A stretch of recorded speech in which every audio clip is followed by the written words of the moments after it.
Shalom, shalom, mashpaka. This is another breathtaking view. Look at the sky and check out the silhouettes of some of these mesas.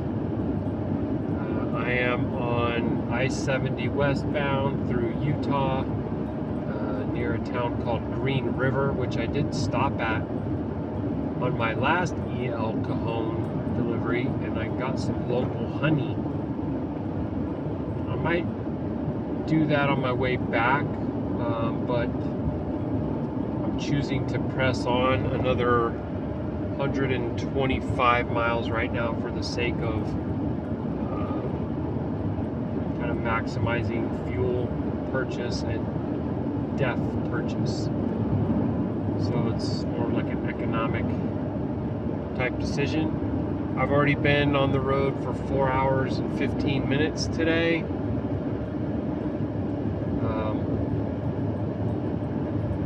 Been just getting an earlier jump on all the driving days on this trip because I want to ensure that I can drop the unit off before the Shabbat. So I need to make sure I can drop it off Tuesday. And been making really great time, so we'll see. I mean, maybe I can shoot for Tuesday 1 p.m. I think that's pretty reasonable, but we'll see. It might be closer to 2, and it has to be before 3, so that's why I keep pushing.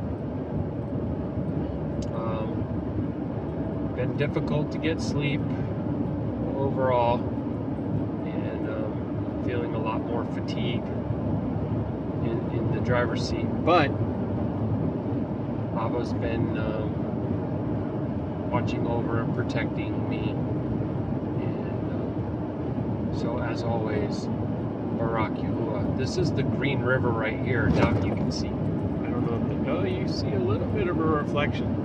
It looks more blue because of the sky, but yeah, last time I went over it in broad daylight, it was kind of green actually. And there's like a sulfur smell around here, so maybe that has something to do with it. Maybe not. I'm not really too sure. I still need to get in touch with the permit company to see if I can get a permit for Arizona and Nevada. So obviously, they're not yet open. It's only 8 in Goshen, but I think that these folks are located Pacific, so it's maybe about an hour I'll be able to get through to them, because it's 5:18 on the west coast right now. So it's the Washington time and the California time. So today is the pagan day, August 25th. I have been following on the news. Absolutely insane what's going on. They had 4 journalists, Palestinian journalists, that were up on the 4th floor of a very large hospital in southern Gaza. They were killed in a drone, like a suicide drone explosion, then followed by another attack shortly after. They're classifying it as a double tap attack, where there's a strike and then first responders and everyone come to treat the injured, and then there's another strike. This is just like what happened in September, right, in New York. Remember the 2 towers, and one was hit, and then all the firefighters and police and everyone came, and then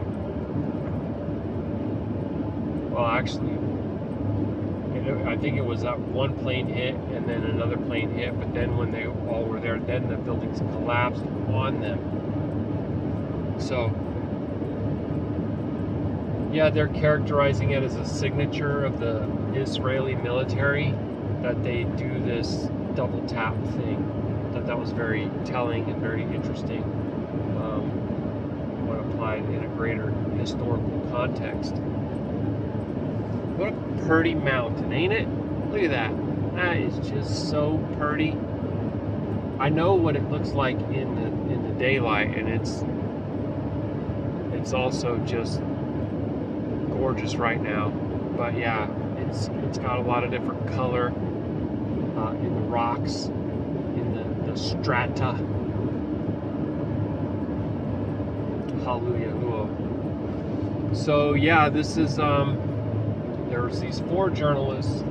Basically, one worked for Al Jazeera, one worked for Reuters, one was working as a contractor for the Associated Press, and the other one worked for NBC. I mean, it's just, you can't make this stuff up. And then the female journalist would just so happen to be 33 years old. So I've been on this for a hot minute, man. I've been trying to tell you guys. There was a female journalist that was shot in the head in the West Bank, and I was showing at the time all the images of the one-eyed symbolism surrounding that female Palestinian journalist that was shot in the West Bank. And now I'm trying to remember, there was also a connection to 33 with her. I just can't recall if that was her age. Don't quote me on that because I don't know for sure. But you know, they put this stuff out, just like the Iranian parliamentary building has 33 windows and is a pyramid. Like the whole world is a stage, and all this stuff is controlled. And what's really going on here is that engineered famine.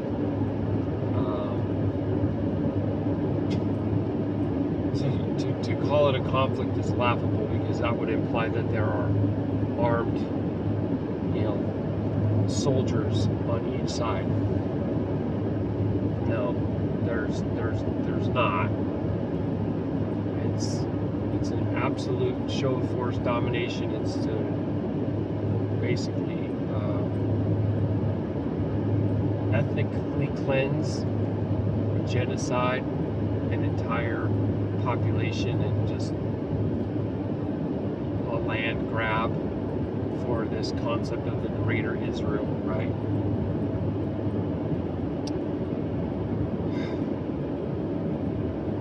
Almost 2 years has been going on, and it's basically 24/7 coverage, live stream all over the entire world, and it's silence for the most part, people just accepting it. And you got blood on your hands, bro. I'm telling you what, if you're supporting these regimes, that does include Trump, that does include, I don't even know, man, the Republican Party. It's the whole thing is corrupt. And I just encourage everyone to halal for the victims, to receive hasad from Yahuah. I think that a lot of them are lost tribes, males and females, and that they need to come back into the oath with Yahuah, and they've been raised into a complete false religion, just like the ones that are supporting the ISIS Ra and EL right now. They've been raised up into dispensationalism and Zionism and Judaism and Christianity, and it's just like unreal.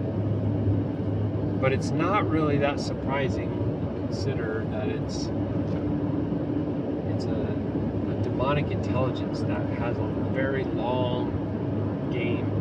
These things have been arranged for a very long time, and now everything's just kind of coming to a head, you know. But the masses are paying into their tax systems, and the governments are utilizing those funds to supply the weapons, either directly or componentry that's used. And it's the same thing that's going on to supply aid into Ukraine. So the whole world really is complicit in the red horse of the apocalypse, and they either stand idly by or they cheer. It's amazing, isn't it? I think it's incredible. There's a really pretty rain cloud over out my window out here. These early dawning hours of first light, the first hour of the day, not 12:01. Right now, first light. Yeah, the fourth watch just basically ended, and we should start to get a lot of really gorgeous colors. All the mountains that are in the background there that look so tiny on the camera right now, all kinds of colors, just look so amazing.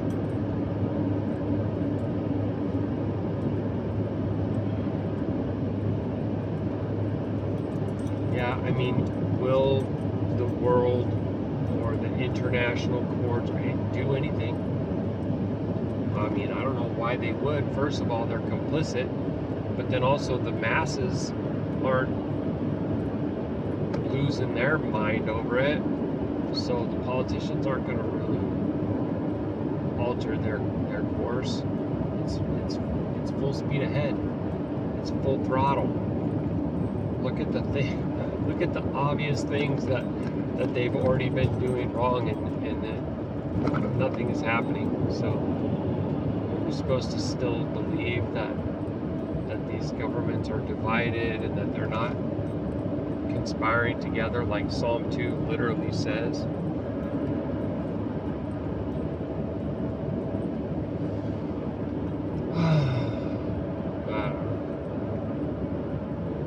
A voice crying out in the wilderness, as they say, right?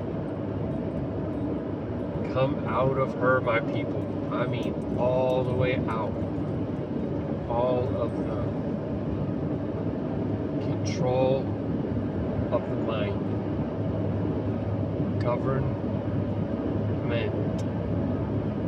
Governing mentality. Regulating your mind. Propaganda. Yeah. Most people right now are distracted anyways by the National Guard, you know, in the cities. And of course you're going to want that. You know, you've just been witnessing lawlessness for, I don't know, five years. Ever since everything changed in 2020, right? March of 2020. And you can see the colors there, huh? Look at those rocks. So gorgeous. Baruk Atah Yahuah. You know, they force-fed us images of, you know, streets burning, but then the news saying that it was quote-unquote peaceful protests, you know, making idols out of criminals, and saying that it's, you know, social justice and woke culture and all this. You know, I can't breathe.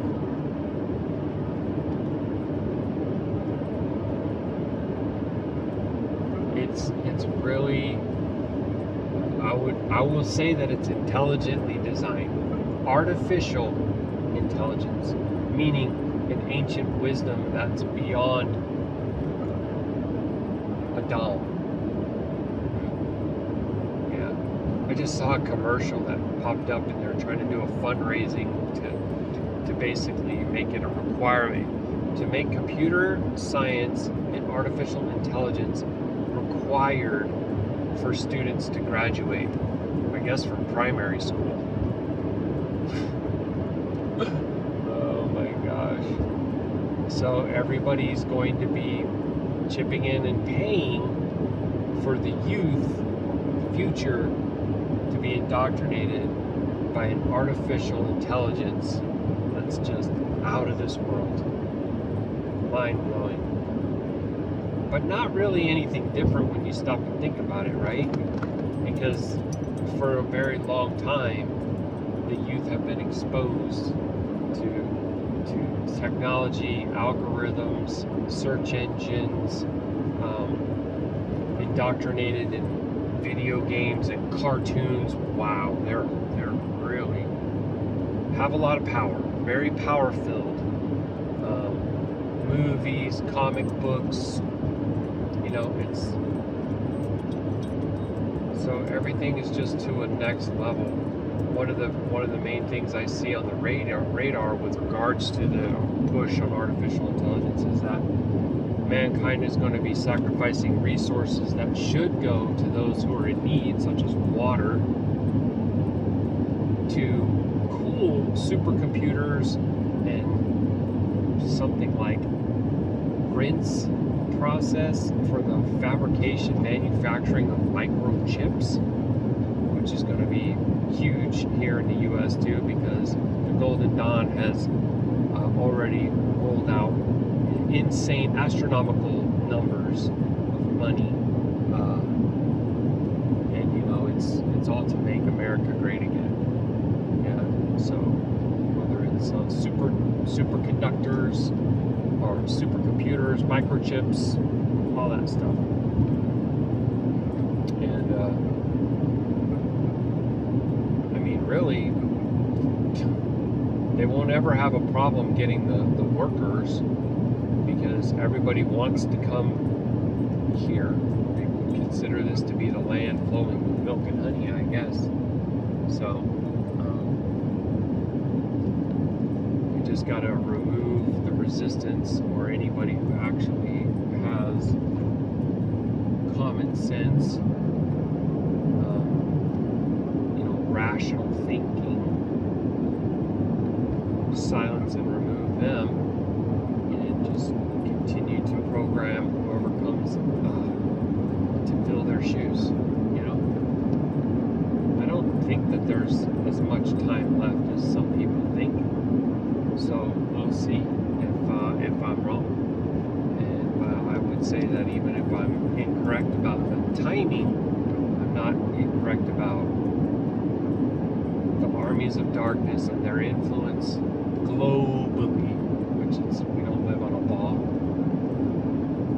And the power that they have to influence the hearts and minds of the people through Medea, which is a goddess of illusion, and the government, which is, all propaganda. Most of the people worship the government. They do whatever the government says.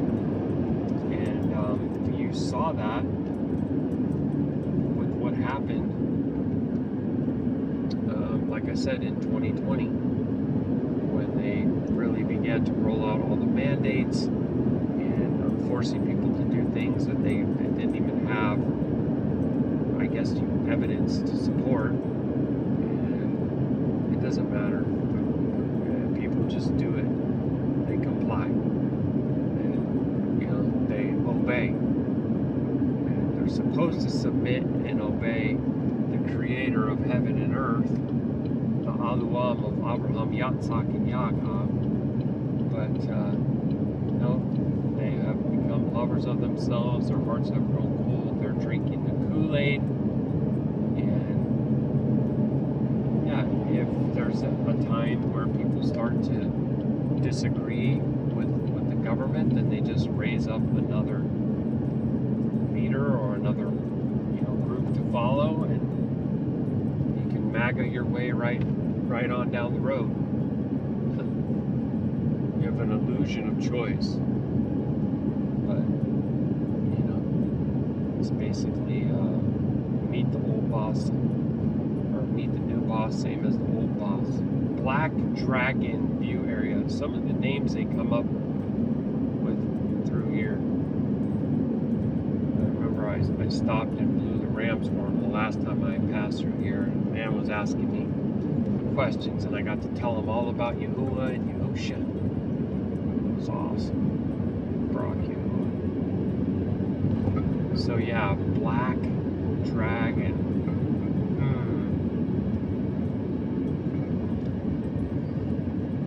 It almost seems like a reference to a fallen angel. Maybe the leader of the fallen angels. That's what I'm thinking.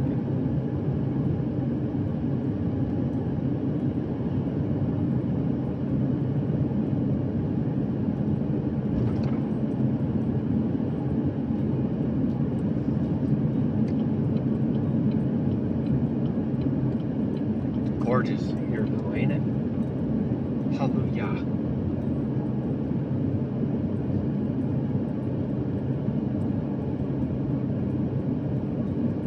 Hallelujah.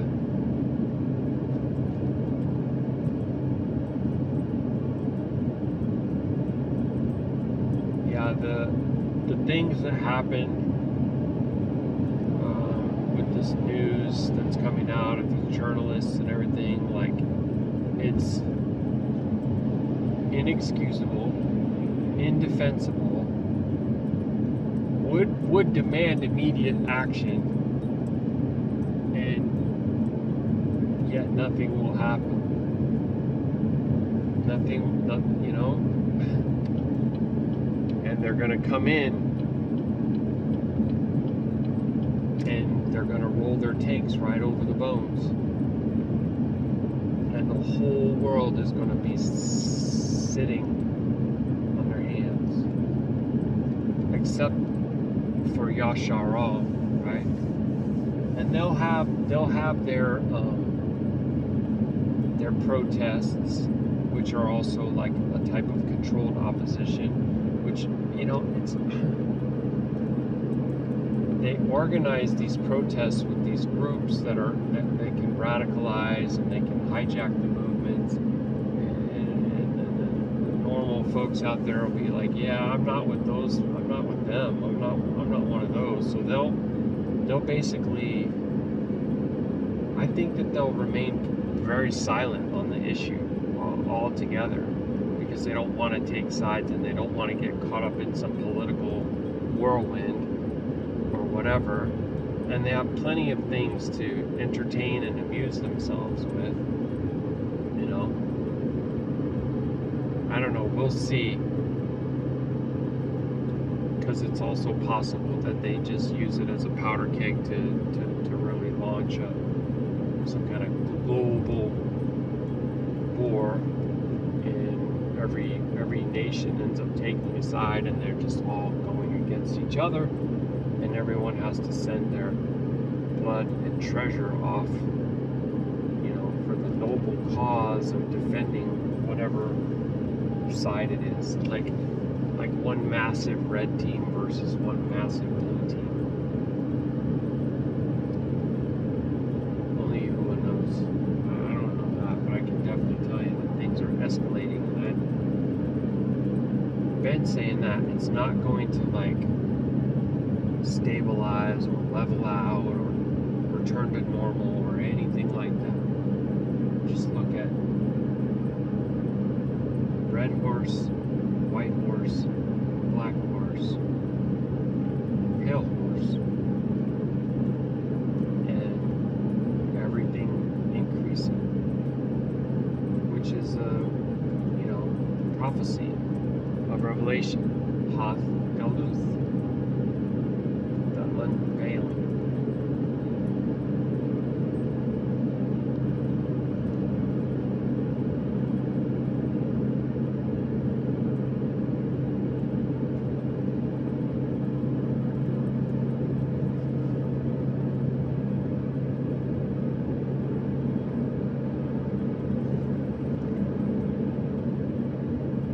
going to be interesting too to see if there's any comment from the White House or from Trump on this, because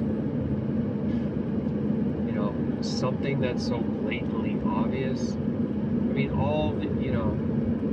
Reuters will have to comment, NBC will have to comment, Associated Press will have to comment. They also have a responsibility to provide some kind of a work environment or protections for the ones that they contract with. Whether they're independent subcontractors or they're full-time staff.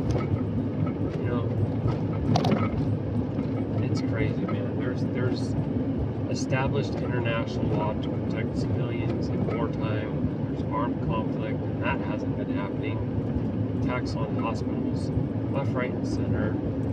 Over 240 journalists, and they can show that even 30 of them are deliberately targeted attacks on journalists. So, but look, what happens? Nothing. Who's talking about it here in the U.S. or in the West? What have you? It's crazy.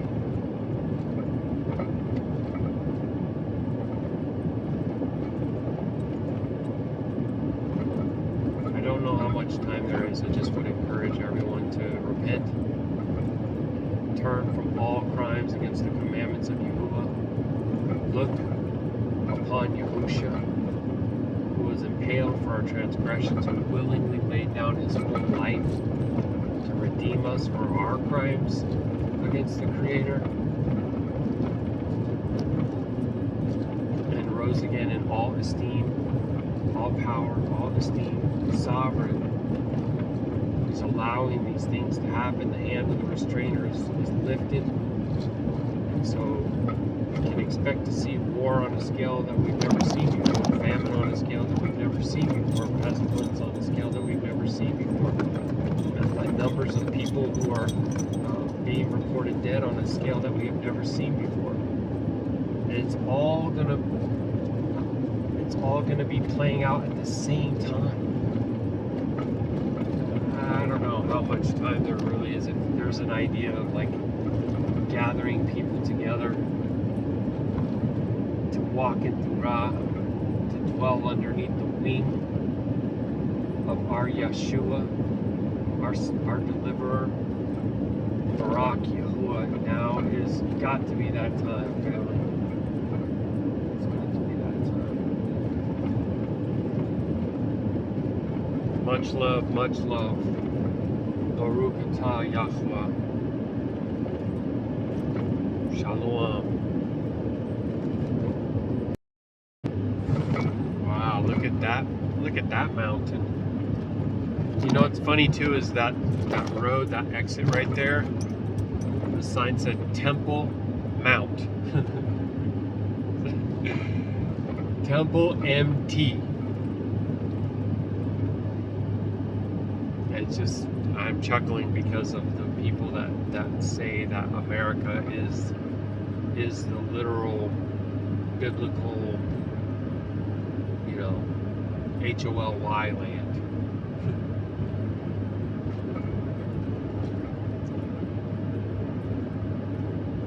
Amazing.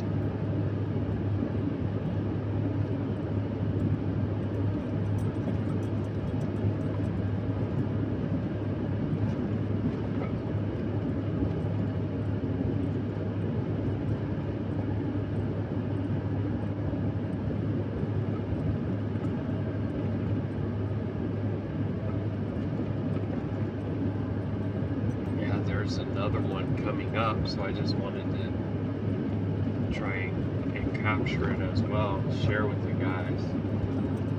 Baruk Yahuah, Yapa is your creation.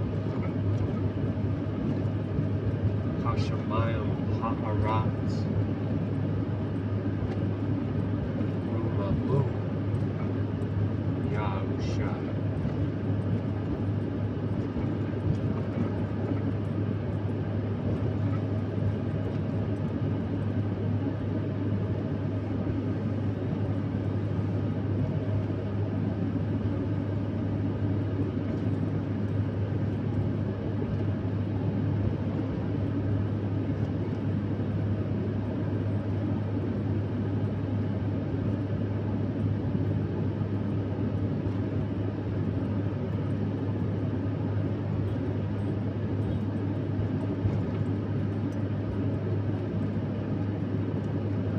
So that's the beginning of it.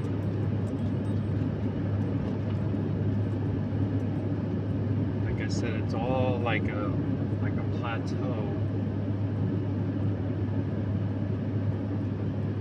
It's just got such incredible color.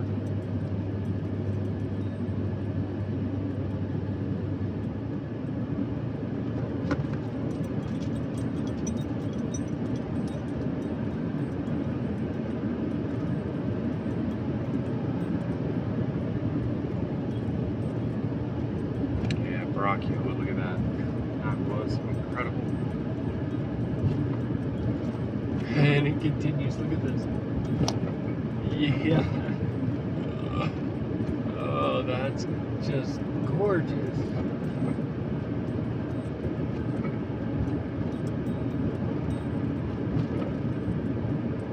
So we are on 70 West in Utah.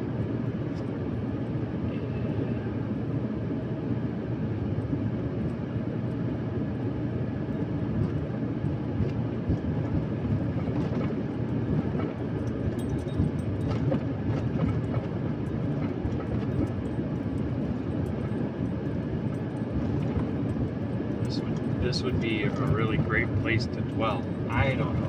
I think.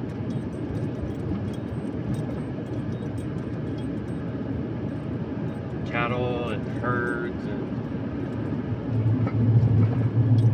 even dwelling in tents. I don't know if there's water really that close nearby here. That could be a thing. I'm trying to talk about this before. It's like, could you just dig wells? Could you drill and, you know? And I'm pretty sure that they have all the seasons in Utah. I mean, I don't know about every part of Utah, but I'm pretty sure that it would even snow here in the winter. Maybe I'll find out soon. Maybe I'll be coming through here and there'll be snow.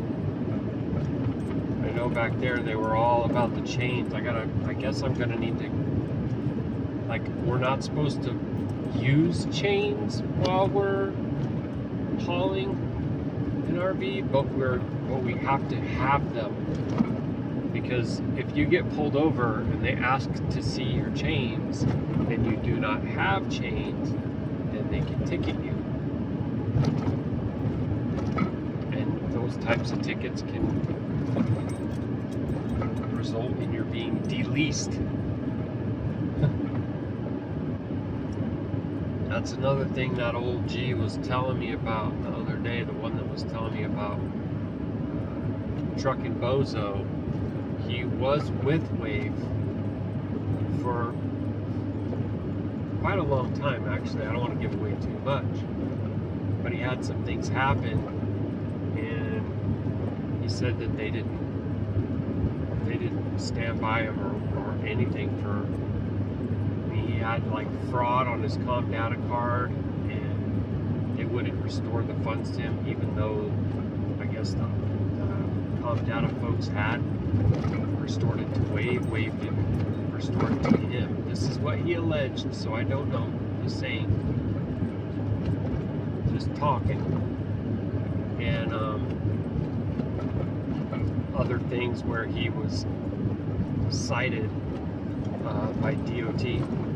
He said that when he called in to talk to them about it, they basically said, "Nice knowing you." And I was like, wow. So it was explained to me. That's scary. You know, having the truck break down and not being able to afford to fix it is really scary. And getting released for something like that, not even having an opportunity to go into anything about it, is also pretty scary, you know, because other people will tell stories of like having to get your $1,500 escrow money used to pay for damages on things that weren't your fault. But because the customer wrote that they were, and they were. You know? Wow. That's scary. You know? This is people's livelihoods and people's careers or what have you. They don't seem to really have any kind of recourse or protections or anything like that. So, yeah, that's why I would just ask Abba to protect me from this beastly system, right? Because it's coming around seeking to devour whomever it may. What a view that we just had to that valley down there. This might be like a peak because it's showing an elevation of 7,270 feet. And then there's this rock right here, which I doubt you'll even get the top of because we're so close to it. And then now we're starting to go downhill here. But you see like a canyon. Kind of almost looks like the Grand Canyon out there. I mean, look at the colors. The sky.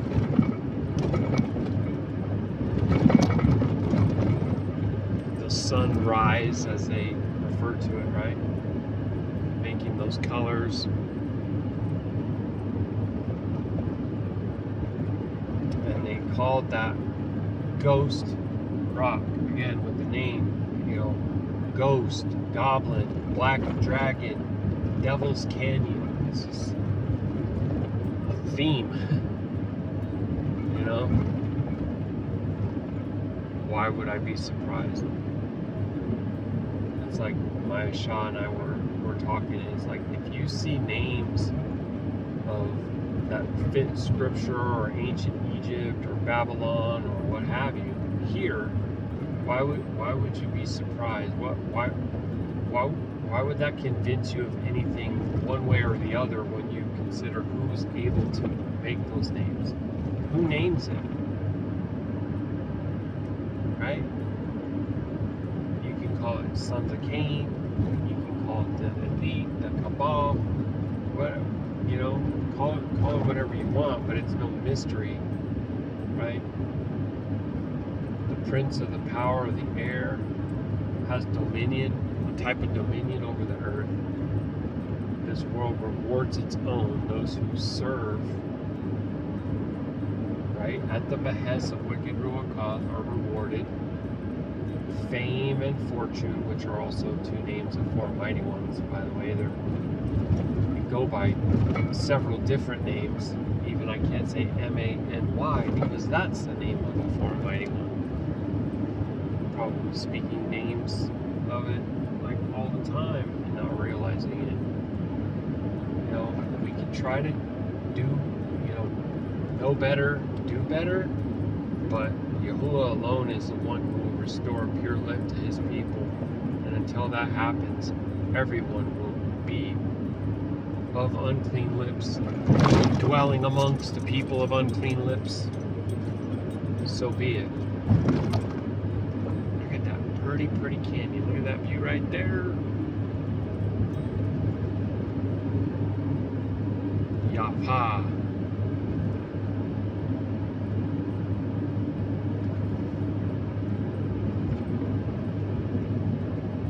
We're going to be in this type of environment here for a while. And I do remember actually when I came out of Eagle's Landing the last time, there was just this amazing canyon. So we get all this, and then we're going to get more later on today, Abba willing. Abba willing, I make it there. You know, it's like you never know what could happen. You can turn around and get a flat tire any moment. Or worse, a mechanical failure. I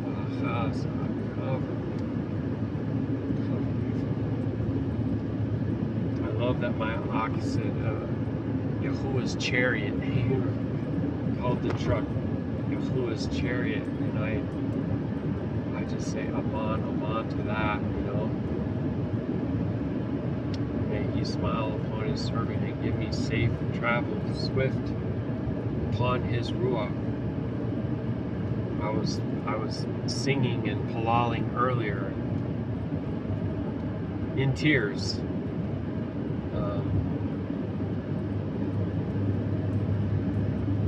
Blow, blow, Ruach of Yah, blow like you never have blown before. Right, just taking a song from their flawless pagan idolatry, trying to put some Kadash words to it, because, the wrath of Yahuwah will come on a whirlwind. And it already has been. And it's going to increase. I've had dreams about that. My Shah and my Bond. This is Eagle Canyon view area.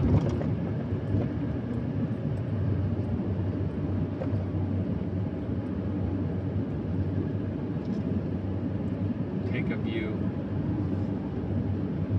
of all that. Don't really have the height right here.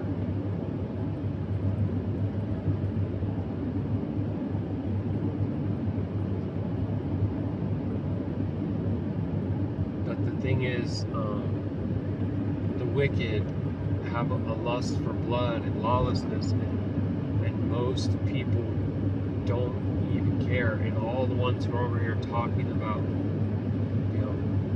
at least on the television, they keep saying justice and stuff like this, call on the name of Zeus, and they're involved in all these temporal, flesh-deep, divisive movements.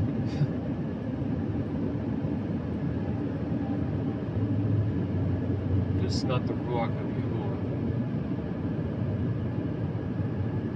The Ruach of Yahuwah is not a distinguisher of persons. It does not, you know what I mean? He doesn't want us to be divided by temporal things like that. He wants us to be divided by righteousness. Okay, the grapes of wrath are swole, ready for the wine press, ready for the king to come back. And the scripture says that the blood will flow. It's some mass distance that I almost can't even imagine, up to the level of the bridle of the horse. It's like, just look at this valley. You can't see 180 degrees like I can right now, and I just can't even imagine how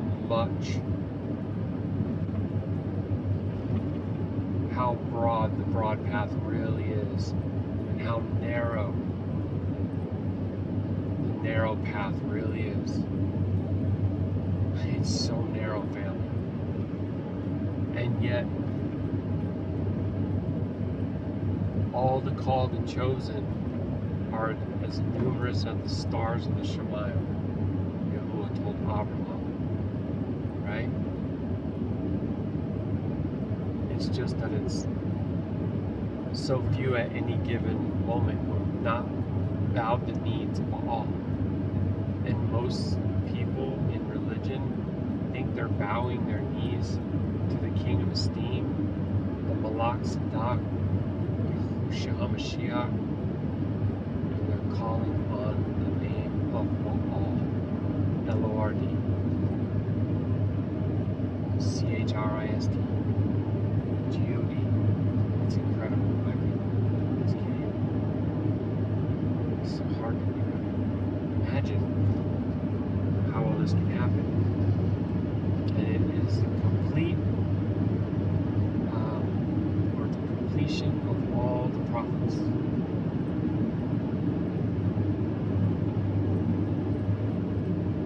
Your fathers will forget my name for Baal. They will image is in our scriptures. Not the image of Yahuah, the image of the beast.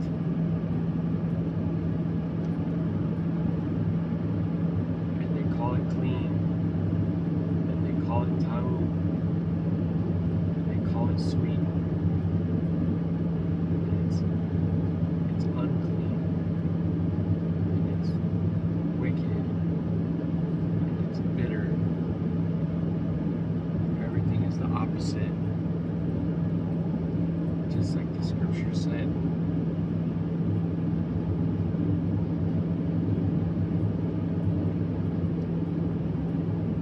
Claiming to be wise, they become fools. Claiming to be righteous, yet they guard not his commandments and instructions. You know, the will of Yahuah is the objective standard for righteousness. There is no righteousness outside of the will of Yahuah. Yahusha did not even his own will, but the will of the Father, right? That's the example that he gave. He showed you this is how you are to be as a man.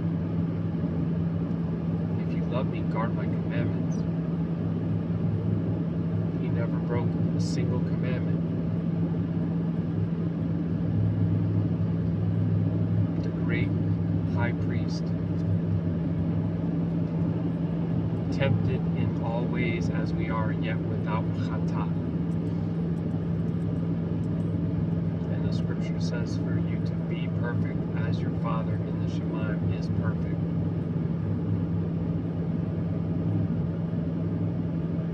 And yet the general consensus in the land is, oh, that's Old Testament. Oh, that's Old Covenant.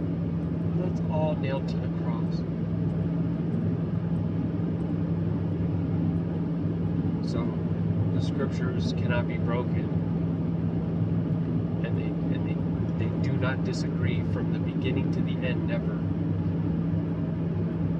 Okay, so that's one thing. Also, a coven is a circle of witches that enter into agreement together in the dark of night. Ritual and sacrifice, that's what a coven is. Okay? It's never referred to that in the scripture, really. That's just an English inserted. It's an oath. Just like a husband makes to his wife. A vow. An oath.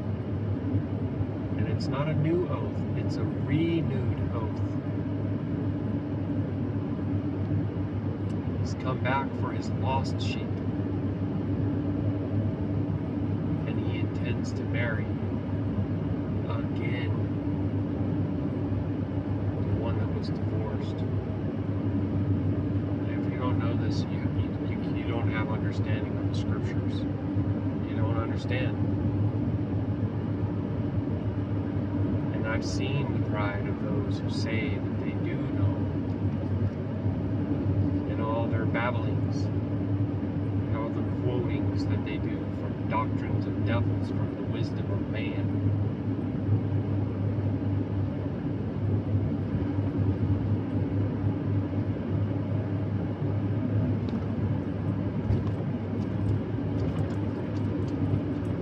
Baruk Atah for his long suffering and his great hasad. All of his promises, that he is the deliverer of his people, Yashar'Al, the upright peoples of Elohim.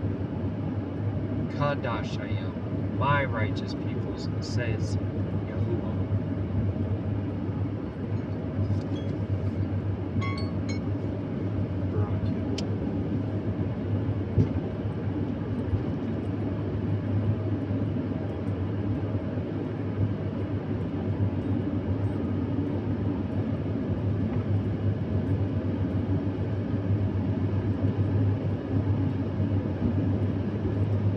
Lock this in, and then I'm going to look at some more of this, some of these really gorgeous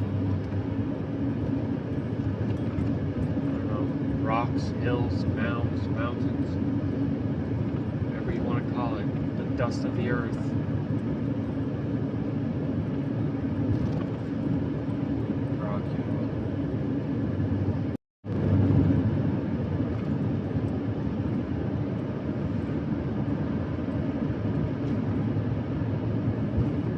The sign says salt wash area.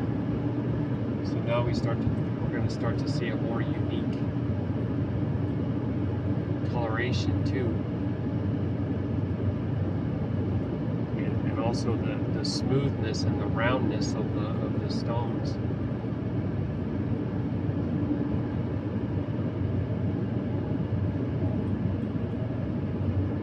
Salt washed, maybe not so far from accurate, right? To being like underwater, under salt water, maybe like as in deluge, deluge, flood, when all the sedimentation was picked up, shaken, and then placed back down. And that's why there's fossilized records up at the tops of mountains of things that dwell in the bottoms of oceans. Oh my gosh, it's amazing. Or petrified trees that pass through several different layers of strata that they want to claim are from different ages, but yet the same tree is embedded within the timeline. That just destroyed everything that you have ever said about carbon dating, okay? And your whole evolution thing. See, I thought I was going to hold my tongue, but look at Abba gives me more and more things to say. Is it some things I've already said before? Yeah, you better believe it. Is it worth saying again? Absolutely. Absolutely it is. Look how gorgeous all this is, man. Halal Yahuah. Whoa! Oh, I just want to come and dwell here, man. Leave the whole beast system behind. I've never even hunted. I think I went duck hunting once. And I remember I was with my cousin and his friend in Salt Lake. And we didn't get one duck. It was a lame duck hunt. Just like me going fishing and not catching a fish.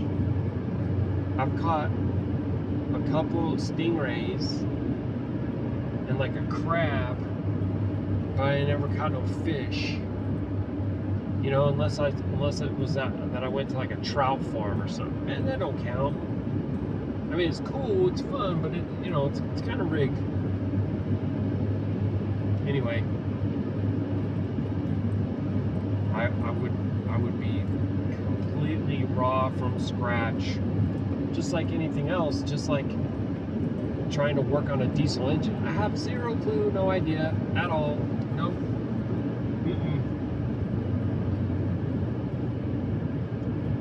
That's kind of think about that, man. Growing up, I never had anyone show me things like, this is how you change this or change that. I think there was a little window of time where my stepfather was trying to show me some things. We were actually working on a little Datsun pickup truck earlier in the night, August 22nd. And let's see, it was at 1988. Wow, 88. Wow. Sorry, just kind of having my mind blown because of the frequency that I've been seeing that number. And August 22nd, that was just a few days ago, but that's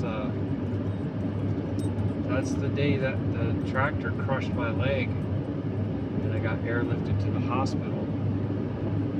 And I dang sure didn't learn anything after that, except for,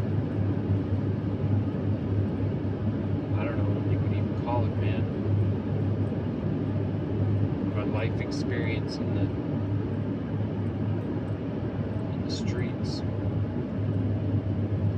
drugs, partying, alcohol, dealing,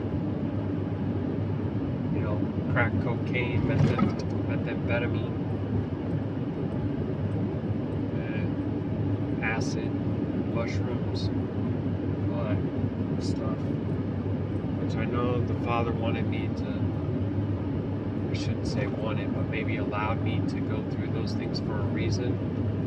And I'm honored if He used me in any way, or my experiences in any way,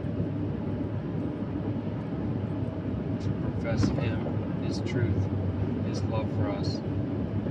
To any group of people, no group of people is superior to another.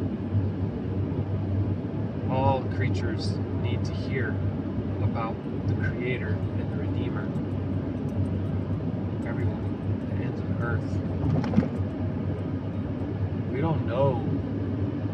You can't look at someone and know if they're Yashar'Al. Don't be fooled. That ain't how that works. The same spirit that's at work. Isis, Ra, and El, is superiority complexes at work in the Black Hebrew Israelite movement. And they even rock the same symbol. So Baruk Yahuah, because look how plain He has made that, obvious He has made that to us, to any who have eyes to see. Dividing people by their appearances, or the lands by which they were born into, or the tongues that they speak, is missing the point. Yahusha came to redeem all the lost sheep of every tribe, nation, and tongue. That's what it is to be lost sheep. You're scattered to the four corners of the earth.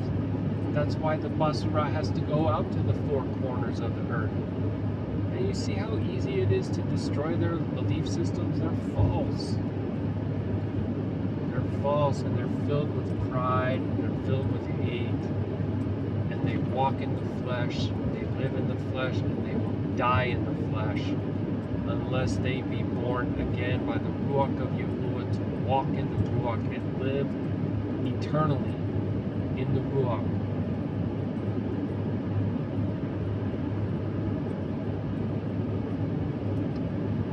Look at the tree Abba has given us. Look at the colors. You see all that black that's in there? Ain't that something? Why is that all black like that, family?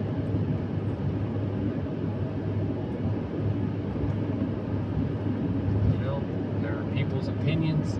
There are what the scientists say, and then there's the truth. I just want to know what the truth is. And one day we will know, man. Baruk Yahuah. I love this one. One day you will know as you are known. And how are we known? Completely and utterly known before the foundation of the world. Every hair on your head numbered. That's why I think that we're going to be able to spend eternity hearing all about our siblings, their trials, how Yah interacted and what He did, just increasing our esteem and love for Him, forever. All the opportunities that the wicked had to come out of the Babylonian captivity. And I don't just mean like a time period and place and a physical manifestation from Scripture. I'm talking about the greater spiritual Babylonian captivity that it is to worship the beast system, to worship the image of the beast, to be sealed in your right hand and forehead by the beast. And only those who are called and chosen will be able to come out of her.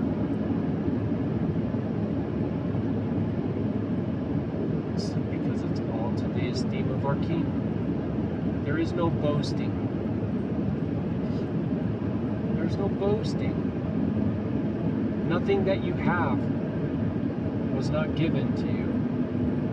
Nothing that you know was not shown and told to you.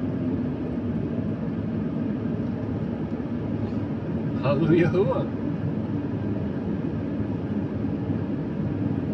You see, the truth is everlasting, unchangeable. And so there is no exclusivity in knowing the truth. No one can claim to be the only one who knows, or that they have some private understanding or whatever. If you know the truth, then you are in the greater Yashar'Al, those who have known and been shown and told throughout the ages, throughout redemptive history, our brothers and sisters, our forefathers, nothing new under the sun.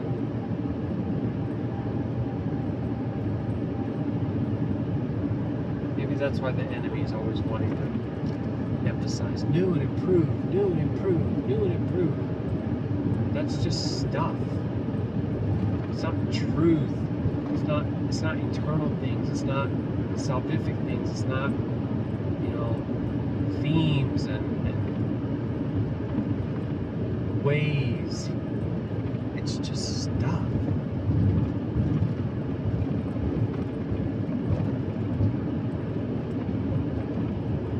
We have to see beyond the temporal.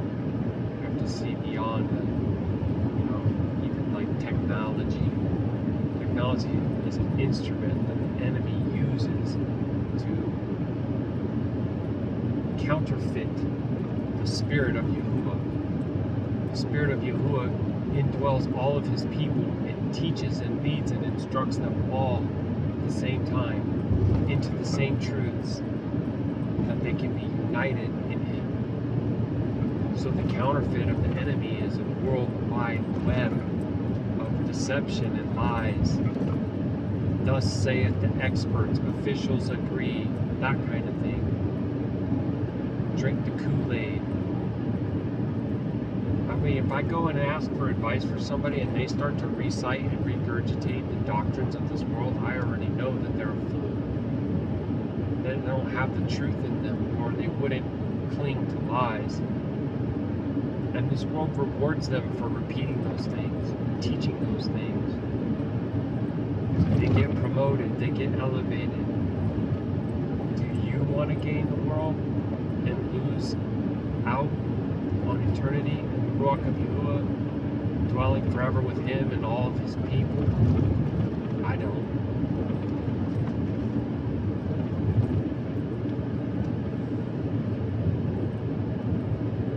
Ruach Yahuwah. And all praise and esteem to our King, because I am in awe sometimes of the things that he reveals and shows and shares, and how these scriptures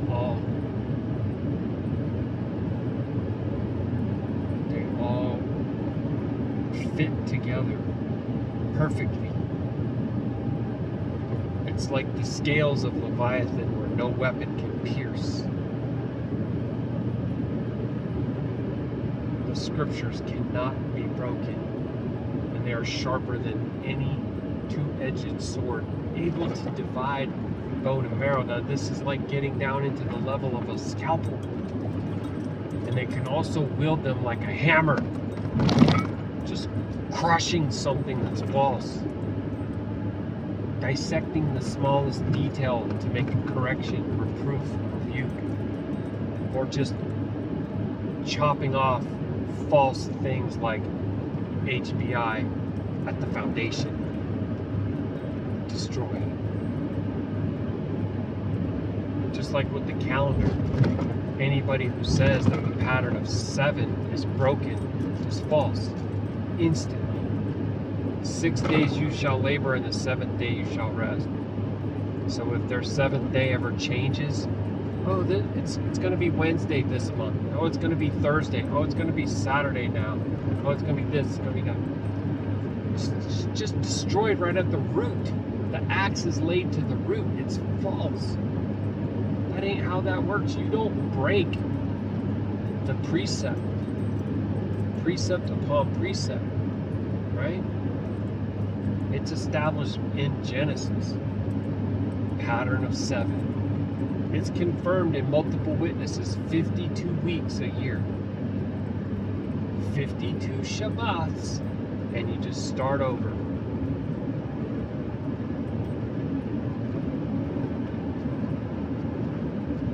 And the 50th year is a Yubalim.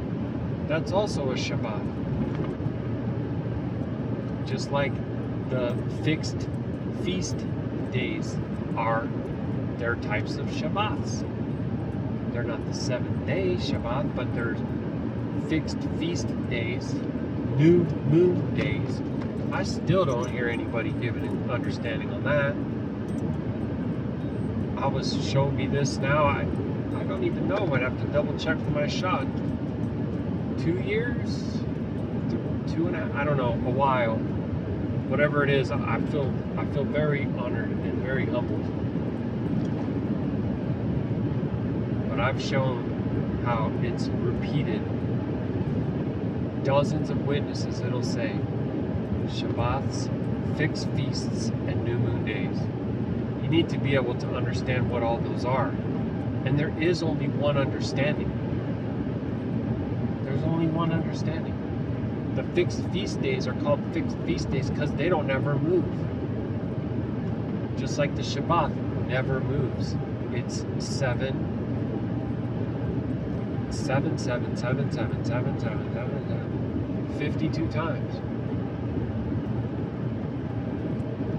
The new moon days do move, but they're always in months 1, 4, 7, 10. Those are the 4 quarters of the year for the 4 seasons. The moon lets you know exactly when the new moon day is, which is a feast unto Yahuwah.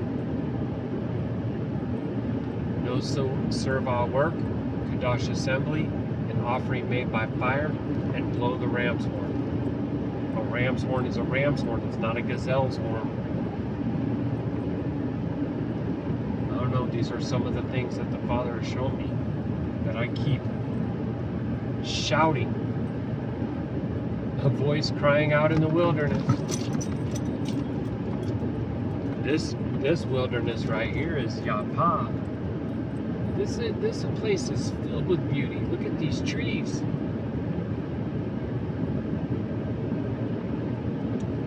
This is an amazing place. It's 59 degrees right now, but it's only 6:30 Pacific.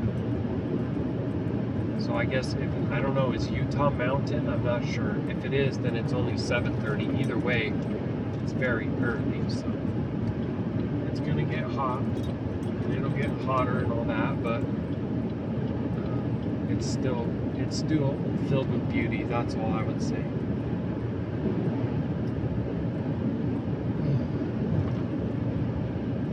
39 minutes, 47 miles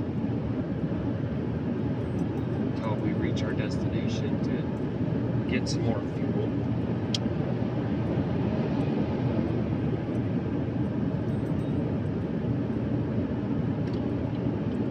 Scooch over because there's a truck flying up my roof. Boy, he's flying.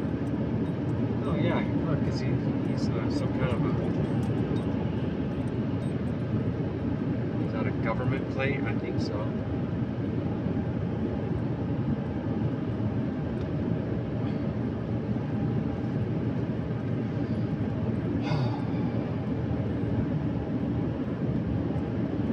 Man, I sure do halal that Abba give me a load that goes back to Washington after this. So this is my second load to this location. El Cajon. I have several important phone calls to make, and may Abba give me favor there too. One is to the dealership I'm delivering to. One is to the company that helps us to procure our permits, which goes by the name of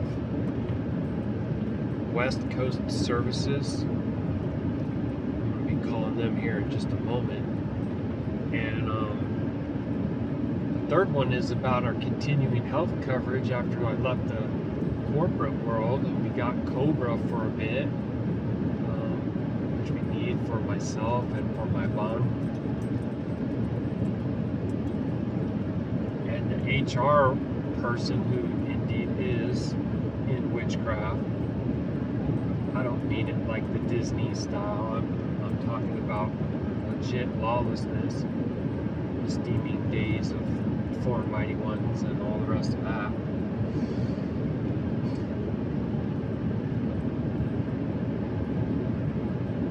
I want to go into it, but then again I don't. Just know that it's wrong, and Abba knows, and may He judge. May He render His judgment, wrath, and vengeance on whoever has fallen, whoever has erred, and give Hasad to those who are being oppressed.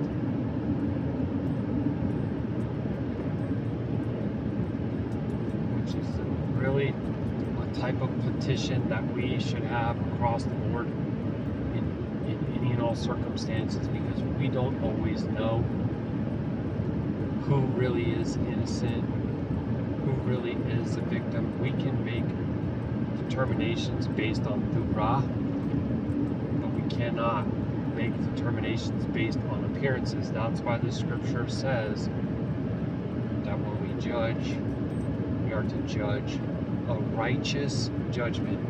You cannot judge a righteous judgment by any other standard of truth than Ruach. Ruach is the objective standard for all righteousness. If something goes against the commandments, it is not righteous. When something is in submission to the statutes, commandments, and ordinances, it is righteous. Just as simple as it is light, wisdom. Obedience and submission is wisdom, light, and righteousness. Disobedience, rebellion, wickedness is foolishness and darkness. It's not complicated. It's not complicated. Baruk Atah. Alright, family. Much love. Baruk Atah Yahuah in the Qadashayam, the name above all names, Yahusha HaMashiach. Hallelujah. Hallelujah. Hallelujah.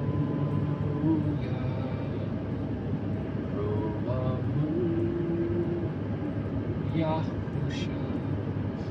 Just so you know, Abba's giving me, I'm getting fresh air from outside, and it's like pine. It's literally like pine fresh aroma. Incredible.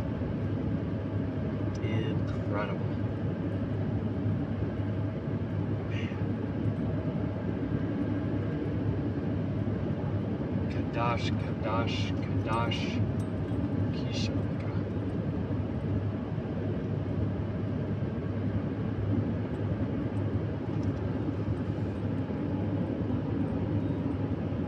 Shalom, Shalom. I will be back with you, Papa willing, whenever He calls. Okay, I wanted to capture that cloud. Look at that. It's just a blanket covering the mountain right there. I thought I was gonna keep the camera off for a bit, and then I was like, oh, I want to get that on camera. Okay, let's see what's around this corner real quick.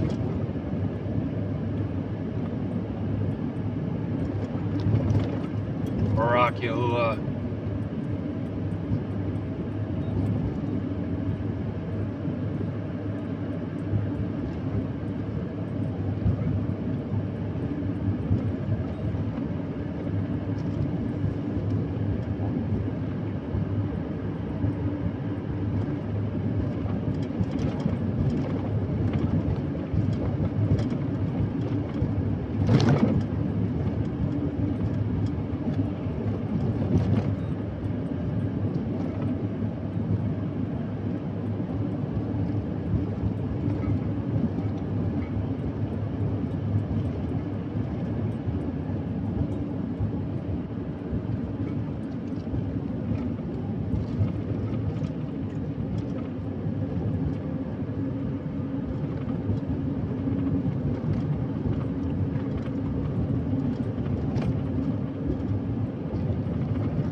Pretty windy descent. That was a exhaust brake kicking in.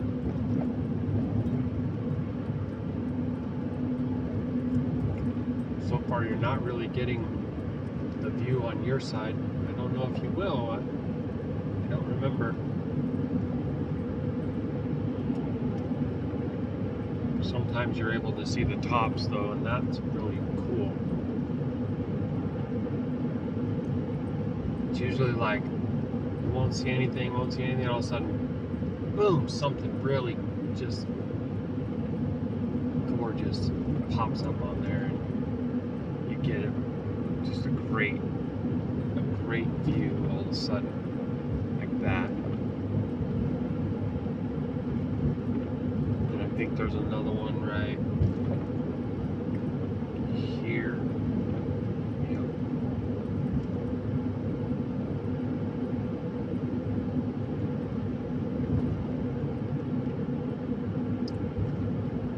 It's worth the wait. You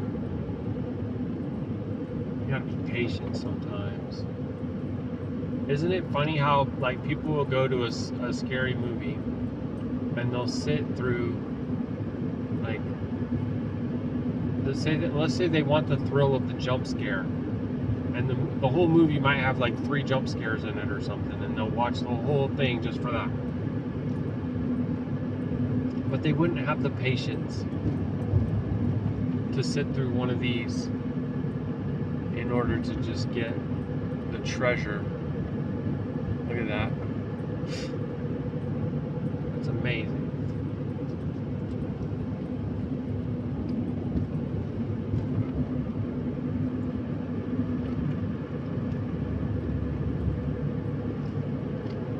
Just all of a sudden, bing, the sun shining right on that face of that. So happened to see it in that moment, in that place, in that moment. Bing.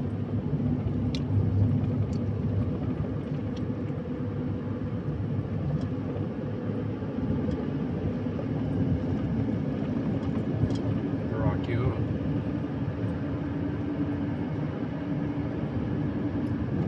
This whole area is absolutely no signal at all.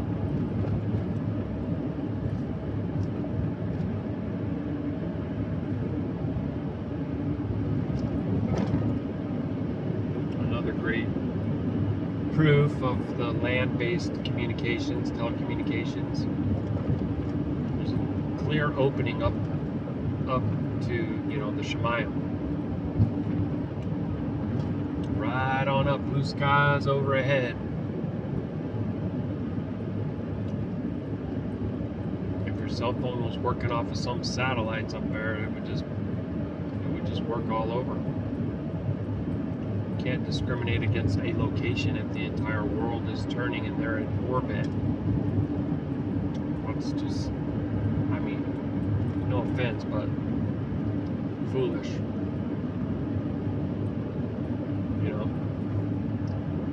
But it's what happens when you believe everything that you're told.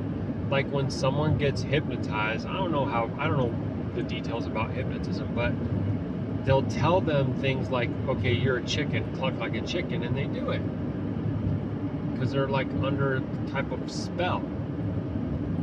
So whatever they tell you, you believe when you're under their spell. The spell has to be broken, right? And all of a sudden the person is like, oh, I'm not a chicken. I don't cluck like a chicken. What are you talking about?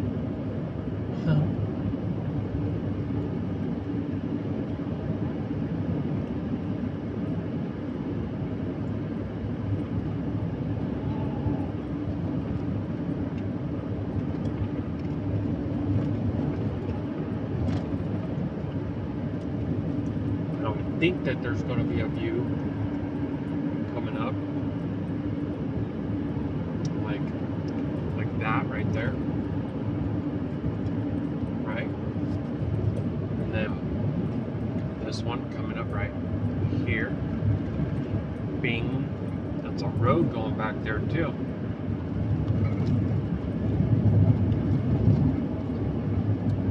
This one's all in the shade still right now.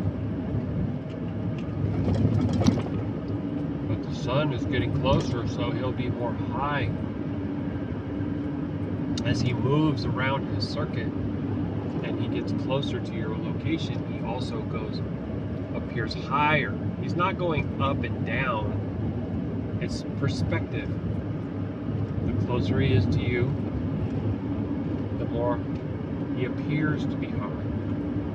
He's not actually just going down. It's just that when he moves farther away, the perspective is that he's lower. The same thing happens with long hallways, long railroad tracks, long bridges. Everything converges, right? Railroad tracks don't actually get closer together. They just appear to when you look in the distance. Am I seeing a nasty chemtrail up there ruining that whole picture perfect scene? Yahuah rebuked them. Dang.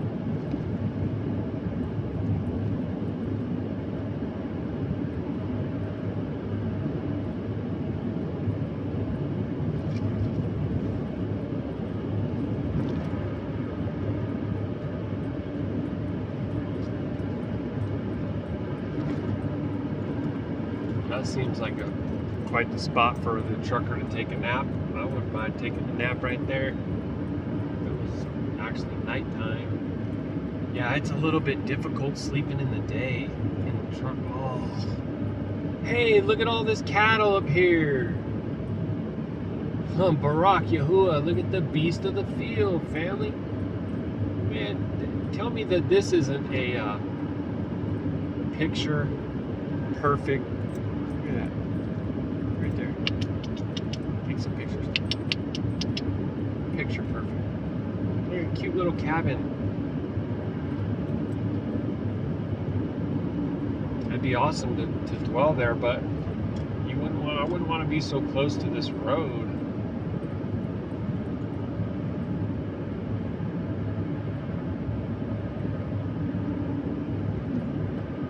$22 miles to go.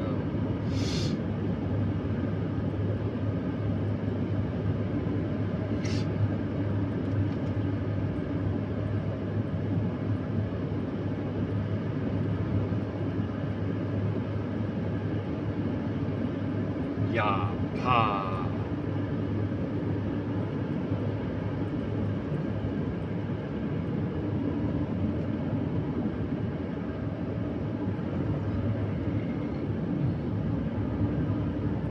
Still able to see the top of that mountain. Yeah, look at that. See that white wall face?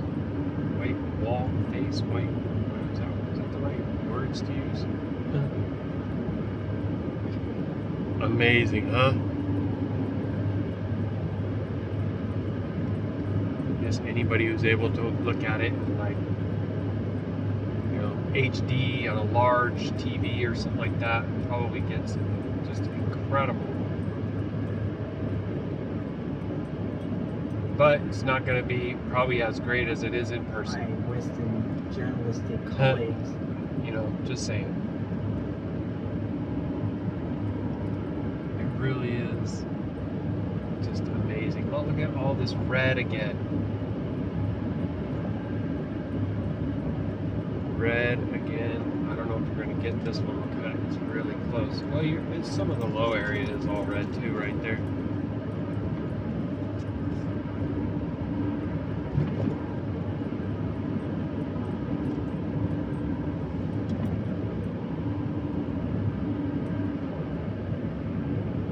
Big truck.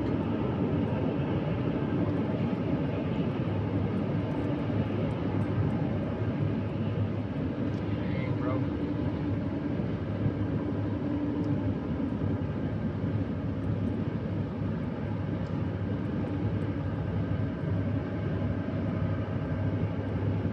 $17 miles. Yeah, ready for a break.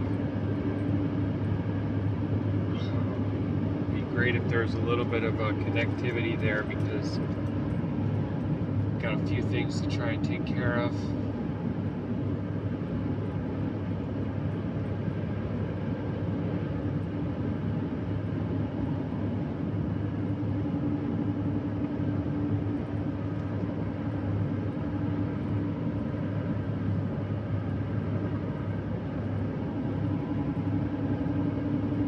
Fish Lake National Forest.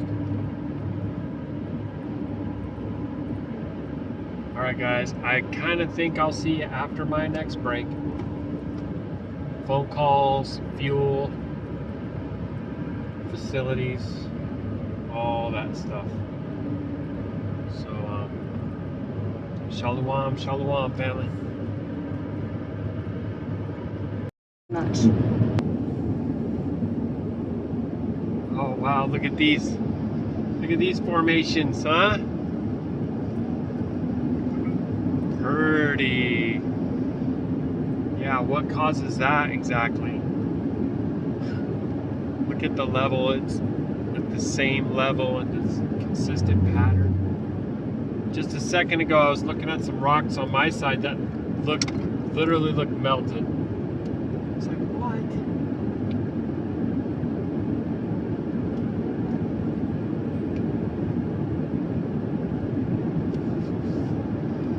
Sorry, I realized I didn't have the headphones on. I just wanted to quickly grab those rocks because it's so unique. I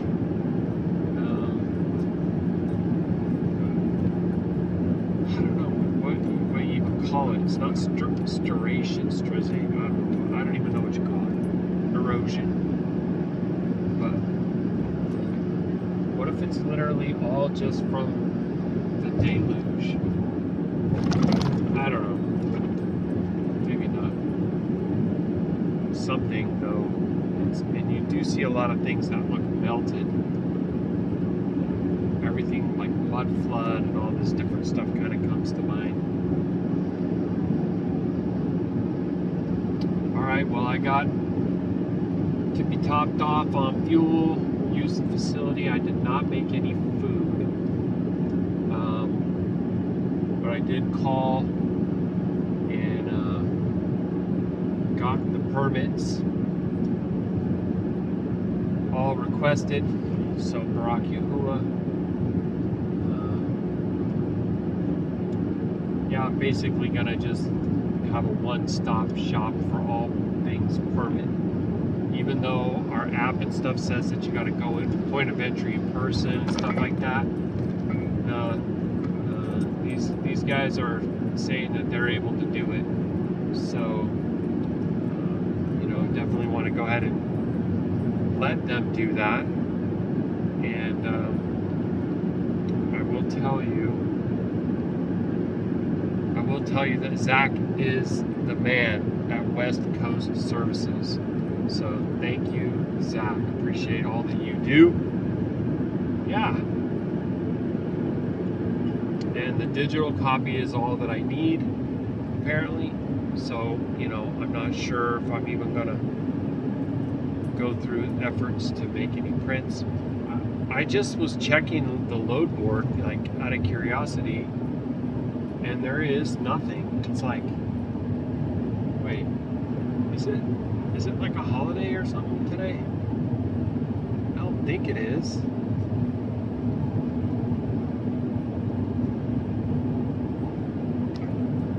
That's got me kind of tripping out.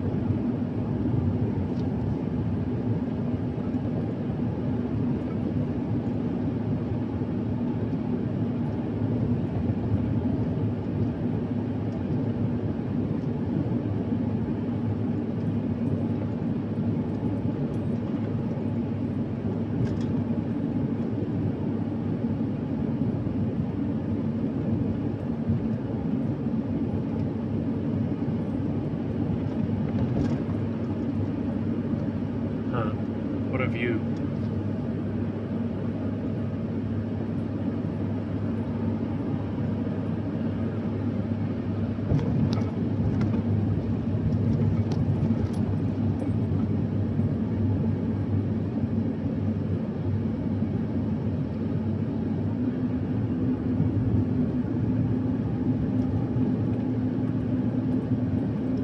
So, according to the Google, it is not a pagan HOLI day today. So that's wild. Like, were there loads and then they just went away, or like, what's going on? No loads and no reloads at all. It's technically too early for me to grab one anyway, but kind of curious what's going on with that. Alright, I'm going to keep the camera paused here and just wait and see if we get anything else. I do know that there is some amazing stuff coming. Canyon, right before Eagles Landing, which is Littlefield, Arizona. Right now I am still in Utah, and we are about 13 miles away from the I-15 interchange. So we'll be switching over to 15 South here shortly. All right, Baruk Yahuah.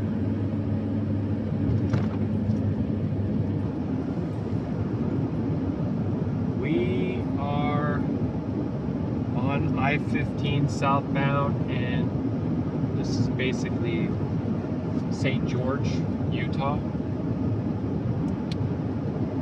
I guess I'd say this is kind of like the north side of town. So I just wanted to try to capture some of that on video. We got 30 minutes till we reach our destination, and there's quite a bit to see. I came through here about a week ago in the other direction, and yeah, there's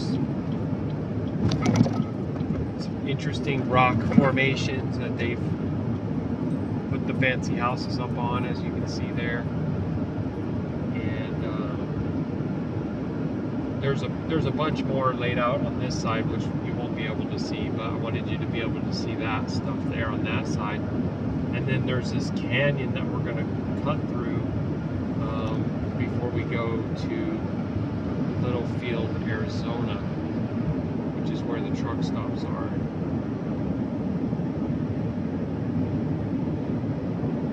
This Mazda's kind of...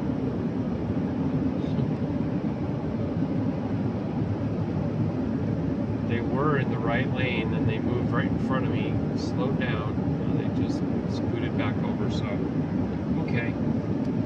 At least they did move out of the way.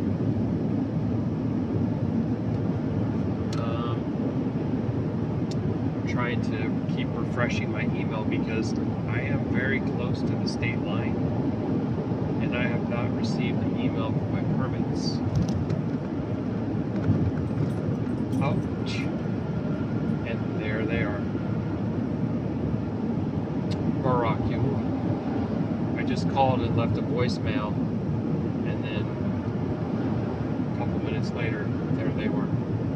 I don't know if that's a quinky dink or if my voicemail prompted the final push, you know, the email through there. So let me just make sure that they are attached.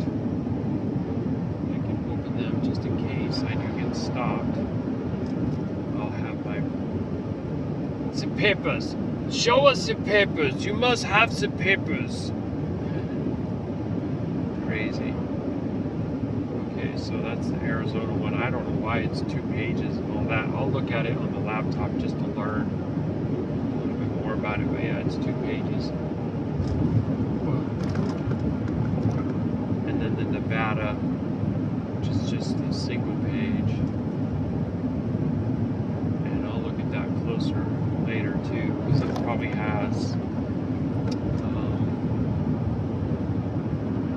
they're one of the states that only has 24 hours. You get 24 hours basically to get through their state.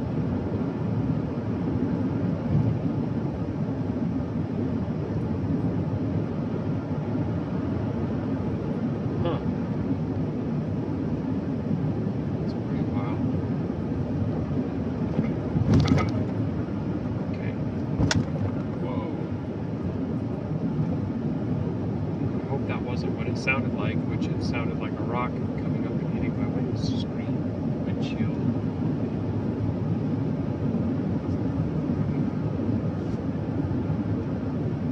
Check engine light came on again.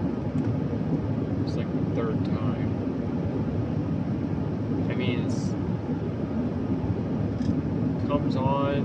has come on 2 other times when I have a trailer and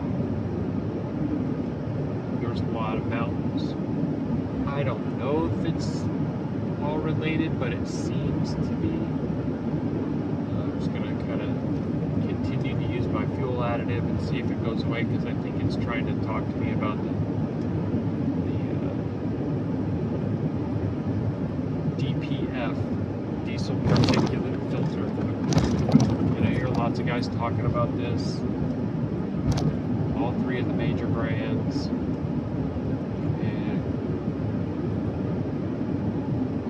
And outside of that, all I would probably do is get the code checker thing plugged in and see what kind of code it's firing back, and then Google that, you know. Everything is running well in the truck. There's no other symptoms. It's just that light coming on.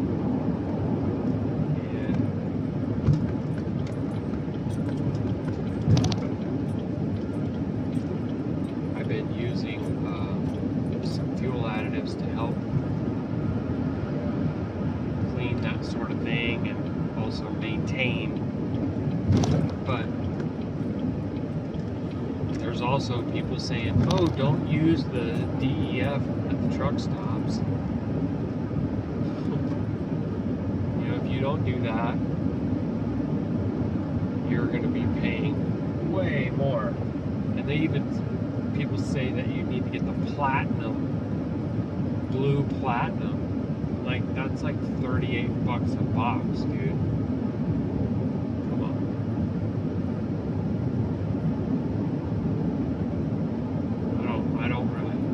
The narrative that this is to help the environment. It's just more fleecing of the land, more opportunity to just rake us over the pools for extra fees. And how much planned obsolescence is worked into these emission systems on all these diesel trucks out here. You know, just like I told you guys, they hooked the battery up. You know, it's a deep cycle marine battery, a breakaway battery, and they wouldn't even charge it because they hook it up and it comes back and says BAD battery. And they go, oh, you got to buy a new battery. BS. I did not need to buy a new battery. I charged the battery myself and it worked great. And it's working great. Like, it worked great from Indy to California already once, and it's working great on the same pick up and drop off currently. So, you know, if you're anybody else and they tell you that, you're just like, oh, well, I guess I need to buy a new one. How much are they? And then they're going to tell you how much it costs, and if you want to buy a protection plan, and they're just going to keep on trying to get more money out of you. When ain't nobody wanting to give you no money, when you work hard, they don't want to pay you more. We actually got like a 3-cent deduction. I actually recall that the last trailer I took to El Cajon was $1.70 a mile, and this one's $1.67. Now, I'm thanks-filled to get it because a lot of people didn't get loads, and I'm like checking the load board, and I'm not seeing outbound loads for Monday. Obviously, I'm not on here every second checking every single thing that drops, but there's 7 reloads, and they're all from West Virginia to Wisconsin. Well, that's great if you're not in SoCal. You know what I'm saying? I think there's a lot of people that aren't going to be able to take advantage of those. And that's going to be really hard on them. I don't know, man. It's too early for me to try to get anything right now anyway, but I try to keep an eye on what's going on, even when I can't pick up a load, just so I can keep my basically my finger on the pulse.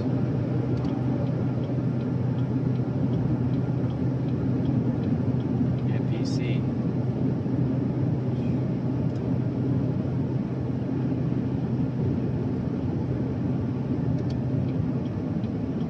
Oh, you know what I think that is right there? I think that's the port of entry.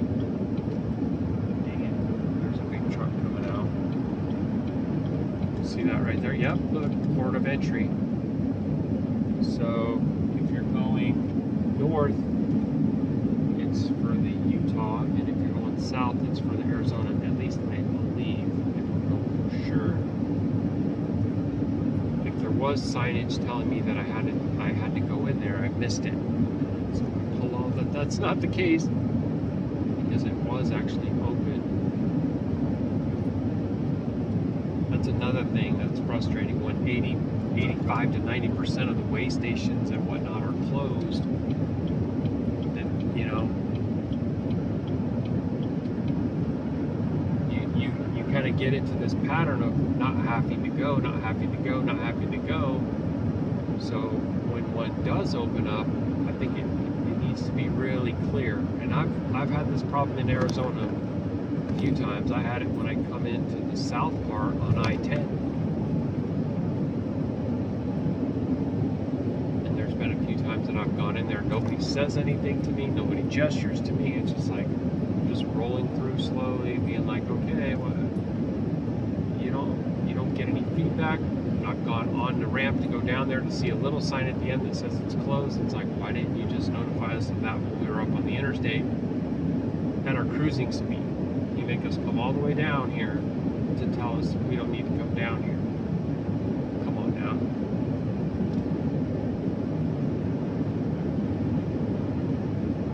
So let's see. 70.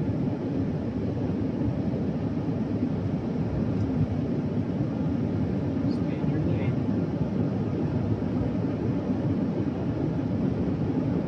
See, over here they're stripping the earth again.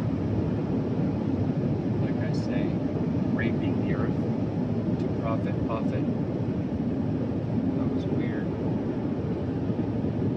That was really weird the way the guy was smiling at me. This plate says California. I don't know. You do the math. Quick maths.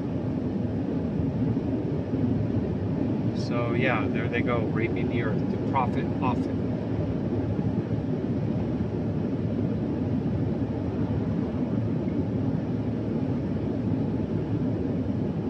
It's telling me 17 minutes, 18 miles, so I'm gonna leave the camera up because I know that what's coming is incredible. So please help me understand Honda Odyssey with please be patient student driver stickers all over it, and inside are completely grown adults. I've been seeing this on vehicles a lot. I've been asking the question, nobody answers. Nobody answers. Why are there so much student driver stickered or magneted, whatever, however they affix the decal? Why are there so much of these all over the place? Anybody who knows, let me know. Also, if you've been seeing it, I'd love to hear that. Oh, I know, Yahoo, me too. Yeah, see them all over. Or Detroit. You know, wherever it is that you're from, Boston, I don't know. Even if it's in other countries, I want to know, you know what I mean? Because I find it to be sus. It's not the normal pattern. Why is there such a large increase? And is it because there are so many people that are learning to drive in this country because they're new here and they came in with the open border policy or whatever? I mean, I don't know. I'm asking the question.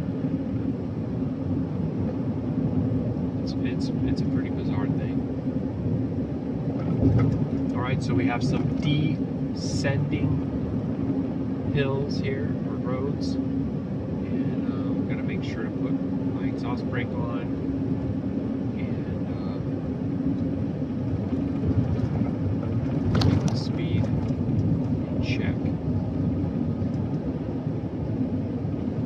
all the other zooms can go zipping along, and that's fine. I gotta worry about me and my load.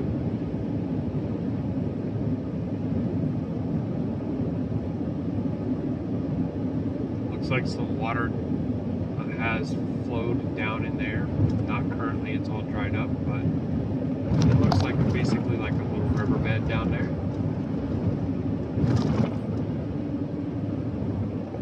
There is more water on the map up ahead, so it should be interesting.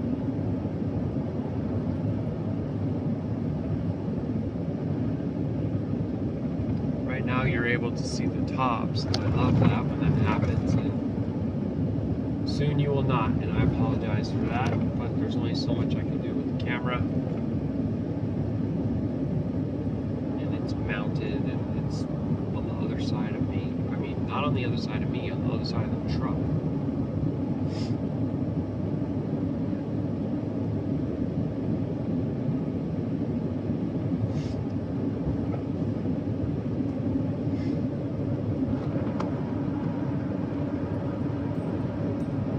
Still need to call the dealership and let them know my arrival time, but I wanted to wait until I get to my actual stop for the night, because I'm not sure exactly like what time I think I'm gonna get there. You know, I've been hustling so I can have like a little bit of flexibility, but it's looking like it could be possible for me to shoot for even like 11.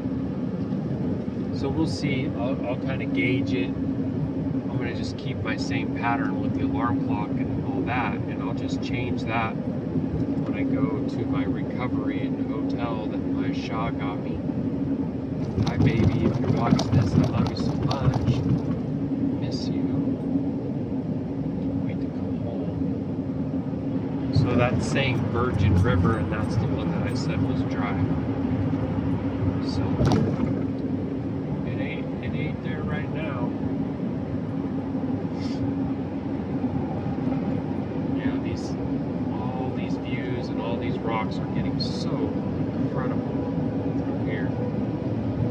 Both sides, I know you can't see straight ahead or out my window, but you should get quite a fair bit of views right there. Even look at that. And Utah has a lot of beauty.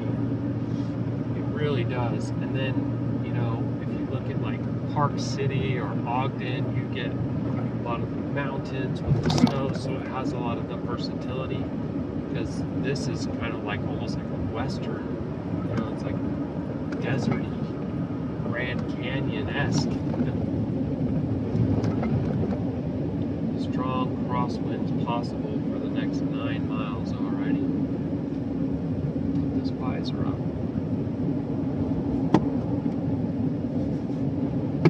Look at that view. Heck yeah, bro. Oh, here's another one of those too coming up. You just have to be patient with those types of views so that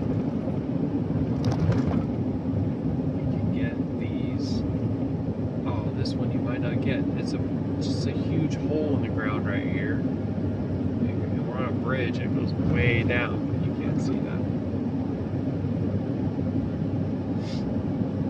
Baruk Atah.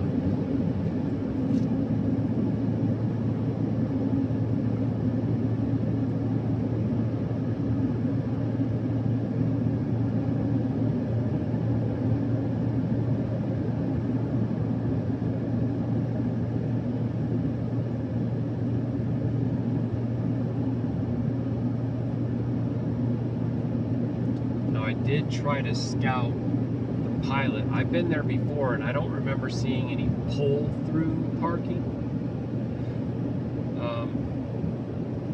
This is what I'm kind of interested in. I'll see what's available, but some of these places you can't park overnight, like unless you pay.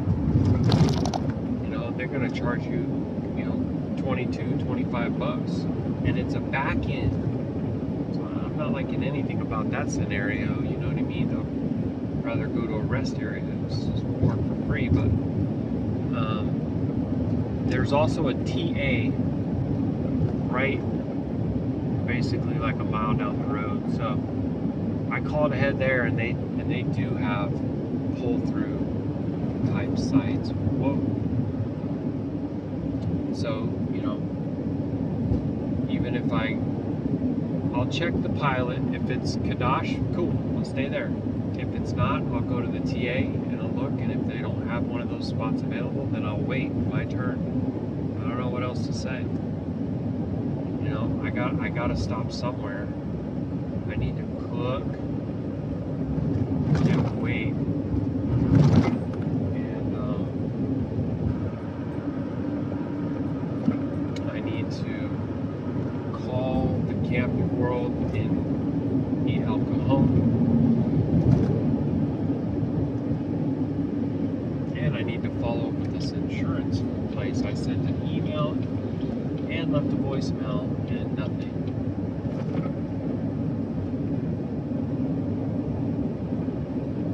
So all those will be done. I am trying to be a Tahu steward in every way that I can.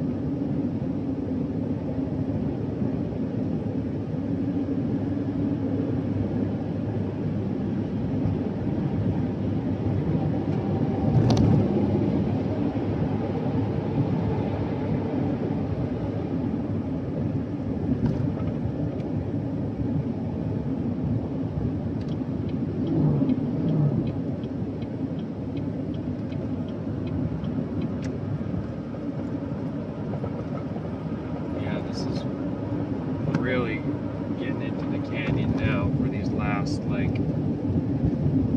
don't know, 6 miles or so.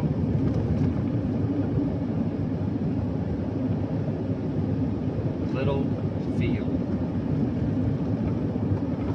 Arizona.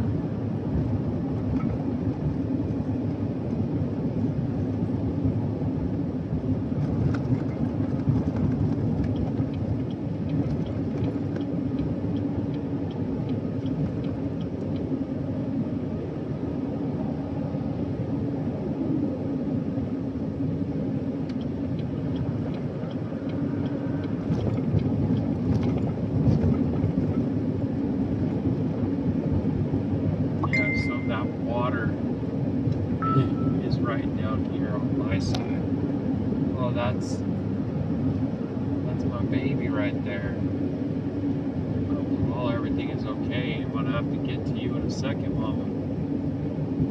He's got his hands filled right now because it's braking, signaling, trailer braking, exhaust braking, all that.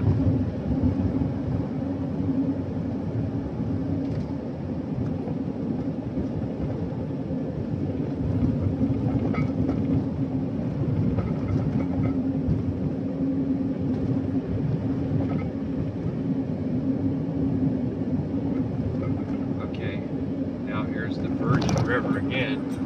Oh, I can't see it from the bottom. I was gonna say, let's see if there's any water down here. Excuse me. And it's coming back across again, and there's water on my side. I can see that, and it's not moving, and it's like reddish brown, which makes a lot of sense when you look at the rocks that are here.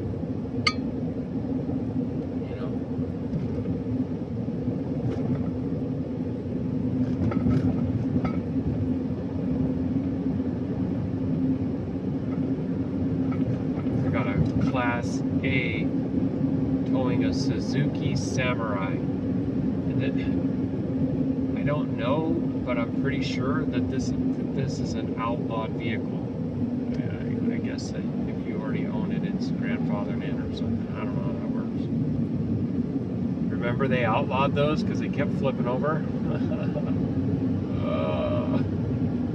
funny.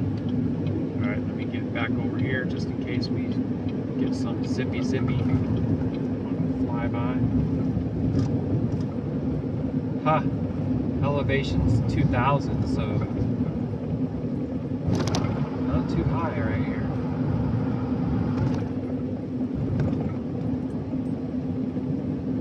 See the water? I don't know if you were able to see it right down there.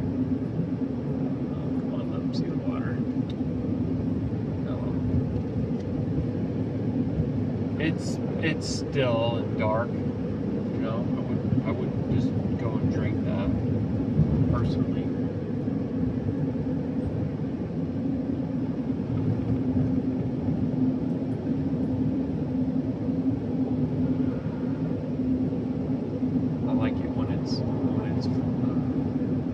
Flowing and over rocks and stuff like that to get filtered out, but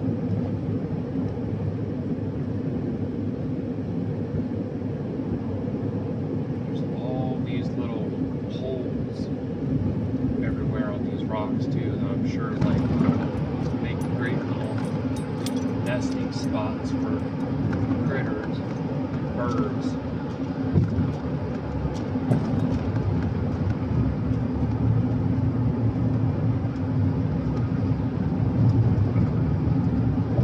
Would be able to find a few that you could spend the night in, if you know what I mean. I know I talk about that all the time, sorry.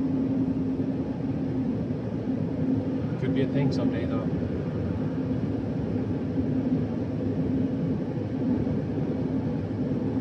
Two miles. So now it's all opened up. And so we're out. And I want to check and see what my baby's saying, so I'm going to jump off of here and be back with you, most likely in the dawning, Baruk Yahuah. So Shalum Shalum, family.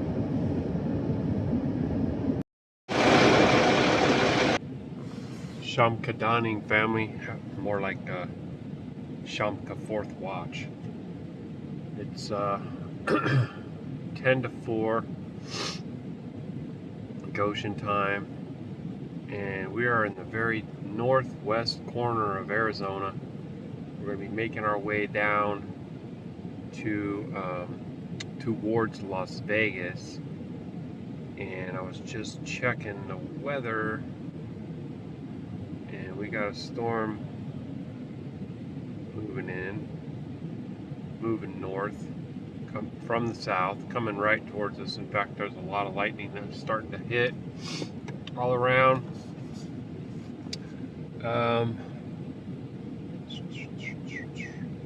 We may end up being clear of it.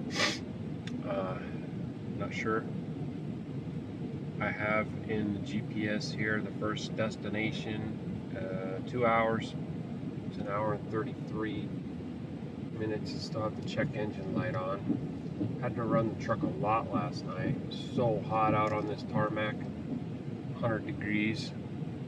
This is the biggest trucker parking lot that I've seen. I know they probably have that bigger one, I-80, whatever. Everyone's always talking about it. This maybe is a little lesser known, Littlefield, Arizona, TA here. I might not be too chatty today because I'm really depressed. Having more fights with my Shah, and I'm over that shit, man. I'm so over that. I don't know what's going on. It's really just crazy because people are saying that when you're in true love, you can trigger each other's trauma so that you can heal. And it's like no matter how ugly everything gets, you're always there. She keeps on saying stuff about me going and finding someone else, but I'm not going anywhere. I keep trying to tell her. She don't listen. She gets up in her feels, and she has kind of like a temper tantrum, and everything is my fault. She just starts throwing everything that she can at me, and I'm just like, I just want to hold her. I just want to hold her right now, but I'm so far away, and I don't even know when I'm going to get to go home. Yesterday, we ended up getting What should have been diamonds of a day was rocks of a day because of the drama. But we ended up getting an opportunity to save like $400 a month from our normal budget. It's huge because that just keeps building up month after month after month. Thank you, Father. Thank you, Abba. I needed that. I need more of that, but I really needed that. I don't know. Life is getting really, really difficult, and I think it is for all of us. And you know, when the scripture says that MEN, hearts of several wax cold, MEN become lovers of themselves. I think the reason why is that the beast system is putting so many things in front of us. Stuff is breaking all the time. You have to replace stuff all the time. You can't earn anywhere near what your expenses are. And so everybody gets really consumed with their own issues, which is understandable. I mean, it makes perfect sense, right? That would happen. And there's the rain coming in here. Hallelujah. Yahuah. So then you're less apt, if that's the right word, likely, whatever, to reach out and help your brothers and sisters. So your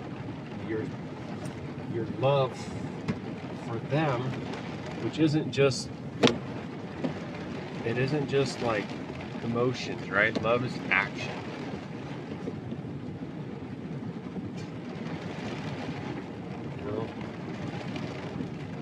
I'm out here doing this stuff right now because of the love I have for my house. Find a way to provide. Ooh, that was a huge lightning right in front of me, which would basically be to the northeast. I think this guy, he knows it's time to roll out. We're gonna try to get out in front of this storm before it really gets wild. Let me get this laptop back in its case. Baruk Yahuah, because I was able to get a lot of stuff uploaded. Now once I get this trailer dropped off, I'll get to a hotel and I'll maybe get stuff straight. There's a lot of things that are going on. Heck, I gotta print permits. I don't need them for the travels, but I do need them for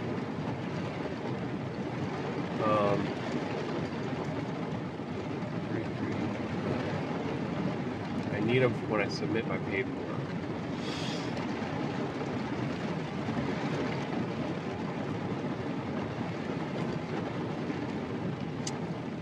All right.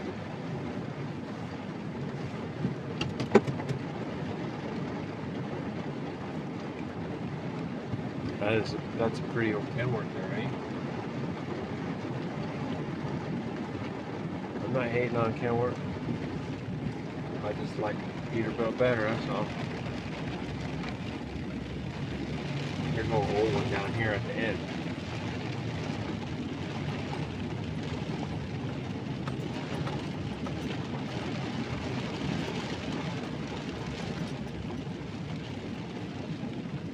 Trailer brake check. Yeah, look at that sucker, boy. That's pretty, huh?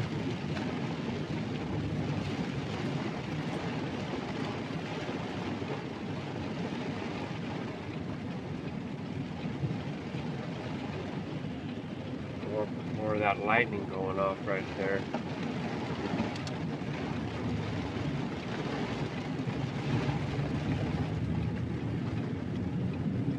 Yeah, man, it was hot. I was uncomfortable.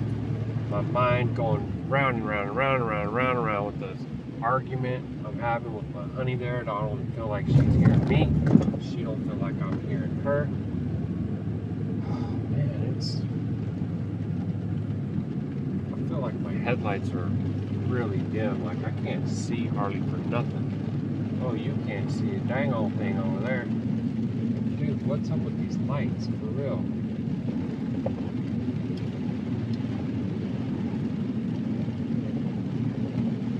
and they're just so dim. 339. I think that's the right. Hang on. It is. Okay, that reminds me I need to refresh my miles. Man, dude, I can't see hardly nothing out here. Why is it like this? Maybe it's actually because of this crazy bright logbook. It's really bright. No, not really. It ain't no better. Well, let's see.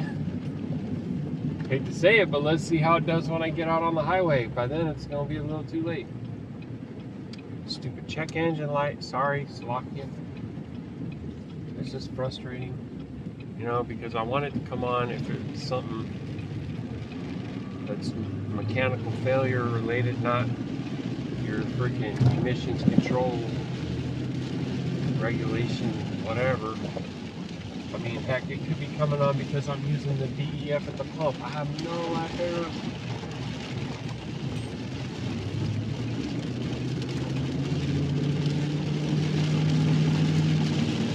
It's all lightning. Desert storm.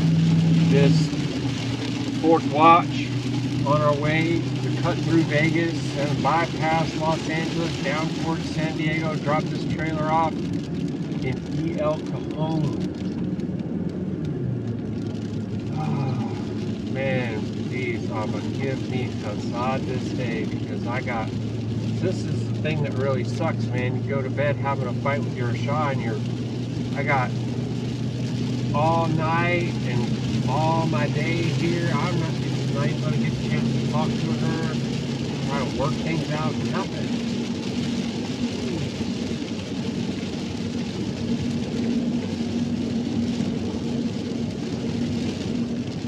Anyways, that's the TA, Littlefield, Arizona, and that's the tarmac.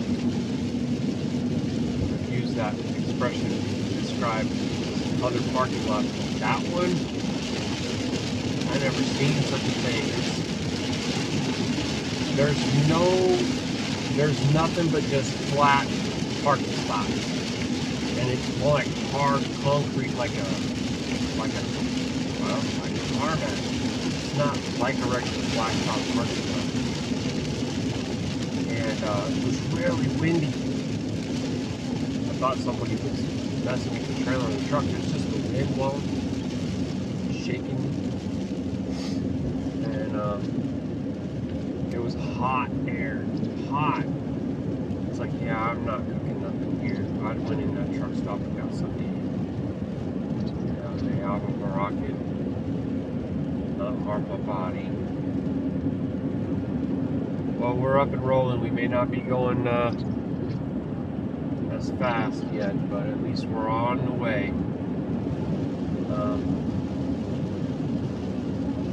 I'm going to go ahead and hop off of here, catch up with you guys a little later on when there's maybe a little more to say and a little more to look at. Oh, dang, it's all in the rear view. May the storm stay in the rear view. Or actually, I want to be in the storm and be protected by you in the storm, and I guess that's what I'm getting to do. I'm getting to live that right now. I'm out here professing your truth and ain't nobody listening to me. I know how they felt.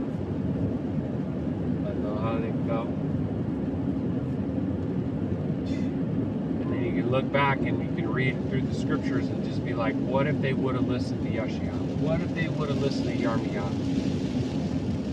What if they would have listened? Well, I guess it would have been a prophecy coming to pass then, because they might have changed their ways. See, who was willed that they did change their ways, and he kept calling them to change their ways, but of course they didn't.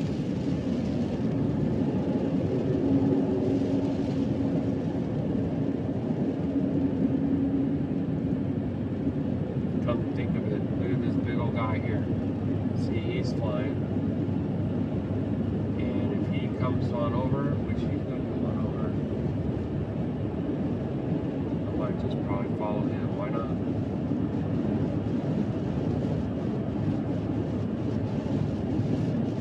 Hallelujah. Alright, family. I'll be back with you whenever Abba calls me to be. Much love. Baruk Atah Yahuah. And I want to be able to be there for you. If you need anything, please let me know.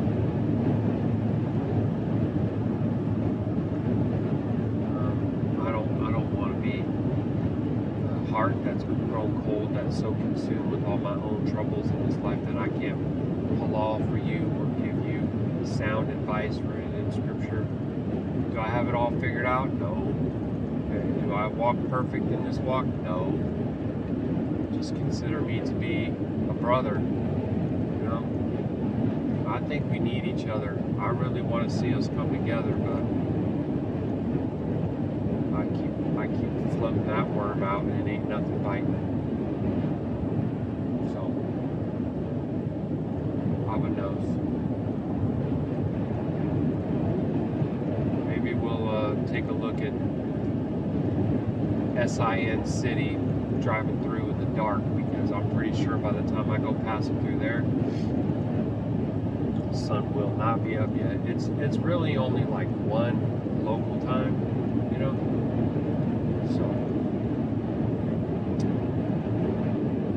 Abba deliver me swiftly, safely to drop this trailer off, so I can try to move on to whatever battles we got in front of my face next. And thank you for the dealings that health insurance, you know. And the thing is, they meant it for evil. He used that wicked witch to bring about that change. I would have never known, I would have never imagined the amount that we would be able to save. And expanding coverage, like my shop can have dentist visits and get glasses. And as long as I can just keep on being out here and earning money, I guess I'll just live out here and send the checks home. I don't know. This is a crazy life, but it's all going to end soon. It's all burning down. I'm surprised it's staying up this long. You know, pay attention to what gone on over there when they murdered those 5 journalists that all worked for major news outlets and were in a hospital. Everything is a violation of international law, and it's all caught on live stream, like, and they actually arrogantly admit to it. And then I heard this clip of Trump, and they're asking about it. He's like, what happened? When did that happen? Oh, I didn't know about it. I'm like, bullshit. What? Are you kidding me? You sat there and said you didn't know about it. That's crazy, dude. I don't know, man. You guys that are in some kind of blind allegiance to that guy, I don't even know if you can be snapped out of it. You know, it's just like the Pied Piper leading rats through the streets. They're dancing like marionettes, swaying to the symphony of their destruction. Abba Chassan. Wow. Yeah, that statement's false on the coin, both sides of the coin. One, the commander-in-chief of the most power-filled military ever known to man doesn't know. Yeah, right. Yeah, right. Or, hello, their Golden Dawn orchestrating the ushering in of their coming out party. The largest mass ritual sacrifice meant to usher in their beast, their king, that black dragon in the flesh. Yeah, not only did he know through his own military advisors and everything, letting him know what was going on, he knew beforehand, because he's part of the whole plan. Trust the plan. Their plan. Whose plan? Follow. ancient and played out over the ages. Look at these people, man. Look, we're going to go through S.I.N. City. Look at how they love it. They love the darkness. They worship the beast system. You got to get your shares in Bitcoin and, you know, get your diploma in AI. Excuse me. Saturnalia worship. Guys, it's wild. Yeah, so I'm drafting with this truck, but I'm actually falling behind. I'm going 70, and he's just like kind of pulling a little bit ahead. I'm gonna add a mile or two an hour here just to get right into that sweet spot. I was drafting behind a truck the other day, and I got my miles per gallon up over like 12 and a half, 10. I picked up like 2.5 miles per gallon by drafting this truck.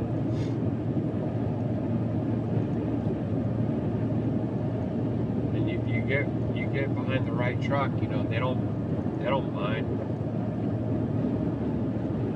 They signal a little bit early, let you know if they're gonna move over, so you can stick with them. You know, try not to let anybody get in between y'all.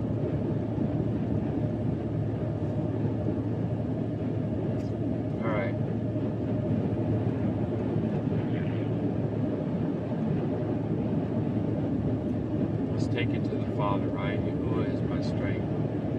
The Father makes me strong. Baruk Atah Yahuah, please give me your guilt. Shalom and Chesed. Barak Ma'ashah. Heal us from all our past traumas and help us to heal one another. Use us to heal one another. So be it. Not be so easily moved.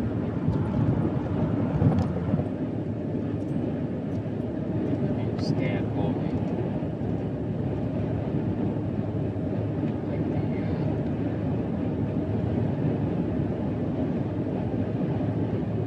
the cedar of Lebanon.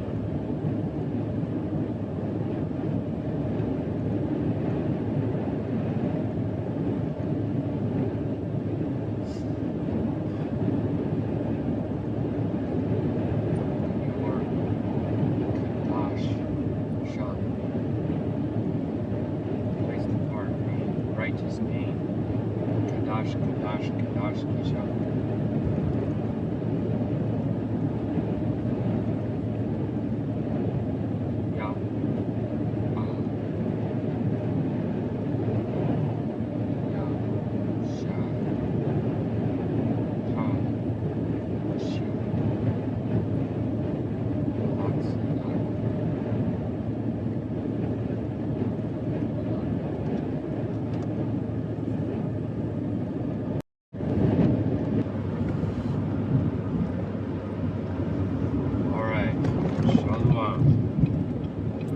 So we are on 15 South. Got all the lights of Vegas in my windshield here. I guess we're pretty much on the north end. At the Air Force Base. Nellis. Out my window. As we were coming over the mountain into the valley. I mean, it is kind of like a picturesque view, but it's also kind of gross. I mean, it depends on your perspective, I guess, but all these people stacked up on top of each other, just sucking up all this electricity, and, you know, I don't know. There's so much wide open spaces out there that people could dwell in, and they could have their own. But this is how they choose to dwell. And, you know, these cities are buffets for devils, man. Buffets for devils. I was listening to Trump a little bit, and he was referring to them as killing fields. These cities. And, you know, it's creepy how he speaks the truth on different things. It was also kind of creepy when he was saying how he wants wants to. He mentioned this already before one time, but he was saying it again, how they should change the Department of Defense to the War Department, Department of War. He's like, oh, when it was called the War Department, we won World War I and we won World War II, and I think we should change it back. We, continue winning. Like, I don't like the sound of Department of Defense. We're not just about defense. We're going to be about offense too, if that's okay. And I was like, whoa. It just, I don't know.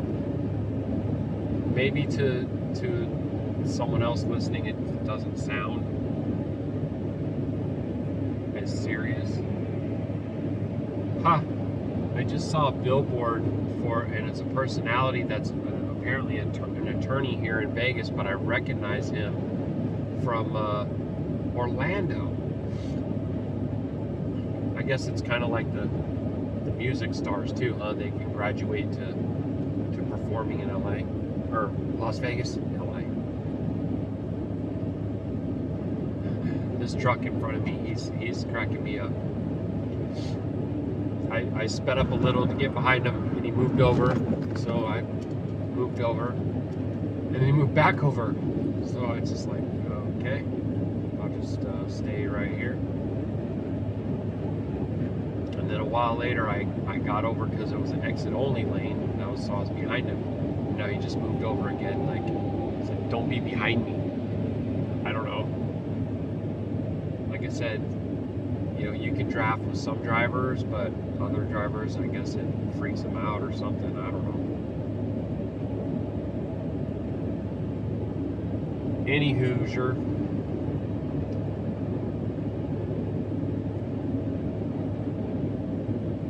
So we're, I was going to say something and then I got off onto something else. I apologize.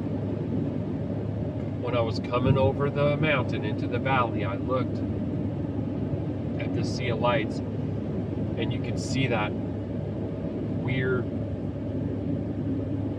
like, sphere dome theater or whatever. I think it's freaking weird. I couldn't tell what was being displayed on it, but you can see it just kind of standing out in this sea of lights, just like the obelisks do. There's a lot of obelisks here. A lot of obelisks here. A lot of underground things going on too. Nothing new under the sun. But anyway, we'll let the camera roll, passing through and some of the lights and whatever. We got 41 minutes to the stop, the first stop, which is at Prim.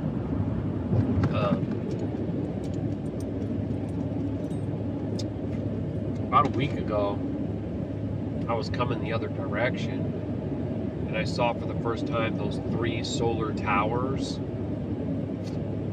and they really stood out to me in my route. And I looked up what the official story is. I personally don't buy that. I think it has something more to do with the redirecting of energy, which basically matches how they're describing it too. They're collecting the energy for the sun to use it to benefit mankind. I believe that they're collecting it to use it to benefit their own plan and agenda. And so, staying true to form. That's a theory about a conspiracy. But the conspiracy itself is actually fact. It's well known and established fact. So when you understand the kingdom of darkness and you see how they operate and how they work, then you can actually kind of start to discern things that are lesser known, right? It's almost like when you go into a dark room and you're in there for a little bit, your eyes adjust, and then you can start seeing some of the things that are going on in the dark room, right?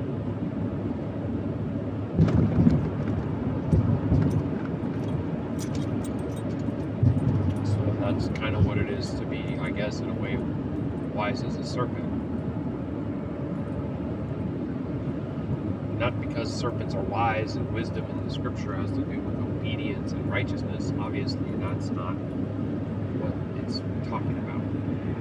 It's about being able to expose the works of darkness. Means that you have to understand a little bit about what they're all about, what their belief system is, and how their amunah works. Yeah, so there's this crazy tower here, right? Wow, what is that? It's on my side, so you won't see it this time, but it seems to be connected to STRAT written on the hotel. So that's interesting. A couple woman in red billboards right here. Okay, so that looks like that round theater dome thing right there right now, and it actually looks like it's making itself to look like what they claim the sun is. I don't know. Oh, weird. It says eat my... Oh, it's a Cheeto. Cheese puff Cheeto thing. Really, really weird.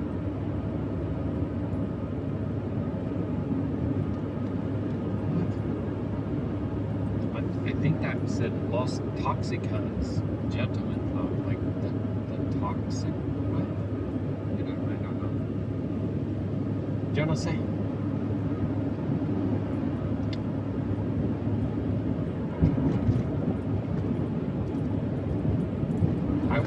I will say that I'm all right with this kind of traffic. We are just coming right on through here. No problemos. Yeah, look at some of the faces of some of the entities that are on the billboards, and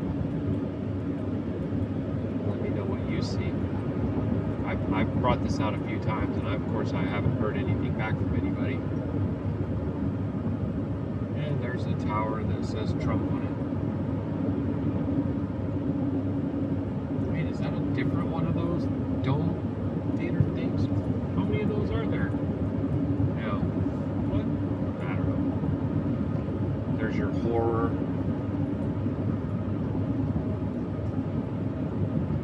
Area 15, I don't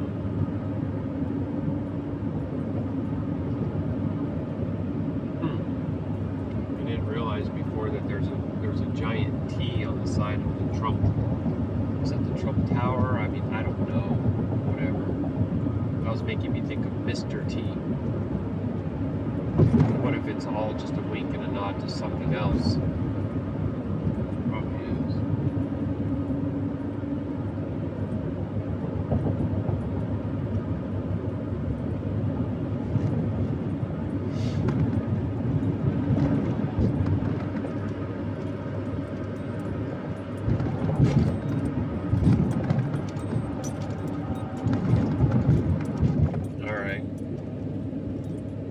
I'm gonna let this keep playing here, see if we hear any comms or anything significant.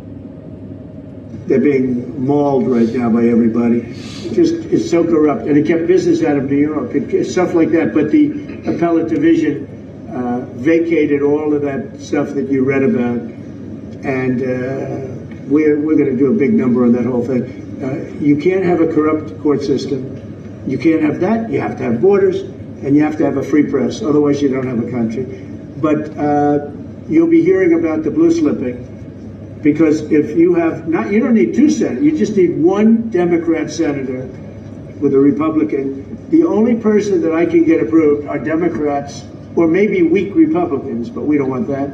But the only person I will be able to get approved in any of those states where you have a Democrat I can't get a U.S. attorney. I can only get a Democrat U.S. attorney. And this is based on an old custom. It's not based on the law. And I think it's unconstitutional, and I'll probably be filing a suit on that pretty soon. Yeah, please. During the campaign, you called Kamala Harris a communist, but the Biden-Harris administration, they never called for nationalizing a private company with the federal government like you're proposing with Intel.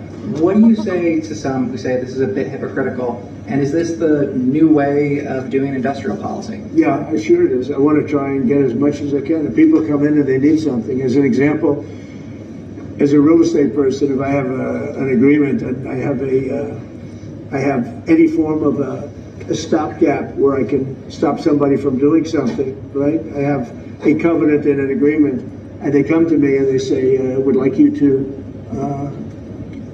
do something, but you have us restricted. If I do that, they usually have to pay. Now, in the case of Intel was interesting, but I hope I'm going to have many more cases like it. Intel came in. I met with the gentleman. I had a lot of respect for him. He came in under a little bit of a cloud. I liked his story. I thought he was good. I think he really means to do a good job with Intel.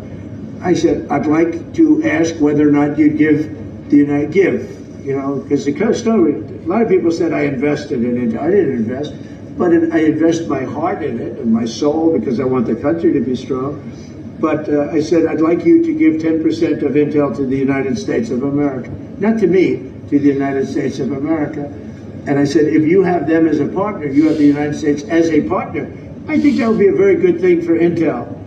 And he thought about it, a little bit different, and he said, I like that idea very much. We have a deal. And I just made $10 billion or $11 billion for the United States of America. And yeah, there will be other cases. If I had that opportunity again, I would do that. And then, you do have stupid people say, oh, that's a shame. It's not a shame. It's called business. If somebody's willing to give you 10% of a company and you're not paying for it, and I will tell you, with a company like Intel, as you know, it's had difficulty. I want them to do well. I want them to do well anyway, but I want them to do well in particular then. But isn't public ownership of a private company a new way of doing business in the business of the United States? Isn't that what you were sort of addressing? So are tariffs. So as you know, the stock market went up almost 1,000 points on Friday. And it went up not because of this very, I think, terrible, hello, who is that back there? Get out of the room. It went up because of something much different. It went up because it was announced, CBO announced the numbers, and as you know, they gave no credit to tariffs. They said they made a mistake, that the trade deficit will be reduced because of Trump's tariffs, will be reduced by $4 trillion, right? Is that what they said, right? They said $4 trillion, and the market went up like a rocket ship because the tariffs are good. Well, tariffs aren't that usual. If the 7 wars I stopped, 4 of them were because of the fact that I had tariffs and trade. And I was able to say, well, if you do this, if you go fight and you want to kill everybody, that's okay. But I'm going to charge you each 100% tariff when you trade with us. You know what? They all gave up. I stopped 7 wars. Numerous of them was because of tariffs. So, you never knew the word tariff. It didn't exist really, essentially, in this country until actually in the 1870s up till 1913 it existed. And we were the richest country. We were richer then, proportionately, than at any time in the history of our country. And then, stupidly, in 1913, they said, let's go to the income tax way of life. Let the people pay instead of foreign countries. No, we're taking in trillions of dollars in tariffs, and we're stopping wars because of tariffs. So that's not so normal either. But you know what? Other countries did it to us, and now we're doing it to other countries. Sorry, I just want to say, as I'm exiting the south side of Vegas here, there are so much billboards for attorneys. They have the attorneys. Some of them too are like, you know how you have like an actor or an actress has like a headshot? They're like that, right? Glamour shots, headshots, whatever. The guy's standing there, his side profile looks so noble and everything, young chiseled chin, whatever. You know how much it would cost to put billboards up along I-15, right? Cutting right through downtown Las Vegas. Think about that. You know how much money they're fleecing from the lambs, these law firms, whatever. That's wild, man. That's really telling if you look at that. Just come on, man. Trump is over here saying that, oh, I made a deal. That's all. It's just called business. Yeah, Intel's going to give $10 billion to the United States. It's like a one-sided deal, right? What did you get back? Oh, nothing. All we had to do is just, say that we're teaming up with Intel. Yeah, right, dude. That ain't how that works. Oh, that's creepy. Deja vu. Dance and show band. I don't know. That's a really creepy billboard on the South Point. Whatever that means. So I was thinking of something else while I was listening to him throw out all the numbers, the 4 trillion, 0 murders, 0 illegal border crossings. You guys hear the numbers, right? And they're supposed to be so amazing that you're just in awe. It's captivating. You're like, oh wow, they did this in science too. They'll be like, oh, it's 40 trillion years, it's 63 million miles away, and you just hear these large numbers and you're just kind of in awe, and so you're like, okay, trust the experts, right?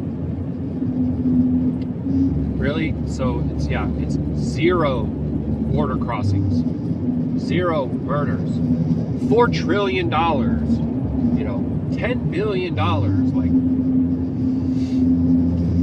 This is a sleight of hand illusion type of trick that they use. The priests of Baal use this high wizardry, right? You can almost imagine a guy standing there waving his hands around and throwing glitter, and everything's just so captivating, ooh, ah, right? Flips his hand over and there's, pigeon flies, whatever. Just think of an illusionist. See, you would never imagine that the president could do that kind of thing unless you were able to discern what they're doing in the scientism religion. Yeah, man, these law billboards are out of control. Wow, it's pretty incredible. All right, so I think that's it for this part, right? The Vegas part. Let's let him babble on a little bit more, Mr. Babylon. Babylon. You ruled out boots on the ground in Ukraine, but how would air support as part of security guarantee be any different? Those U.S. You really went from one question to the next. You go from one. I expected it at least challenge you. Now we're talking about boots on the ground. But U.S. air assets over the skies of Ukraine as part of a security guarantee, wouldn't those U.S. airmen also be? Well, you don't know what security guarantee is because we haven't even discussed the specifics of it, and we'll see. Number one, Europe is going to give them significant security guarantees, and they should because they're right there. But we'll be involved from the standpoint of backup. We're going to help them, and I think if we get a deal, and I think we will, but if we get a deal, they're not going to. I don't believe you're going to have much of a problem. But we'll back it up because I want to stop seeing people being killed. When Biden was here, he gave $350 billion. You know this from covering business. $350 billion to Ukraine. I said that Zelensky's the greatest salesman I think I've ever met, better than P.T. Barnum, because he'd come to the country and walk out with $50 billion every time. He actually came here once, he walked out with $100 billion. We're up to $350 billion. I got $1 trillion worth of rare earth that we have for the country because I felt badly for our taxpayer. But I did something else at the NATO meeting. They are. So I wanted to say, I used to hear this phrase, rare earth. We got rare earth. Oh, we're invested in rare earth. As part of the deal, they're giving us rare earth minerals, right? And I didn't really understand it as much. as I've been doing this job and driving around the country, I've been seeing them raping the earth a lot. And, you know, Abba kind of put it on me there, you know, that it's defiling his creation for their own personal gain, to profit off it. We're supposed to have dominion and stewardship over Arat to manage it well, right? To use it for life and abundance and food. You have people starving and deprived, because of the depraved people, right? Who are hoarding it all for themselves. And so, like, to throw that around as if it's something great. If you're a Trump supporter and you hear him saying that, oh, he got us rare earth minerals, you know, like, you're entering into agreement with this idea of raping the earth for profit and gain. It's actually pretty mind-blowing, like, to think about that, because I really didn't before this.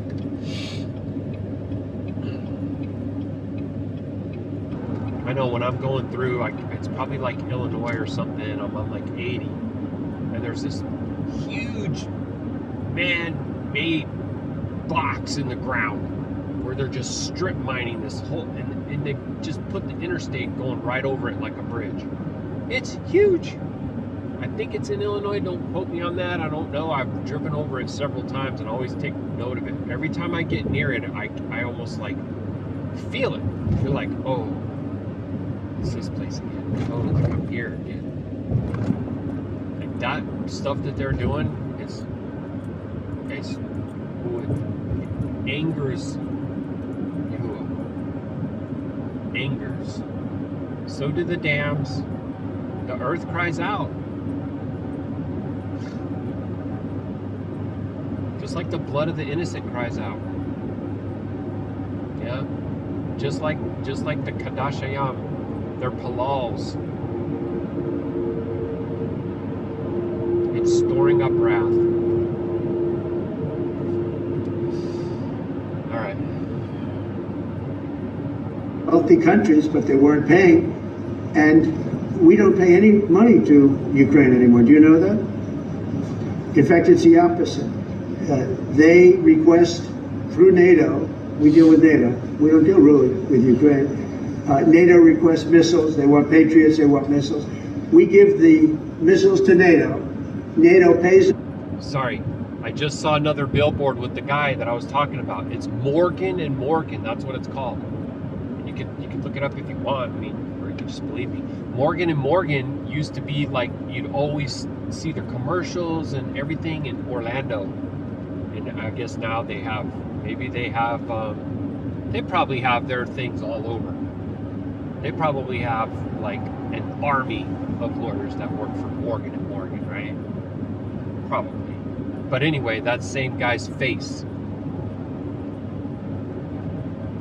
And you look, maybe not you, but me, I look at the face and I can discern. I'm like, remember when they were talking about that syndrome? Oh my gosh. If you can look and discern wicked Ruach Ha'Qadash and Baruk Atah Yahuah, okay? Because that's part of eyes to see. I do halal that it actually causes you to seek righteousness.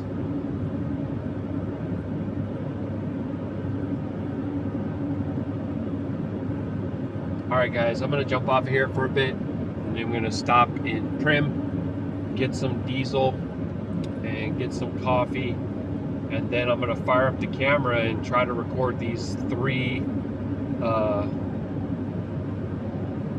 solar charging, directed energy technologies. See, yeah, especially if we go through it at night, I wonder how it's going to light up everything. We'll see. Stay tuned. Baruk Yahuah. Shalom, family. Hallelujah. Rumamu. Yahusha. The check engine light went out, family. Baruk Yahuah, this is the third time that Abba's done this. When I'm taking the trailer over the mountains, the light comes on. Then within like, well, I don't know, 12 hours, it goes out. See what I mean? Now what if I was like rushing off to a mechanic somewhere and I'm like, oh, check engine lights on, and then they're like, oh, you need this and that and this and that. I don't know.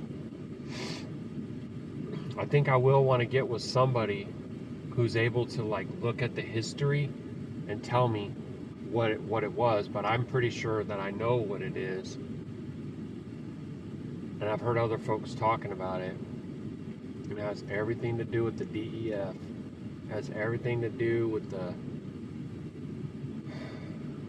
emissions additions that I think strangle the life out of the strength of these engines.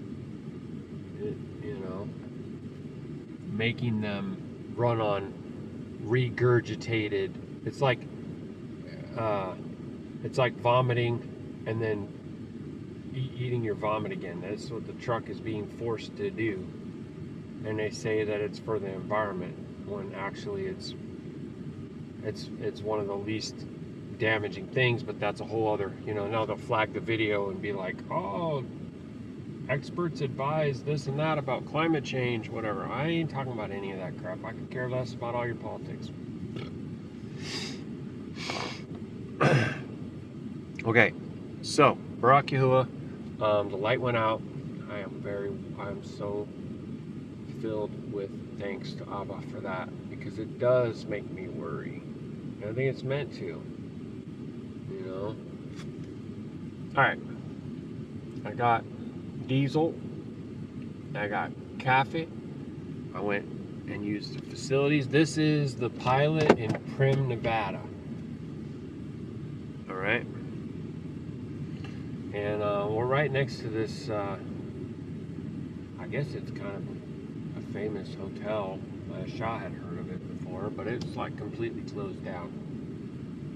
I'll try to I'll try to rattle off the name here in just a momento. Just trying to get our map and everything back up. Here we go. And also, like, I wanted to keep the camera on because I'm pretty sure that we're going to start seeing those.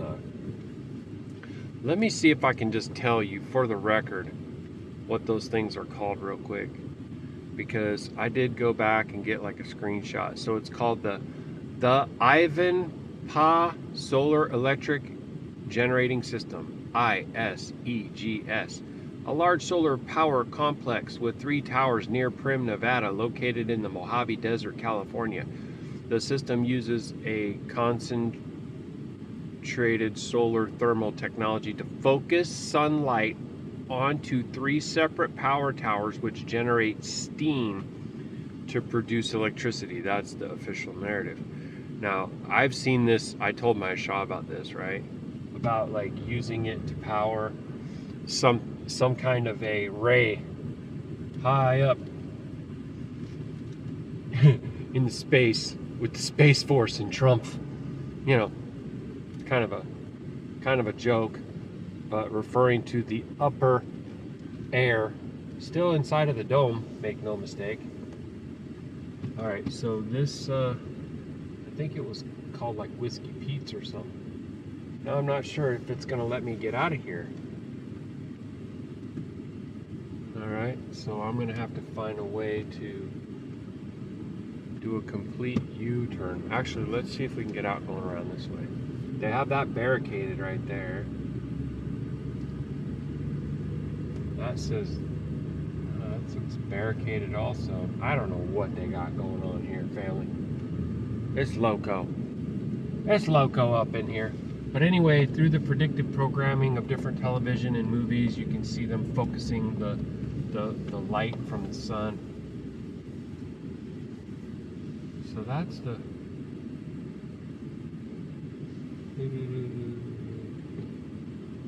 Yeah, I think I can get out this way. Barely. I don't know if that's Whiskey Pete's. I feel like it could be a place called Whiskey Pete's. Whatever it is, this is closed. My little navigator don't know what I'm trying to do. It's all confused right now. Ugh.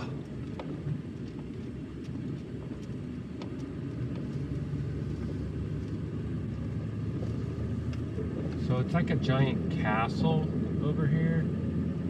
And there's like, yep, it is. So it's Whiskey Pete's, and it is completely closed down.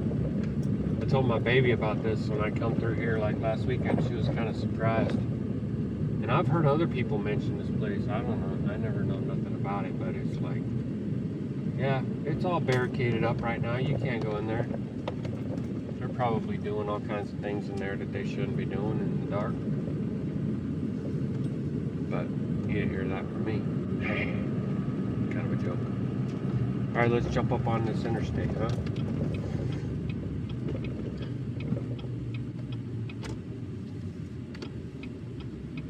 Am I allowed to go this way? I don't even know. It's crazy, dude. You can't even tell what's going on over here. Loco vatos. Oh yeah, let me get my toe thing on. Okay. And we're off. Okay, now you can see the hotel. I'm talking about the casino. See how dark it is and how there's nothing in the parking lot. And then this up here is the pilot that I was just at. And I got all my fuel. And Abba Baruk Atah Yahuah, and the check engine light went away. And we are being welcomed to Catalonia.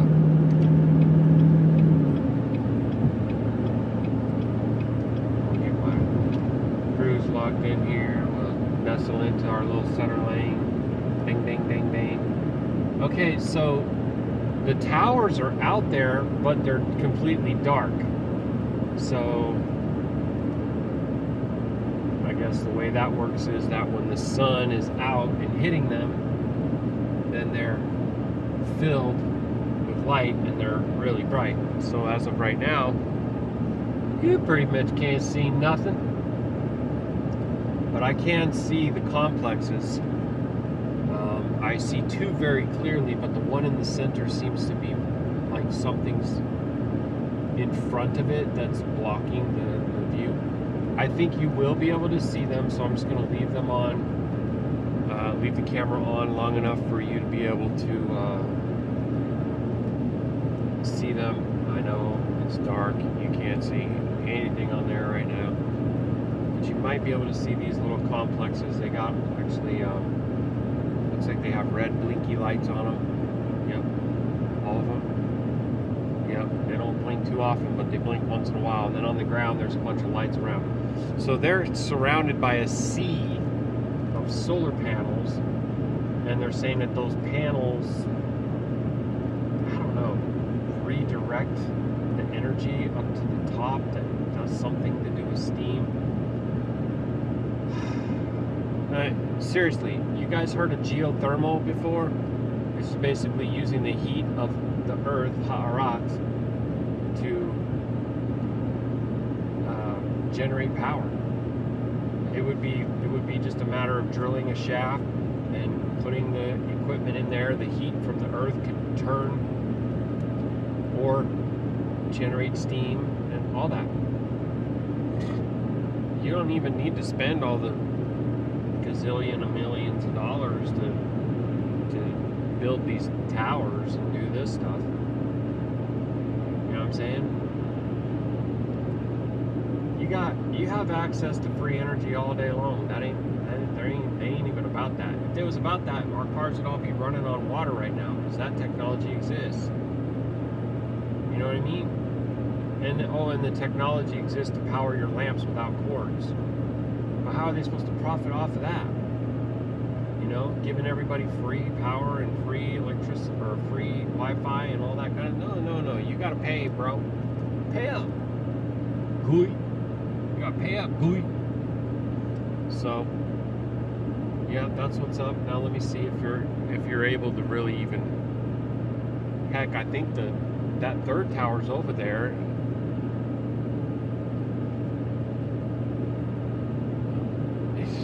You really can't even see it pop up in the,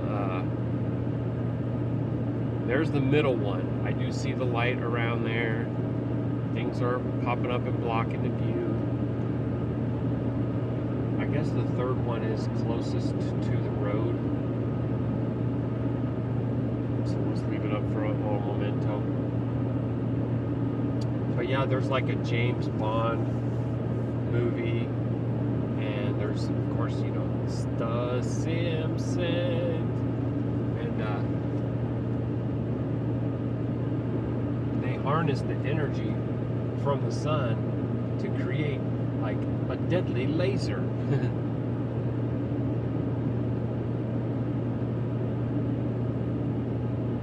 So, you know, it could be the fast auto, distant fast auto. Remember that song? There's a way station in a mile. There's the California question. Inspection ahead. All vehicles prepare to stop. You are now entering the United Social States of California. You must submit yourself to a strip search. Where are your papers? Do you have your papers? Okay, Arnold, take it easy. All buses stop at scales. So if buses stop, why wouldn't I stop, right? Trucks, right lane. Okay, let's get in the right lane. And to travel on shoulder. Shoulder, is this the shoulder or the right lane? I'm confused. It's not clearly marked. Okay. All trucks stop at scales. Do not drive on shoulder. Well, you just commanded me to the right lane and it looked like a lane. Yeah, they create all the chaos and then they bust you for it. Alright, truck scales. Exit only. No idea, bro. Like, I don't know. Are they gonna get triggered and be like, you're not a truck? Oh, okay. I'm a commercial truck, 1-ton truck, hauling merchandise. I'm confused. Help me to understand. I don't know what the speed limit is. It feels like this is going on and on and on forever. There's like 1, 2, 3, 4 lanes here. This is so bizarre. There's no trucks. There's one truck like way up ahead of me. He looks like he's in this lane, so I guess I should be in this lane. Agriculture inspection, all vehicles stop. Why do I feel like I'm gonna have some Nazi barking at me that I need to pay better attention? You know? Maybe that's just not gonna happen, and that would be well if it did not.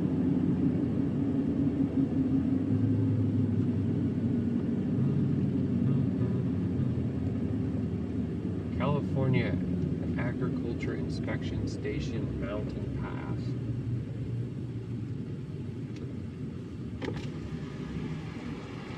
Hello? Transporting?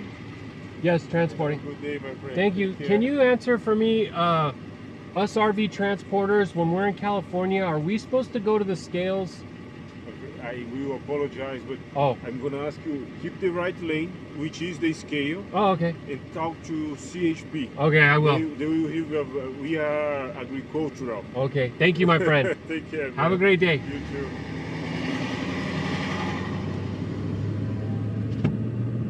Wow, he had an arsenal of words that he was able to explain himself with. I was a little concerned at first that he wasn't even going to be able to. He was going to say, "I'm sorry, no speak any English." Well, anyways, he said pull ahead, and the scales are up here. He's agriculture. Okay, so that was phase 1. We're keeping it moving. So there's the Ivanpah ditch, which remember those things were called Ivanpah something solar generator. Max speed 30, okay. So we're gonna go a little bit under that just to be courteous. Trucks given bypass signal only. I have no idea what that is, so I must not have it. Stay to the right. Man, this is quite the thing. This is the longest in length. You know, look how long I gotta drive just to get this trip.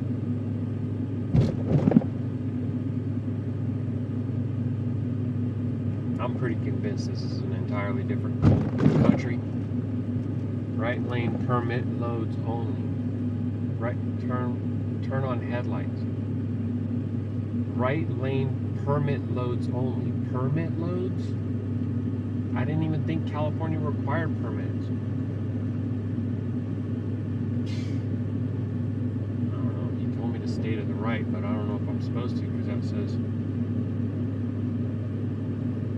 permit loads. Dude, I am confusion.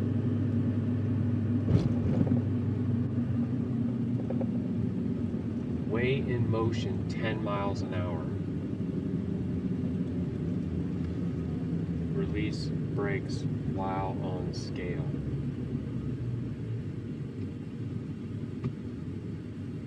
Stop on red. It's not red, it's green. You guys see any people in there? Do they even care? Oh, what's going on? It's crazy. Okay. So, looks like we're all done here. Scale inspection bay. Baruk Atah Yahuah that we're not doing that. Actually, I wouldn't mind getting a roadside inspection. I mean, it makes me nervous because I've never had it. But what if I pass and I get $100 and then I feel like, hey, that wasn't so BAD. That's not so BAD. You know what I mean? All right, so I'm gonna try to get some updates on what's going on in Gaza because it sounds like they're coming in with the boots and the tanks and everything from the north to just, what do they say, forcibly displace a few million people to the south, run their tracks right over the skulls and bones. It's escalating. Everything's escalating quickly, and I feel it in my own self, and I feel it in my relationship, and I think that you do too. I don't really know, but I would like to hear from you if you do or if you don't, if you agree or if you don't. And either way, Baruk Atah Yahuah, Hallelu, Yahuah, Shalum, Shalum, Mashpaka. It's so dark.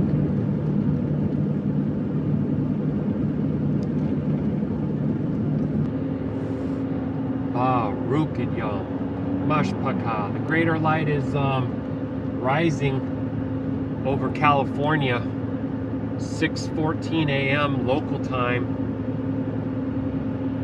Showing 48 miles to get to my next stop,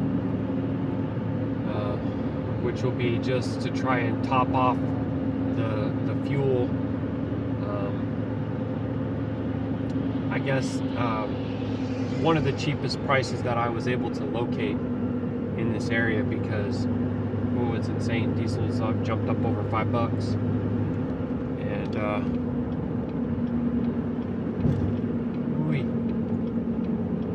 not sure what's going on with that. Why did everybody just do that? Slowed way down. That's funny. That traffic sign says A through Z, 0, 1 through 9, and every symbol, like, it's just all gibberish written on there. That is perfect. Just all a bunch of babble for Babylonians, right? I guess on their way to work, maybe some of these folks with their, or their in morning commute. Yeah, it's sad, but it is what it is. So we got off and on traffic delays happening now. 13 miles on 15 south to the 215 loop around the outskirts of LA. So yeah, we're close to LA right now, I guess. Feels like we're actually kind of far away, but here you're already feeling the effects.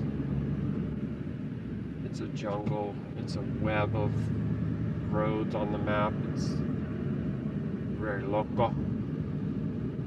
No me gusta. Can't like it. It's no bueno. So, yep, the lanes next to me are all stop and go. This whole thing just came to a halt, right about the time I turned the camera on, actually. But it's pretty as far as just, you know, the mountains and the sky. It's one of the most beauty-filled places, actually. It's just Adam ruining it, you know, or the one that you think is called Edom in Scripture. There's no E in Abrith, right? So actually the letters are ADM, exact same letters for the one in the garden. One that fell, the one that didn't stand up to his Rasha like he was supposed to, and obey his father, the Shemayim, like he was supposed to lead well. We're all struggling to do.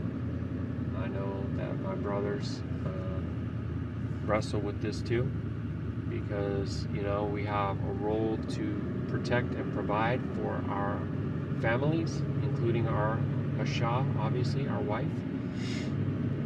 And so we strive to give them the things that they need, that they want, and in most cases that they deserve.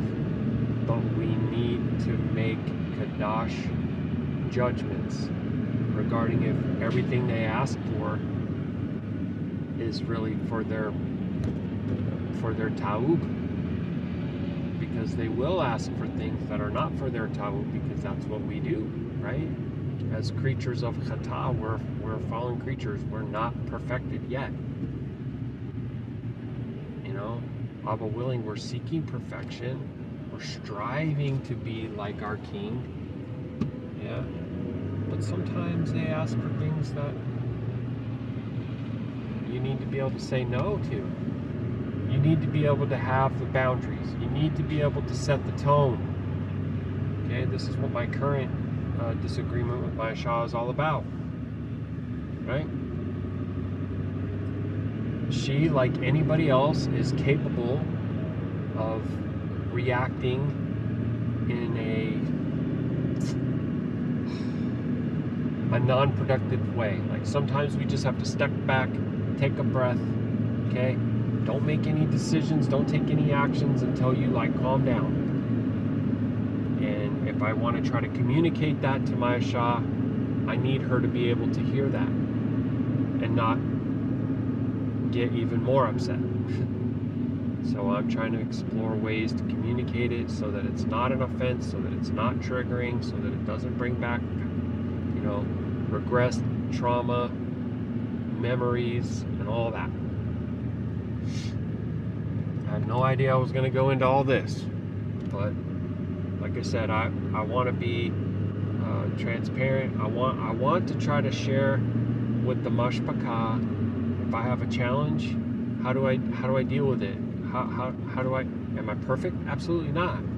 Absolutely not perfect. No, but I'm going to seek Abba, Halal, search the scriptures, try to reason. I'm challenging myself to look inside myself and find my own faults, acknowledge that I have plenty of errors and things that need to be sanctified, as they say, right? Made new, renewed. I'm putting off the old person. Much of my life has been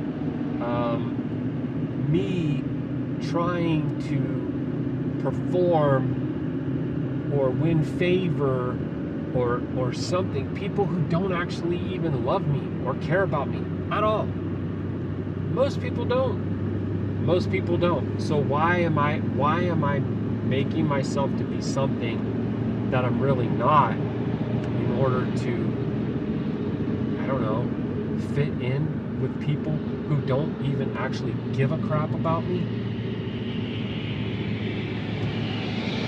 Right? That's part of what it is. That's part of what the old man is all about. Man-pleasing, the scripture calls it. If I am still a pleaser of man, I cannot be a pleaser of Elohim. Right? I need to be a pleaser of Elohim and let the relationships fall into place from there. Trusting Father. Dang, I wish I could show you the view out my window. I don't know what is this the San Bernardino Valley, or is that what they call it? I don't know California really, guys. But I'm coming around a bend here, and there's this massive valley out my window. It's really actually pretty. Mountains, pretty. Clouds, pretty. Okay? All the crazy crowded lovers of themselves and everything else around here, not so much. Not so much.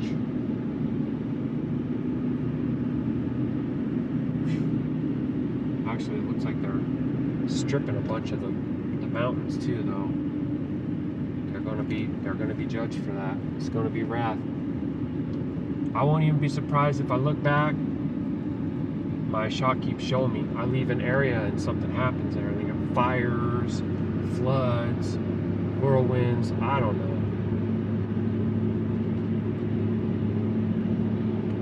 know. I don't like being here because I don't want to be here when it happens. Yeah. You know what happens? You know that shirt from Forrest Gump? Shite happens, right? I don't want to be here when shite happens. You know, I want to be home. That's really what I want.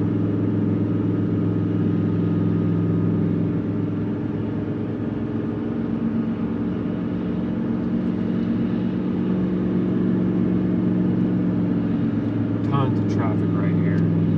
So much I can see it. It's like this road looks like a train track of red lights going all around the corner and up around the bend and everything. Gotta be here for a while. But, you know, that's okay because I departed at 1 a.m. California time, aka Washington time, Pacific time, East Coast, or West Coast time, excuse me. Right? My alarm went off at midnight. I ain't get no sleep. I ain't get no sleep, man. Armor up and fight. Fight the Taub fight. That's what this is all about. I'm trying to get this knocked out and handled, right? So that I can rest in la mañana, the seventh day, Baruk Yahuah. Yes, the pagan day, Wednesday, is actually the last day of the week, not the middle. They just lie like that, bro. That's how they lie. Why would you be tripping on that? If I told you that a day begins when the sun rises, you'd say, yeah, I know that. Well, okay, they tell you it's the middle of the night. You know that too, right? 12:01, that's literally the middle. That's why it's called midnight. If I say, oh, well, the new year begins in the spring when the newness of life comes in. Yeah, that makes sense. Yeah. Okay, well, they tell you that it's the dead of winter, right? January 1st, that's like literally the middle of the winter. So why would you be surprised? They do the same thing with well, let's see, the day, the week, the months. They got all kind of weird stuff going on with the months. I can't even get started in there. According to the book of Chanukah, there are 12 months in a year, 52 weeks exactly, precisely, perpetually, in all your generations. That means it doesn't change till Yahuwah change it. Okay? The first month, 30 days. The second month, 30 days. The third month, 31. Okay? And that's the pattern. 30, 30, 31. And it just keeps repeating. 30, 30, 31. I mean, seriously, people who watch the moon to figure out when a month starts, It's the literal definition of lunatic. Look up the etymology of the word and see what it is. They base seasons and times on the moon. No, not seasons. I'm sorry. I want to go look that up myself, but I can't right now. But I've looked it up before. Okay, so it's like if you base your observations, your walk, your times on the moon,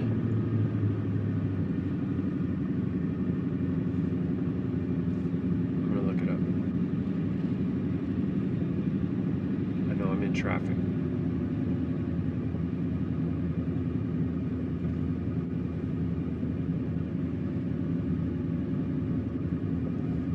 Comes from Latin. Okay, that's your first clue right there, right? Lunaticos, meaning moonstruck, which term comes from Latin, meaning moon. The term was used to describe people with a supposed form of periodic insanity that was believed to be influenced by the phases of the moon. Luna, root word moon. Suffix actucus, affected by, combined meaning,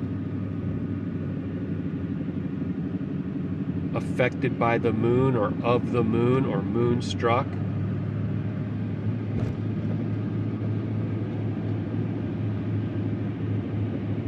You know, this is an ancient belief that the moon affected people's behavior and their minds. And when I worked in EMS, we would see an uptick in traumatic injuries on the FULL moon. Absolutely.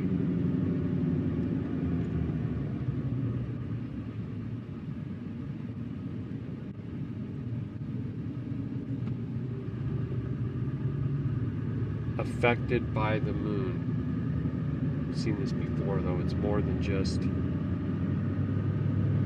say, like behavior.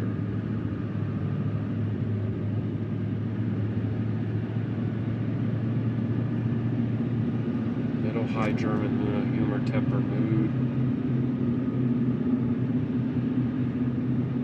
Lunatic fringe.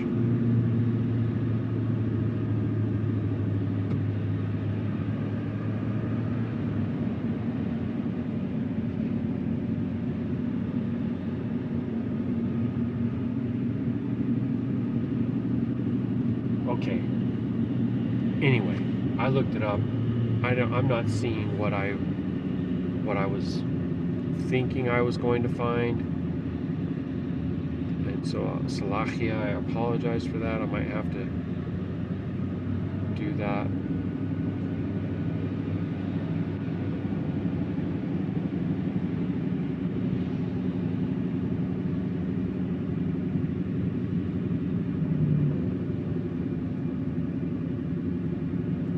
Later legal use, any unsoundness of mind sufficient to render incapable of civil transactions or management of one's affairs, weakness, fatigue, sense of acting, madness, folly.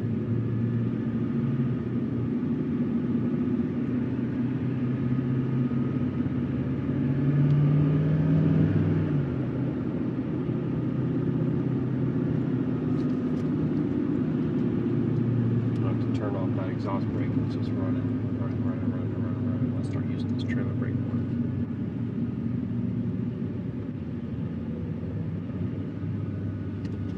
I thought I saw something before in the ancient etymology that had to do with times, but it's okay. So, the moon's role, according to scripture, my study, my research, I have videos on this. There's a calendar playlist. There's videos that have the title New Moon Days, feasts, all kinds of stuff. The moon's role is to tell us when a new season begins. She is a part of the celestial timepiece, absolutely. And that's her role. Also, it says that she's the lesser light, and she rules over the night.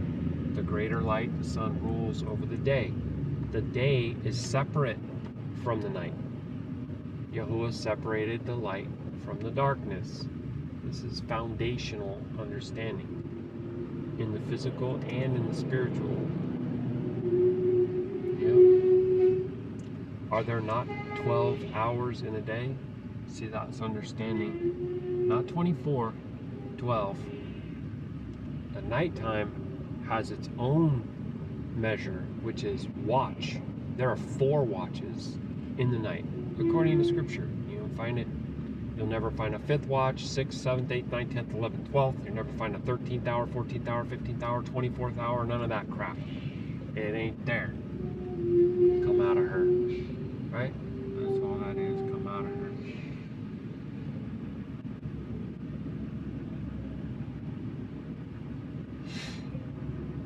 How come the train ain't moving? The train stuck in the traffic jam too over there? Woo! See, Palmdale, 138, Silverwood Lake. I'm going to try to remember that. Palmdale, Silver Lake.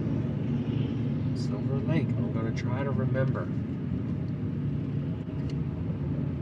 And let's just see. Let's see if it comes up in a little while after I depart. I don't know how. Those brakes aren't mine, but there's a lot of big trucks around me, so it could be any of us. They got us riding our brakes.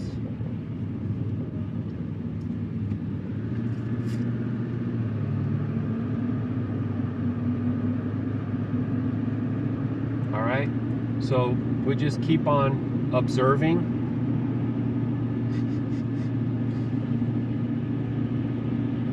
Try to make my way 6.5 miles to 215 South. 215 South is all me.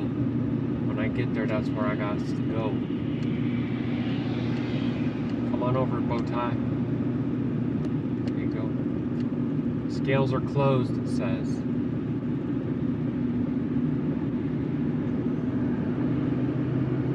Wow, we're actually, our truck just shifted. We're moving. This part's right here is yellow. It's telling me that it's gonna turn blue again in a second, but I can look up around the corner here and see that they're all brake lights. So we'll see. Just roll with it for now. Oh boy. These people are crazy, bro. Seriously. They just drive like, it's insane. They're the most aggressive drivers really that I've seen so far out here. All truckers should get paid hazard pay when they come to California. I ain't even kidding. Other places too probably, but seriously, dude. There's probably more trucking in and out of here than anywhere else in the country. I wouldn't be surprised. You never saw so much people in one place. Really. It's insanely crowded here.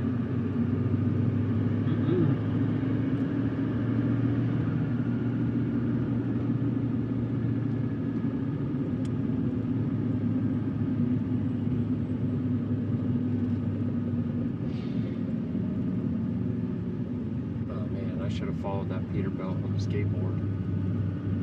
He looks like he knows where he's going.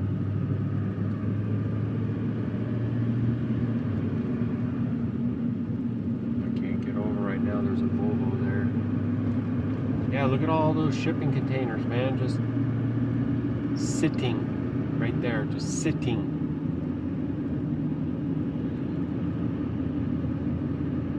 I still get creeped out when I look at those.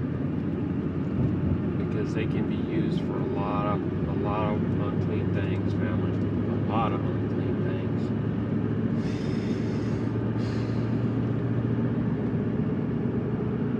Oh, that's funny. This road down there is called Cajon Boulevard, as in EL Cajon, where I'm headed again. Called the dealership yesterday, spoke to the lady that makes appointments. She says she's going to call me back to get an update of my location. If everything continues to flow the way it is right now, I might be able to drop this load off at like 11, which would be incredible. But it's really early when you talk about, you know, like getting into the hotel and stuff. There go a wave driver right there.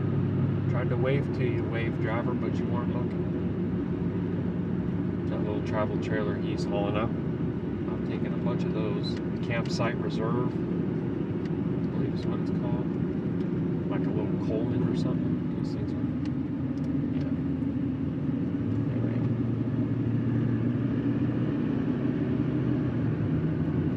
Lots of mountains right here. So I guess this is what the San Bernardino, what is it, county, mountain range, valley, is everything called San Bernardino? I don't even know. I really don't.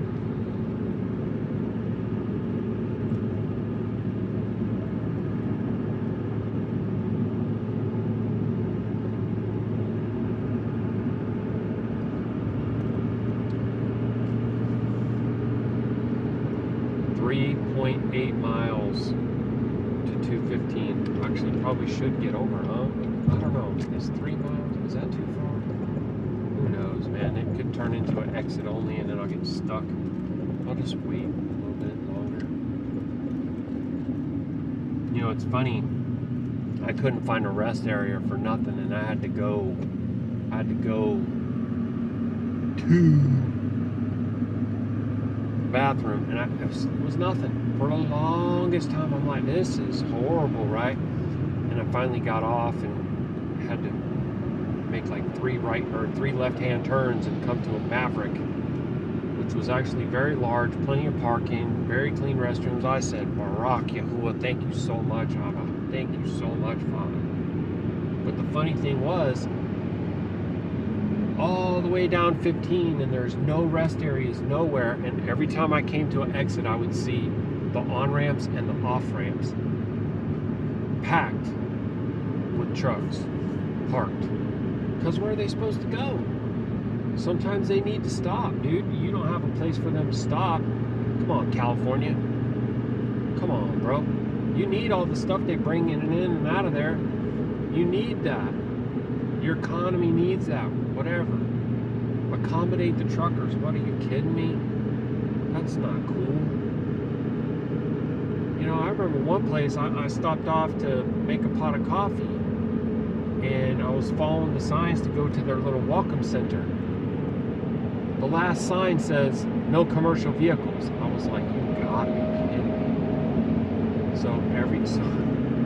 So everybody can come to the welcome center except for commercial drivers. That's crazy, man. Yeah, these mountains are pretty wild here. Oh wow, Cajon Boulevard, historic Route 66 is what that is. That's, I think, right down there if you look down into that little valley. Oh, I did not mean to do that. Let's not do that.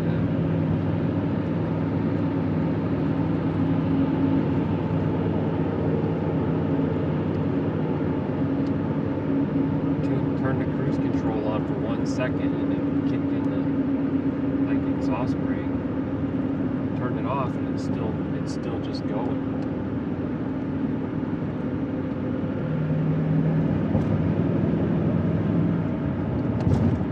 Get that thing to shift. 215. San Bernardino Riverside.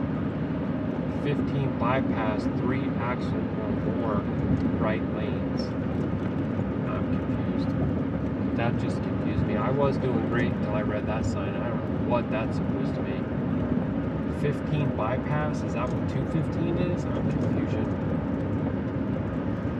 Well, it doesn't matter. Just follow the signs for 215. That's all you got to do right now.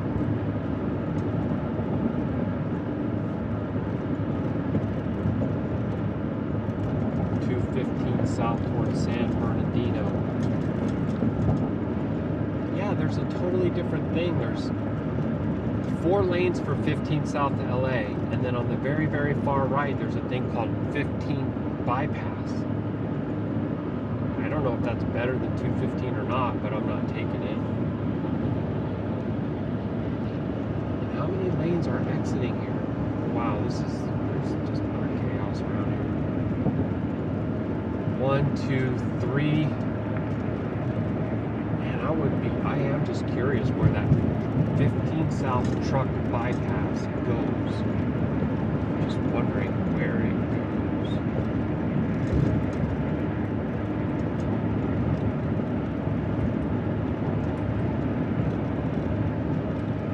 I don't know.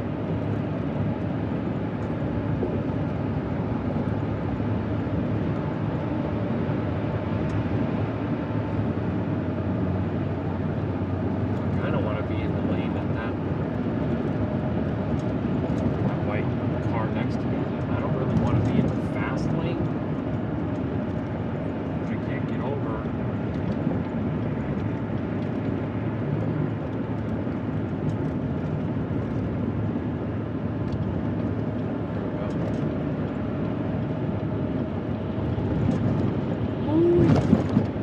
Tight squeeze.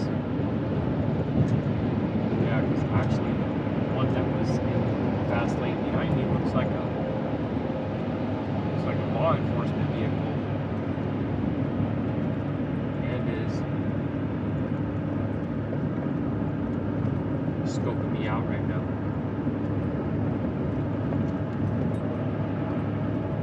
Okay, he's telling me it's 55. He wants me to slow down. I'll take that, man. As far as I'm concerned, that was a cool cop, because he just held up 5 fingers. It's just like, hey, you need to slow down. He could have stopped me. You know what I'm saying? And I say Baruk Atah for that too.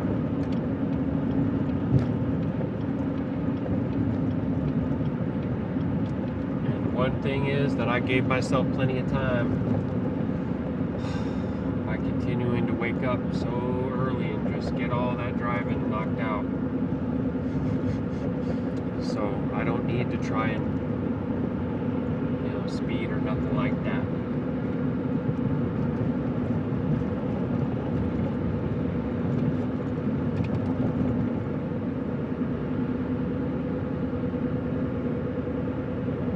And that's funny, that split speed limit, that was one of the things that the truckers were boycotting Indiana for. Back when that trucking bozo was on the radio. I was learning all about that. I did not know about that. Got pallets? Need pallets? Oh, it just looks like a fire waiting to happen to me. Look at all these truck trailers too. They're all just, man, that thing is like ready to go off. What would be to prevent it, Pretty much nothing.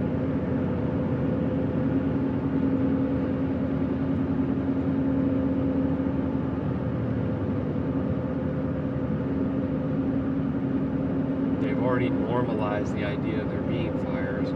They've made sure that they didn't have the water resources available.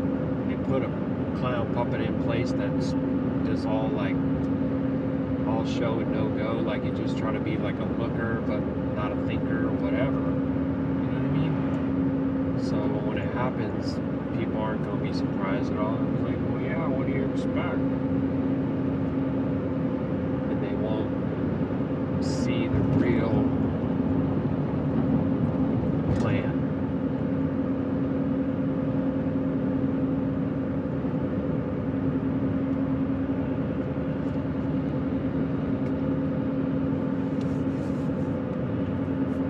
So we got 15 miles or 16 miles. Actually, that's funny.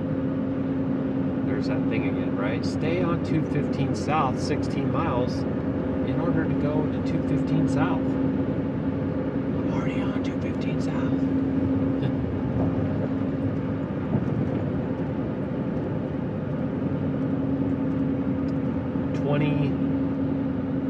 29 miles, and it'll be the pilot, and I'll just go ahead and top off the tank and then start pressing on. I think I'll only have like I think I might only have like 2 hours left, depending on traffic, which would make it so that I would almost be able to drop off at 9 a.m. Dang, is that true? That feels like it's not true, but maybe it is. There's the sun. It's coming right in through the windscreen over here.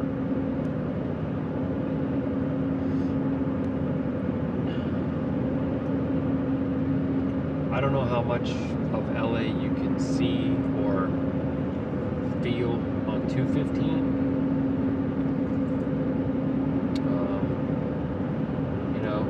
It's Tuesday, 10 to 7. Are there a lot of people zipping around to get to work? I would say so. I would think so. San Bernardino is also a city. And I'm wondering, is it like a river, a mountain, a county, a city, a boulevard? Like, is it everything?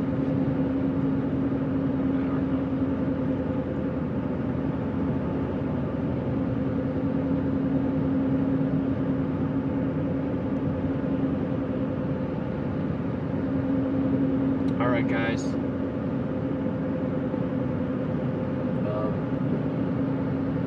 so why don't I just continue to listen to some of this commentary. Oh, there's one of those campers parked on that road. That's probably one of those roads where they don't run the folks off. It's like a homeless. Hey, there's not as many there as I would have thought. Looks like there might be one there. Keep an eye out for that sort of thing too. You'll see these roads where there's one over there by Vacaville. That road is miles long, and it's camper after camper after camper. There's a bunch of tents over on this hillside on this side. Homeless folks living there.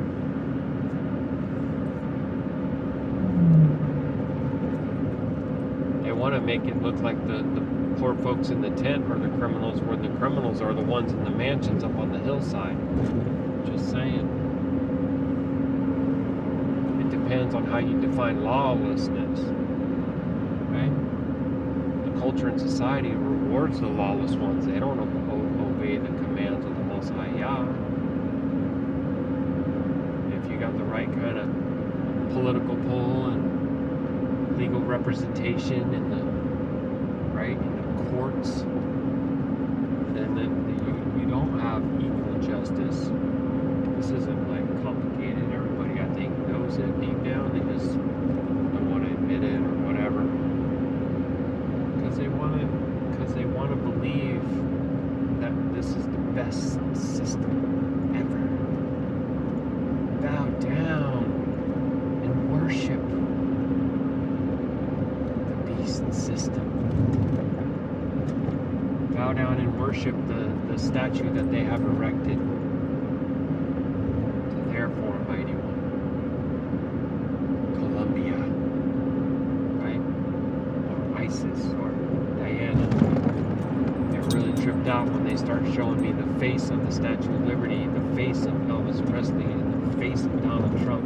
It's like, what? It's pretty weird. It's not really that surprising.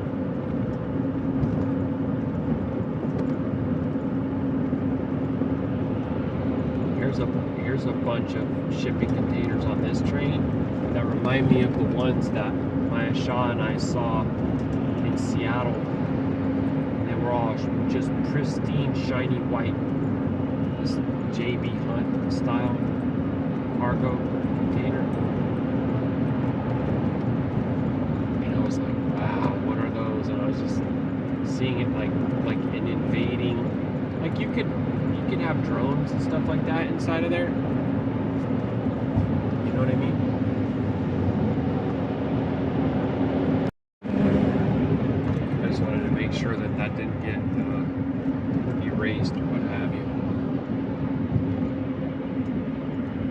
Alright. 10 miles. But in 10 miles, I'm going to be on the same road, so I don't know why I have no idea why it's doing that. But it looks like you basically stay to the right. So I'm going to try and get over one more. Making sure that I'm not going too fast.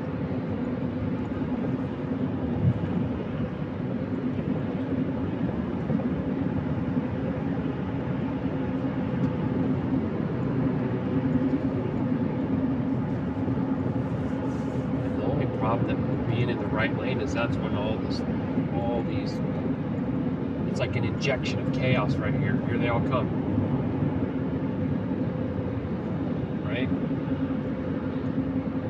Merging is not everybody's strong suit.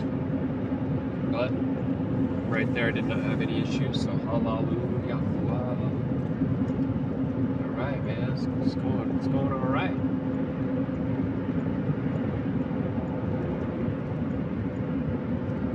So your 5G, make it look like it's nature. It's not. Kind of funny how they do that, right? Just try to make the 5G tower blend in with the environment, like, you know, palm tree tower, pine tree tower. They even have some in Washington where they try to make them look rusty. So here's some palm tree ones on my side. 2 of them, very large. I wonder if there's going to be any on your side. Kudos to the first one that spots the 5G palm tree over there in San Bernardino. Woo! Pretty sure you're going to see a couple.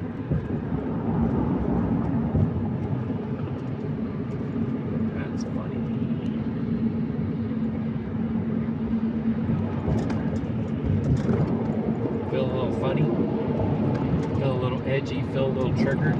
Could be the frequency. Don't let them cause you to hata.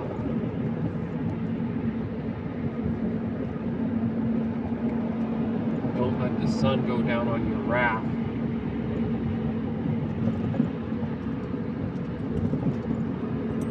I want to give you a chance to find it,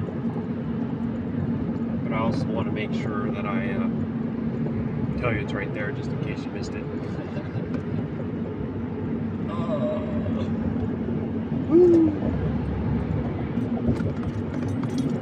There were a couple of palm trees where they just let the fronds go all the way down to the ground, and I'm like, oh my gosh, it's a tent.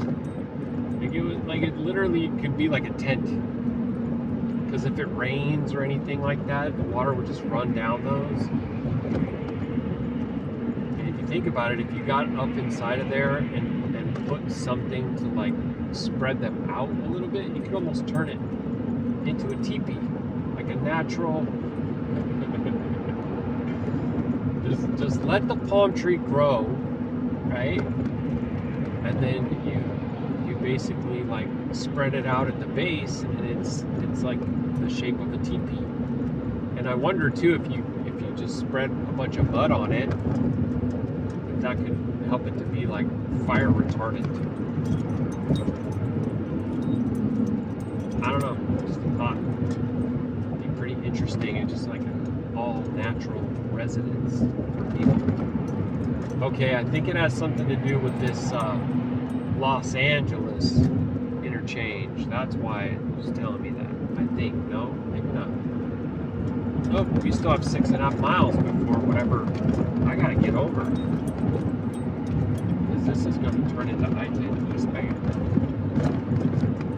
You got to be aggressive or they won't let you do it. Man, they're cut through. These guys are Alright, now that lane is back available as a 215 lane.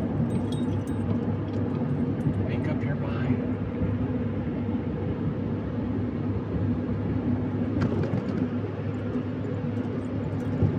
Take I-10 west to LA. No, thanks. I really really don't want to get any closer than this. This is already too close, really.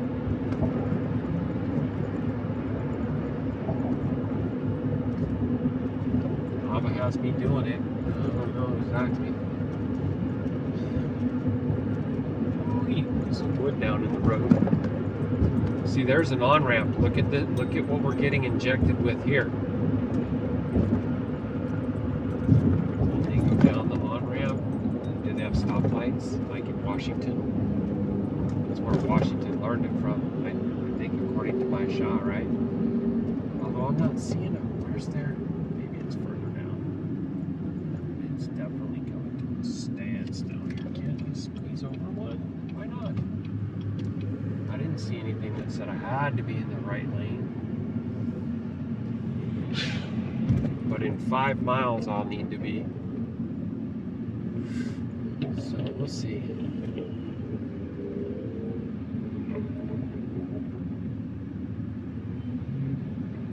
Is that your exhaust pipe, dude? Are you serious?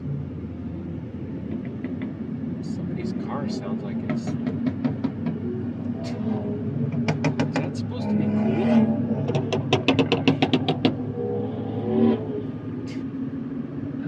Wow, bro. You're in a 4-door BMW, bro.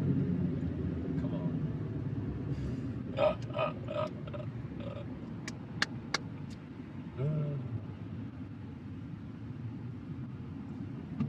Loma Linda, Washington Street, brother.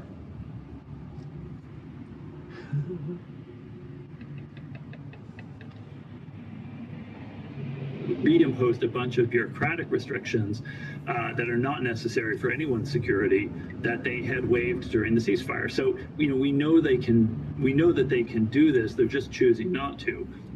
If access is there, then what you need in a famine situation is, yes, a lot of food aid, but you need a lot more beyond that.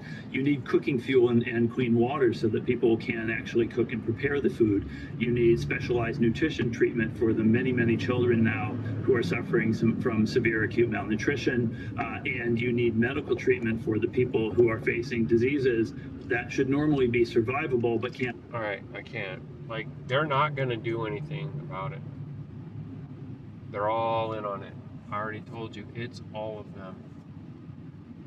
I've been saying this for a while. People that think some of the political arena is clean, nope. Some of the Hollywood actors are clean, nope.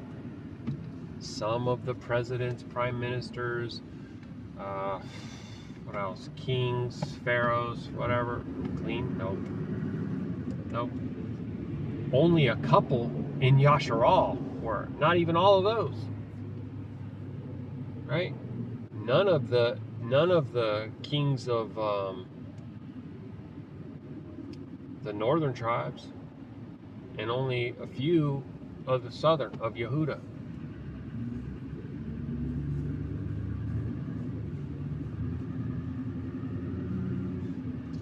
You know, I would read Psalm 2 right now, but I can't. Go read Psalm 2. Pause it and read Psalm 2. And then when you come back, pause it again. And see, that's somebody just trying to be a butthole. You're just trying to be a douche, dude. And you are. Pause it and go read Psalm 83 and realize that the kings of the earth conspire together to make war against Yahuwah, Yahusha, and his bride, Yashar'Al. Yep. That's what they really want to do, man. They really want to come after the righteous. They already got the wicked. The wicked's already sealed, bro. They're already all sealed in the right hand and forehead. They're worshiping crud out of that beast right now. They don't want to hear nothing about Yahuwah. They don't want to hear nothing about the commandments.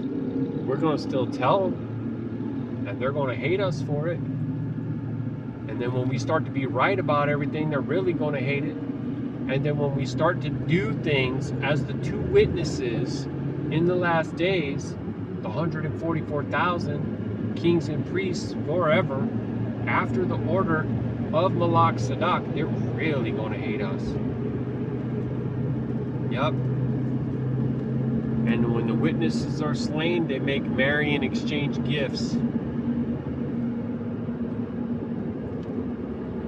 Facts. Scripture. Baruk Atah. Signed, sealed, and delivered by the blood of Yahusha HaMashiach. Hallelujah. Rumamu Yahuah. See how they put the images of things like, there's trains on here, but there's also like trees and cactuses or palm trees, just things you find in nature. There goes some oranges right there. See, try to make the concrete jungle look like creation somehow. Fail, epic fail. It don't look Qadash to me. Does it look Qadash to you?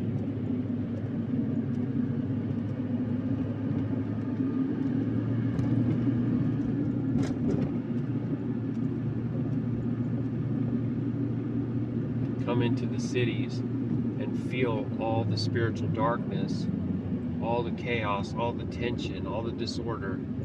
Go out into the wilderness, the country, as you go from state to state, see all the wide open spaces, all the Shalum, you know, the creatures, creation. This overpass right in front of me has got mountains all over it. Let's just try to make it seem like it's, you know, whatever. Try to make it seem like it's something that you can have shalom in, like, oh, look at the pretty mountains. No, dude, it's a eyesore of an overpass is what it really is. All right, 2.8 miles.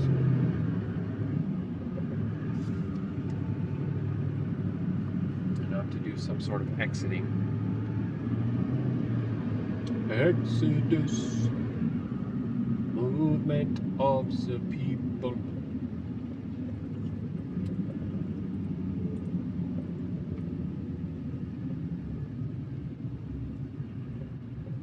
Yeah. Medicinal marijuana stores and lawyers. That's what I see a lot of billboards about. And billboards ain't cheap. You know? Haha.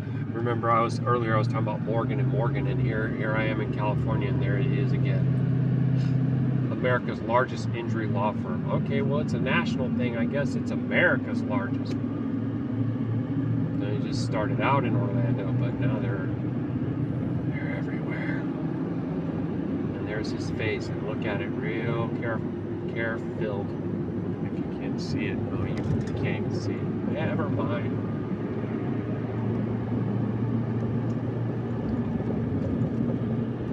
See the wicked Ruach on the faces. Even in a billboard. Alright.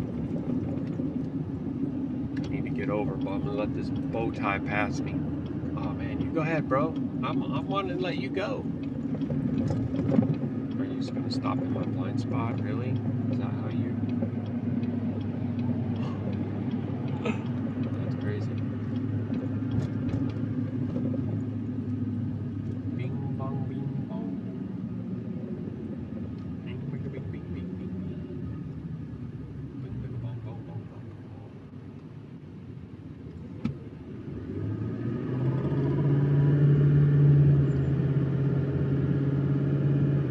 Man, Baruk Atah took away that check engine light. That's so amazing. That's the third time he's done that.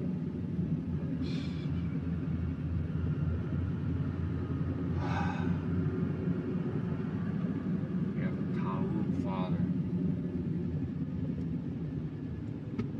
Yahuah makes me strong. Father makes me strong. There's a stoplight on-ramp thing that my Shah was talking about. California started it, it spreads like a virus across the whole. I don't know, across the whole world maybe. Here's one of those attorney signs up there. 833. Who hurt you? Who hurt you? He's standing there doing looks like he's doing a pyramid of power. Hand gesture. Excuse me.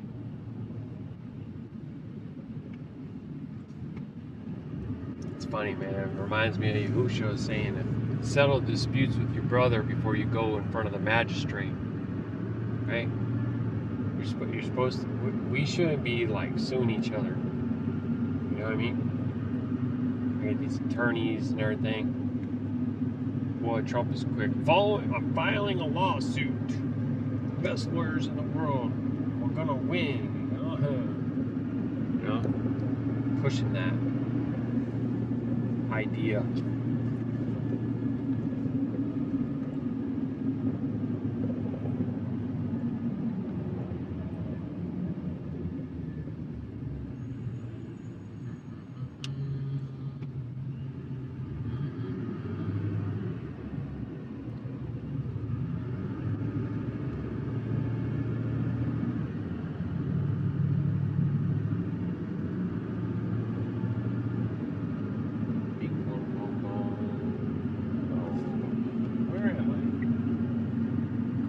Terrace and Riverside.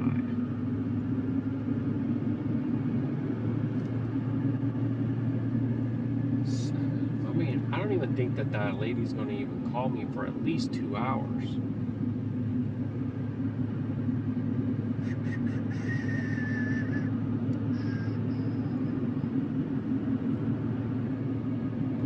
You know, that's got me thinking right now, right? I'm supposed to stop. I'm supposed to stop in 17 minutos, right? At a Pilot, Flying J, whichever one it is, I don't know. And man, I think I might take me a shower. Well, see, why though? Like, I'm gonna have a hotel room in a few hours. Oh boy, what should I do? What should I do, Abba? Also have some chicken that really needs to be cooked. Maybe I should just do that.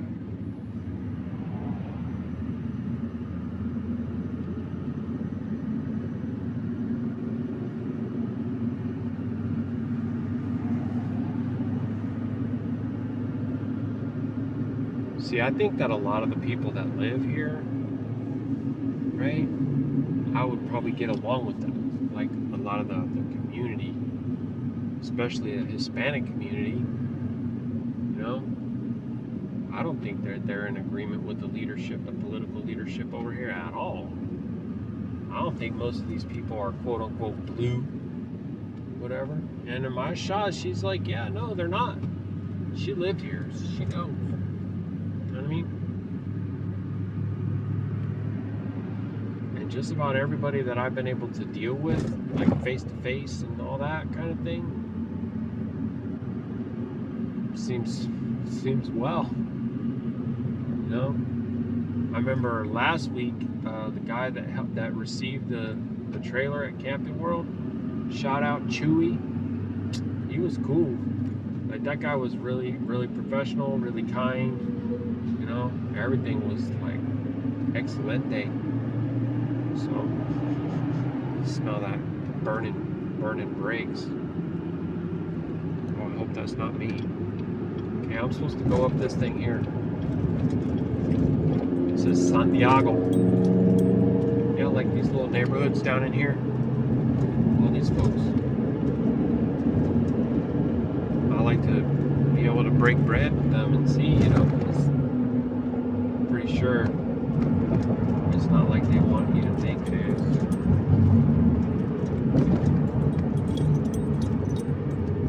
You think the Hispanic community in California is for that dude?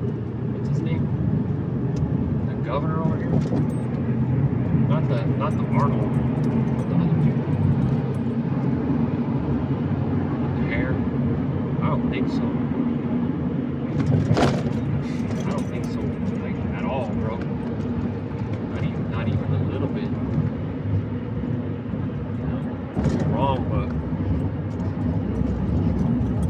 that's not what I discern.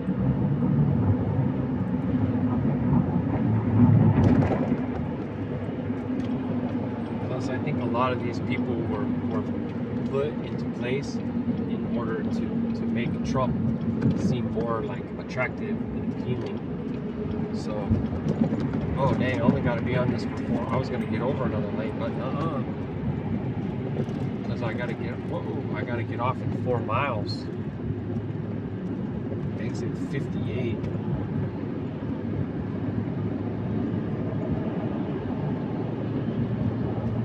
So now we're starting to make our way to Moreno Valley, it looks like. Hey, look at that. Imagine that. Martin Luther King Boulevard. Yeah, everywhere. Everywhere, bro. That's another thing, man. They've been laying the foundations of that whole, race war thing for like a long time, man. They've been working on that hard. If you stop and consider a demonic intelligence, a very ancient mind, an evil mind, how they would orchestrate these things through generations, then I think you'll understand. I can't even believe the amount of programming that we've been raised into. And our parents were programmed, and their parents were programmed, and a lot of this programming literally, it's older than 1918, but in this place, that's when a lot of it came into being. All the narratives of what happened in history. It's not actual, factual, whatever. It's for a purpose.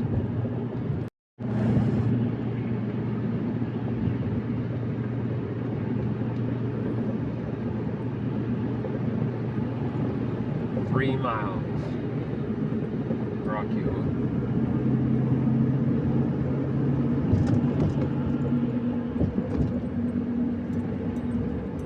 What is that, man? What is that place? A park and ride or solar panels? Like, what the heck is that place?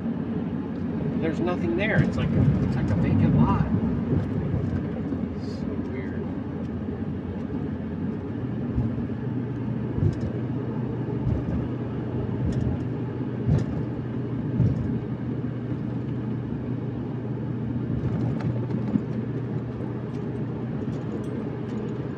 Being new here, passing through and visiting here is so different than actually like growing up around this. You know, like the areas that you grow up in, you know it like the back of your hand.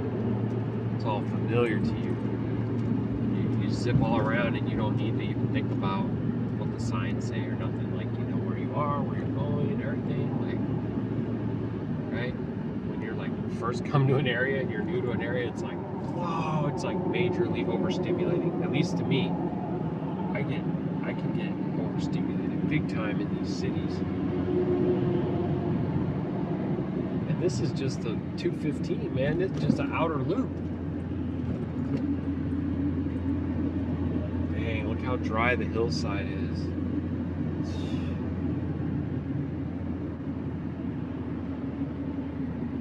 So my exit's 58 and it's in 2 miles. Ah. Sun right in my face.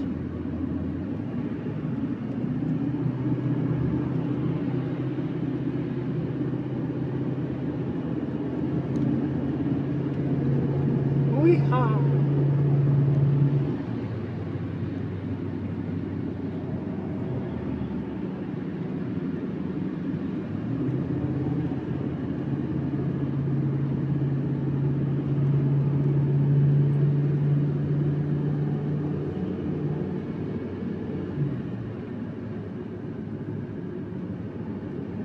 Go around, but it's like I can't see well enough with the glare in my face, and they come around the corner and they're flying. So I'll just chill right here. I got no need to take any kind of risks with stuff like that.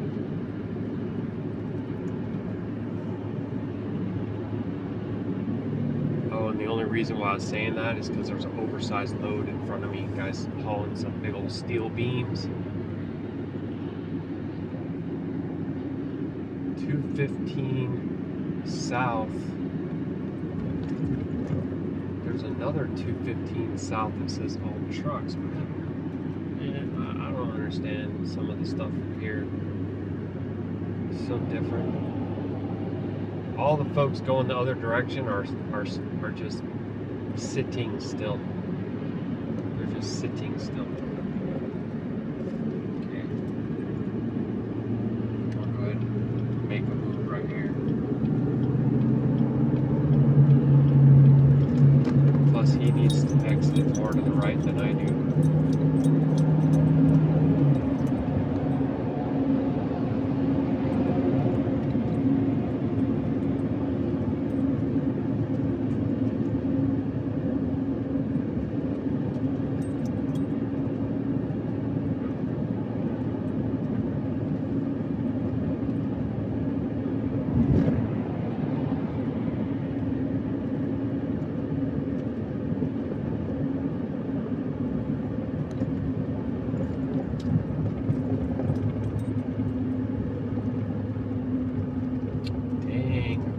Everybody going in the other directions, like total parking lot, dude.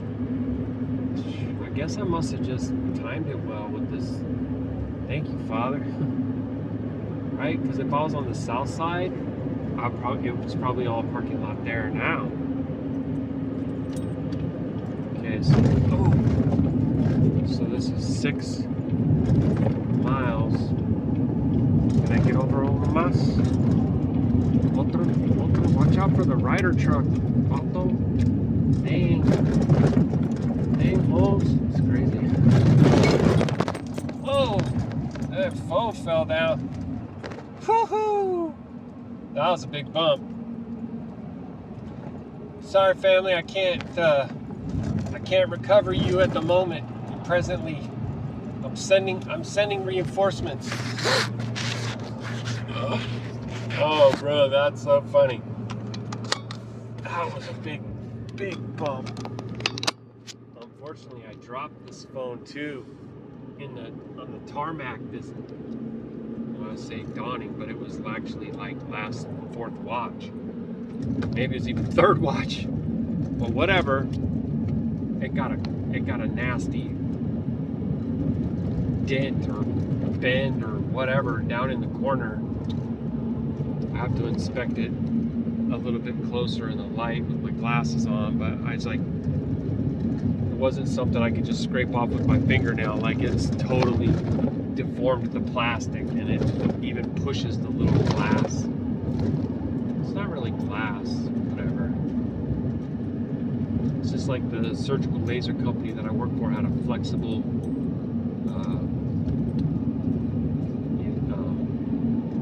so you could manipulate the hand tool and move the laser beam all around to do surgery with it. And they said, they called it glass, but it's not glass. It's like a chemical-based, flexible type of plastic that has high reflectivity. Anyways. LCD. Probably a similar type of what do you want to call it? Mineral substance? No, it's not really mineral.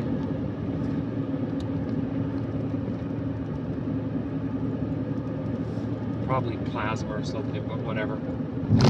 Oh, there's more bumps. Don't fall down, family. No more falling down, okay?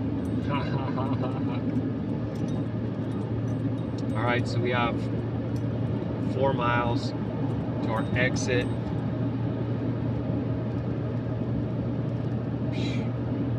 It's like, it's overdue for me, man. I need to go to the potty. So Baruk Atah, it's like, ends up being perfect timing. Exit 25. Okay, my exit is 22 now. Dang, these roads are rough.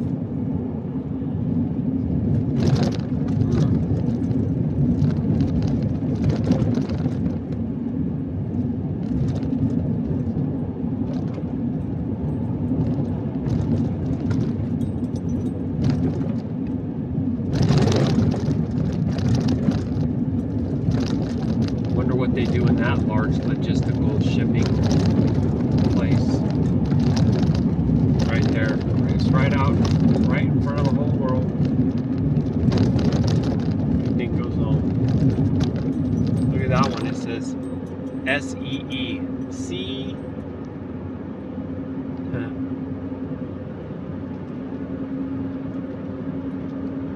I think that's an Air Force base out to my left. I don't know what it's called, but we're near Woodcrest. I see like an air traffic controller. Oh, there goes all the U.S. Air Force planes right there too. I was correct. Yep, some kind of Air Force base over there. Man, when you grow up on Air Force bases, you know how to find them real fast.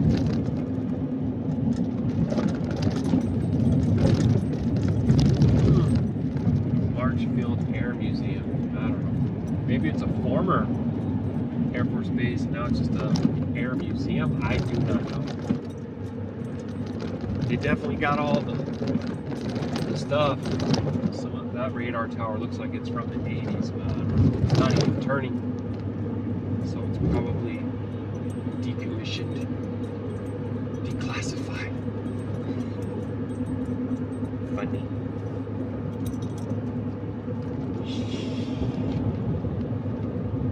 Easy there, Bojangles. Okay, there's a sign advertising the pilot that I'm looking for. 2 miles. Alternative fuel facilities.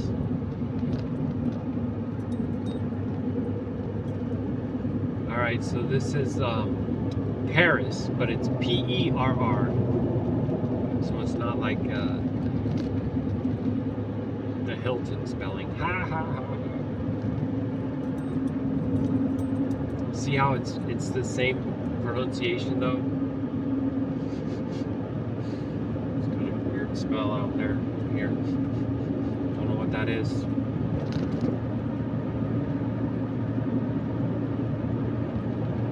Yeah, this place already, I can already discern it needs some help. And plus my Yahusha let me know. So I'm gonna be on head on a swivel. May Yahuah make me invisible to wicked Ruach Ha'Qadash, right?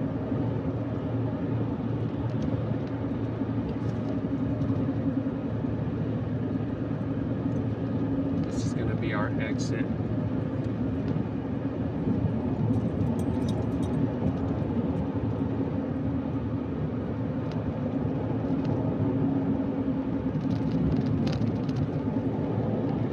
Turn right at the light and then get in the left lane.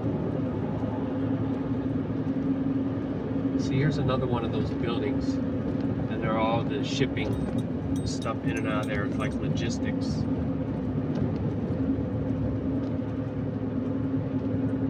There's some things going on all nationwide or all over the world in those types of places, family. Some of you know.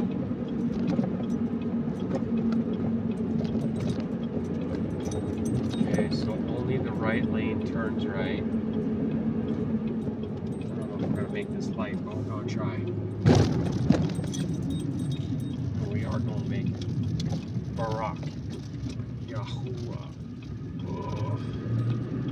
Dang, bro, these logistic buildings are everywhere over here. Look at how much. Crazy. Turning. Okay, so turn here, and then it's going to be on the right this time.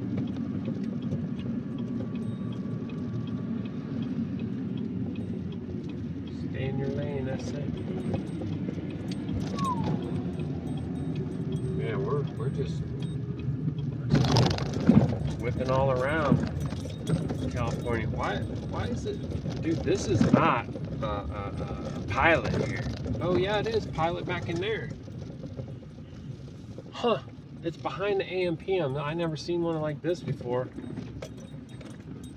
You know, it's a California thing. It's like you just have to be different, right? You just have to do it different than everybody else. Dude, there's so much Amazon big rigs over here, and they're all plugged in. Dude, what? These are all tractors that are electric. What? Is that for real? Are all the Amazon trucks electric here? I'm tripping, bro.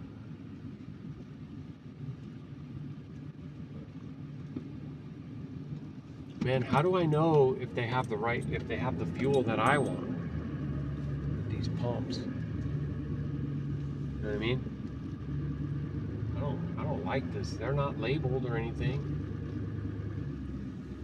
There's different types of diesel. I want diesel 2 or something like that. It just says diesel. It says diesel. 99% bio-based diesel. Biodiesel blend. Blah, blah, blah, right?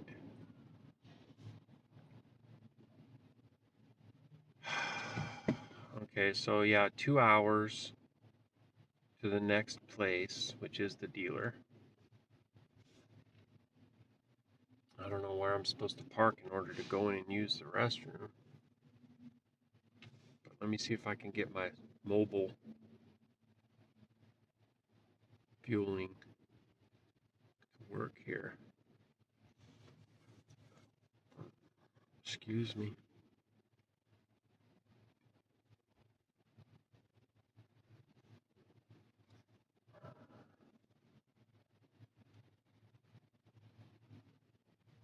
Throw my leg on.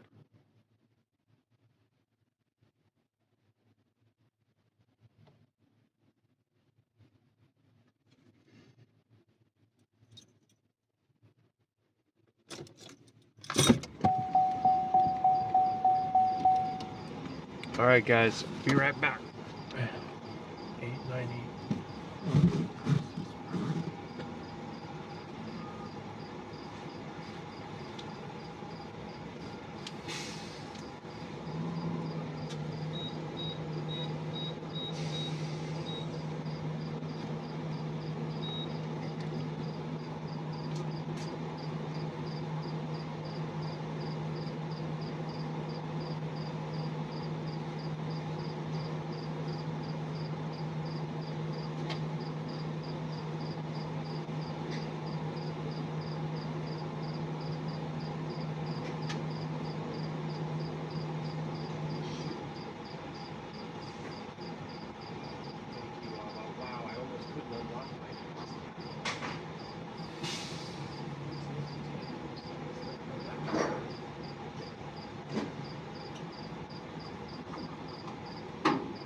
Crazy.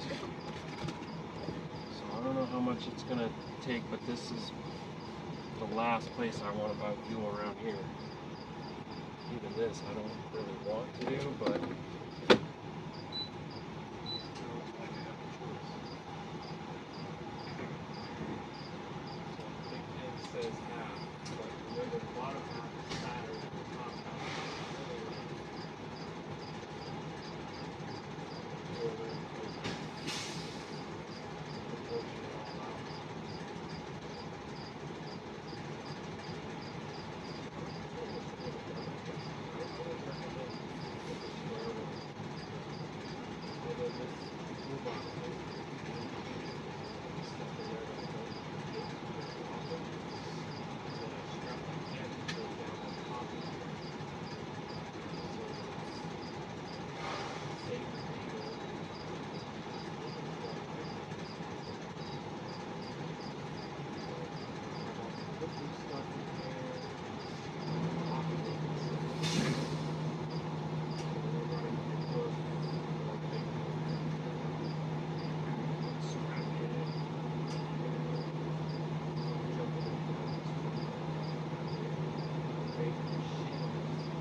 14 out of 95, not much.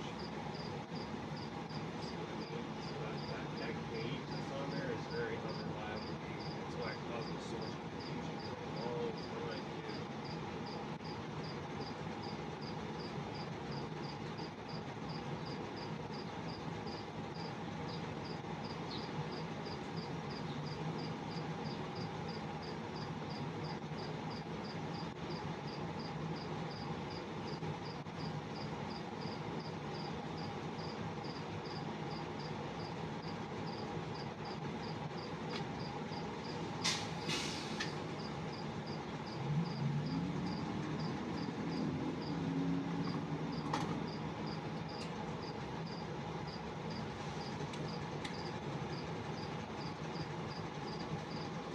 Why do I feel like these things are just spew out?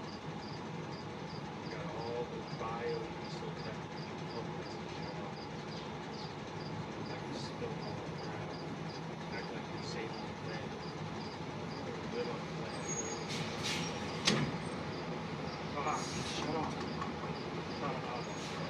Rocky roll. So that was 25, so that means like 11 in there, 14 in there.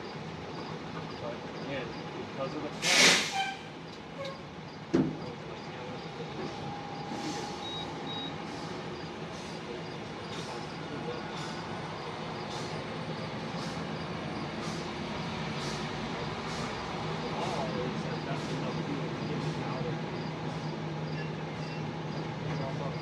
get out of California, where I can actually get fuel at a decent price.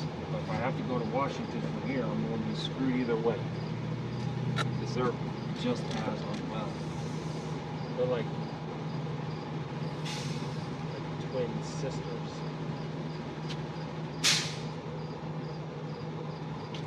Alright, I ain't gonna worry about the wind shield right now. So let's look at this. So it's saying that it was $124 and 25 gallons.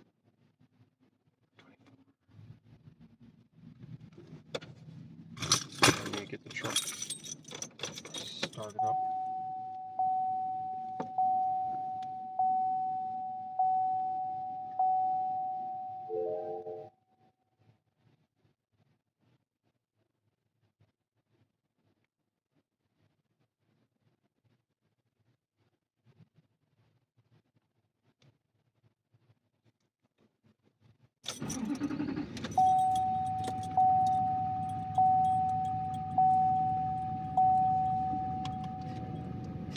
Check, check, check, everything check. Okay. 124.17 is what the pump price was, and 109.92 is what I paid. 109.92. 109. We're just gonna call that 110 for the sake of some quick math. And how much gallons did I say it was? 25. Whew. 440? Are you kidding me, bro? That's not well.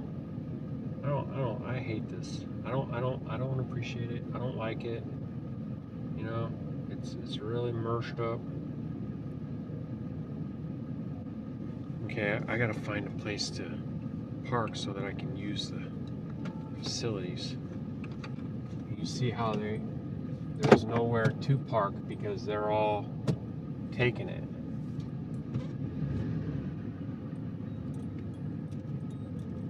I don't know what to do there. It says no parking, no parking.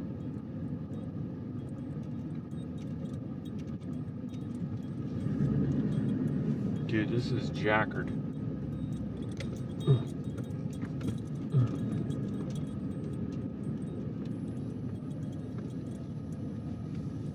That's a car wash.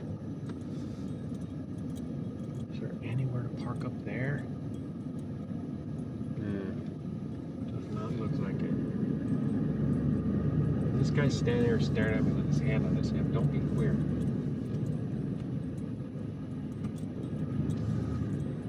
What's he staring at me for?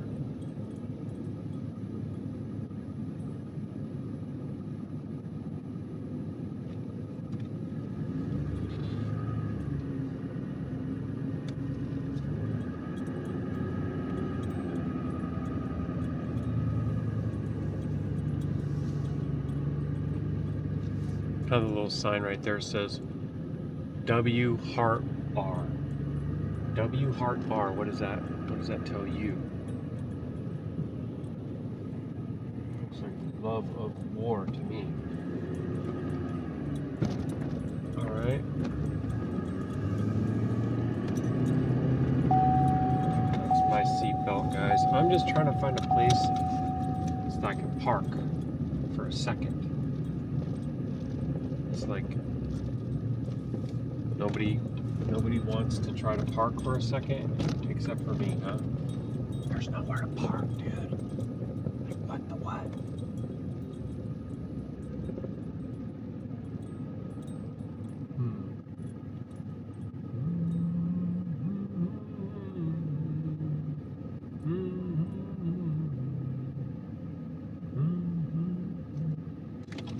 I'll go this way for a second. Because I'm gonna find a place just to pull over and use my little handy dandy. Alright, so I'm gonna stop the video and take care of that, and then I'll be back. Alright, Shalom, guys. Okay. Orale. Thank you, Father.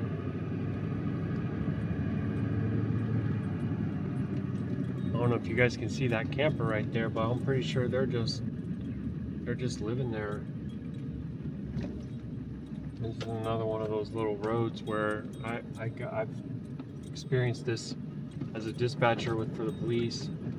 Like you call the city and they say it's not our area, and so they call the county, and then you call the county and then they say it's not our area.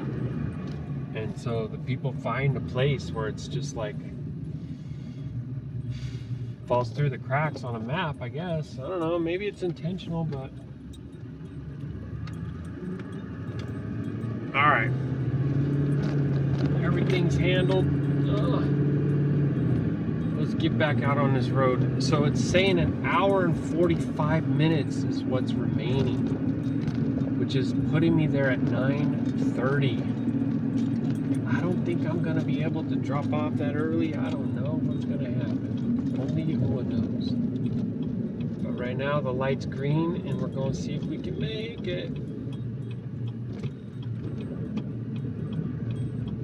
Yeah, I don't know if I just paid $4.40, but I might have. I don't like that. Dang, bro, that's. So it ended up being that then I only saved $18 on 25 gallons. I don't like that either. Whew. Then again, if I saved $25 on 25 gallons, then that's saving $1. Dang, man, this it's crazy what they're charging over here. Can't like it.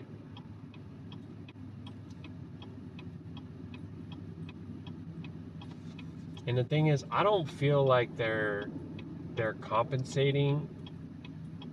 Like, oh, we're gonna pay you extra because you do have to go into Cali and you have to get fuel in Cali. Like, you know what I mean? Like, instead of just saying, oh, this is the weight and this is the distance. That's how they come up with their rates, right? What does that pay per mile? What does that pay per mile? Oh, it's based on some kind of algorithm that they do, I think. I don't know. But is for example, is a company like Wave or Horizon making more or charging more because of the economy, or do they always have a flat rate? Like I was talking with my Shah about this, like if you order something from Amazon and you're in California, you're gonna pay like the same price. Are any of those people going straight? I feel like I could turn right here. Let's do it. Okay, so like if you're in Kentucky and you order headphones on Amazon for $18.88, then it's gonna cost $18.88. And if you live in Riverside, you're gonna order the same headphones that cost $18.88. Even though to get those to you in California, it's going to cost more because all the shipping, all the fuel and everything, tolls, whatever, right? See that? But the price is like fixed and flat. So, look at that. We just jumped right on 15 instead. And we're on 15 South. Dang, that was like the perfect place to get off. Man, Baruk Yahuah.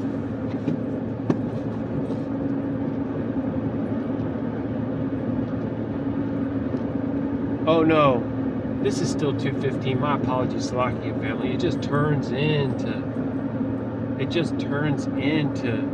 15 in 72 miles. Oh, dang! It stays 215 for a long time. That road's called Placentia. Placentia. I know it's not placenta, but it just sounds like a Placentia.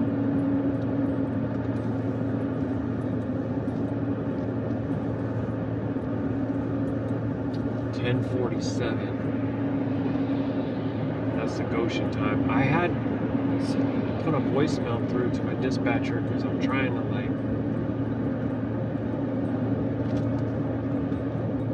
see if I can get some kind of a reload. Even though I won't be picking anything up until Thursday anyway. They only have they only have 2 outbound loads in Indy, and they got no reloads, like at all.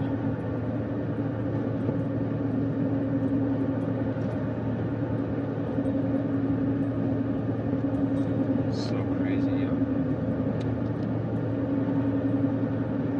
Can't like it, bro. Can't like it at all.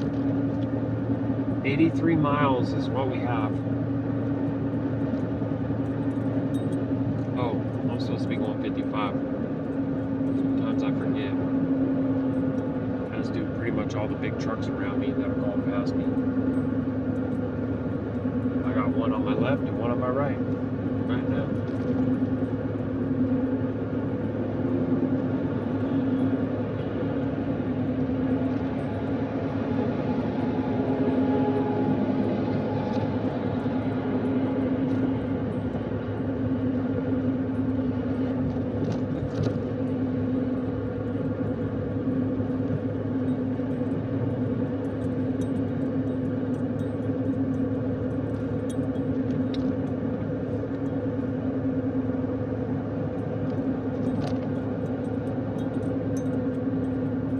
So that's so funny, man. I just now realizing East LA. East LA, dude. Never even really stopped to think about what towns that is. Is that Riverside or is that not? Maybe that's too east. That's probably too east. What's this here? A plane and a car circling and swooshing and parachutes and a train and train tracks, transportation. I don't know. I guess, bro, if that's what you need to tell yourself.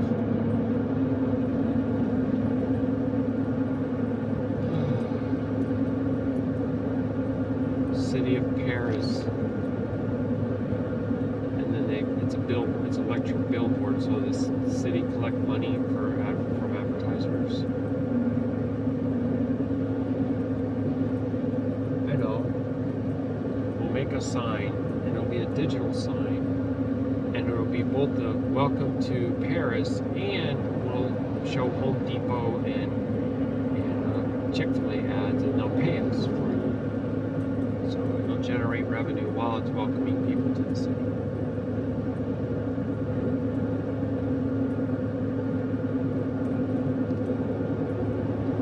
Doubt it, Haas.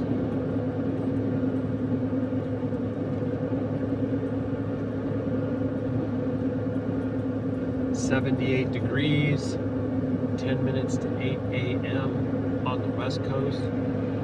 WLW. No, I'm just kidding.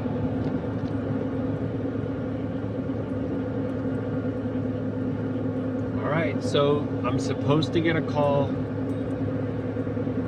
They say, okay, what's your location? I'm gonna be like, well, I made amazing time and I'm 30 minutes away. And that's probably not gonna be well received, but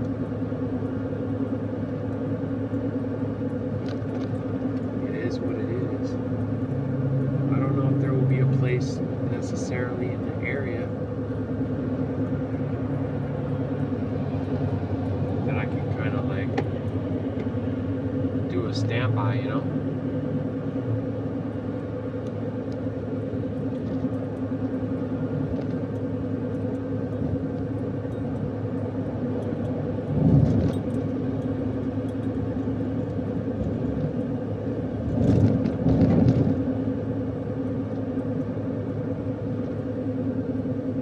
Chances are that there'll be an actual rest area along the interstate for me to pull over into. Not that great, huh?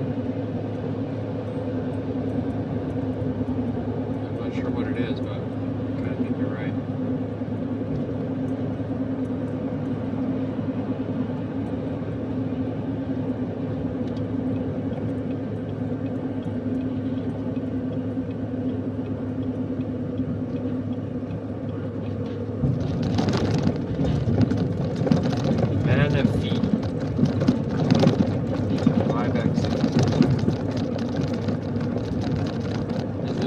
Funny how the far right lane that they want all the trucks in is worse condition.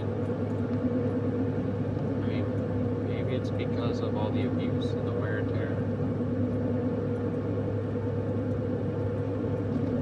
And then also that's where you're always in people's way that are trying to merge. Just like this person who's like merging like literally right in front of me and not even speeding up. Lady, come on! Dang, how are you gonna have a California tag? You're from around here and you drive like that? I'm surprised they don't eat you alive. Yet. They'll put you into the water supply soon though. That's how they do it around here.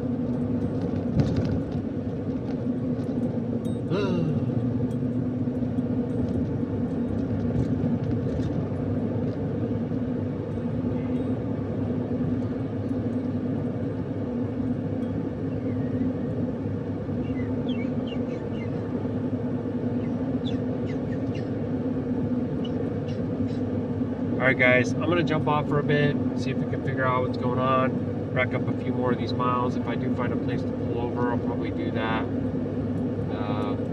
Maybe get something, cook something, that way I don't have to worry about that later. I always talked about getting an asada burrito after I drop the trailer off, but since I don't know when that's going to be, I don't want to cook right now, man.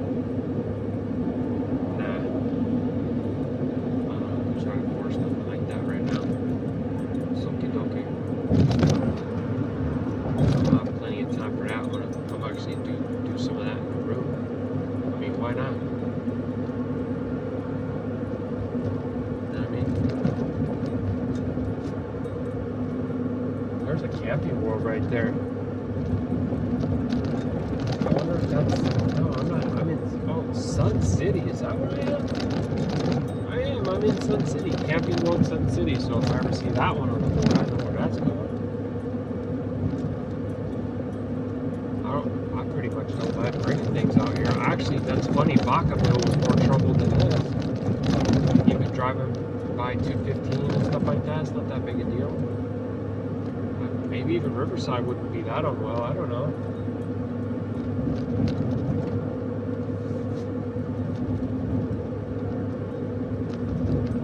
Getting far from the interstate is more of a pain than, you know. And also like getting deep into Cali so that you have to spend a lot on fuel. That's also the worst part. Alright, either way, I don't think there's a lot to see. And we'll wait and find out what the update is, and I'll let you know. All right, Baruk Atah Yahuah, Shalom.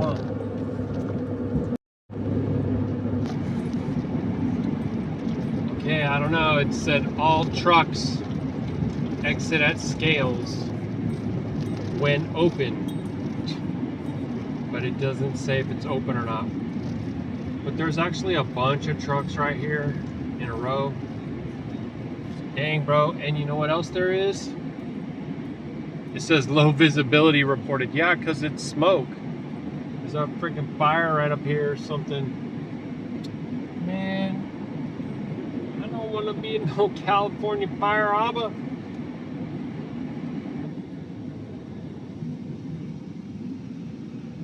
I'm sorry, guys. I had the air cooling the windows, and I did not have my mic on.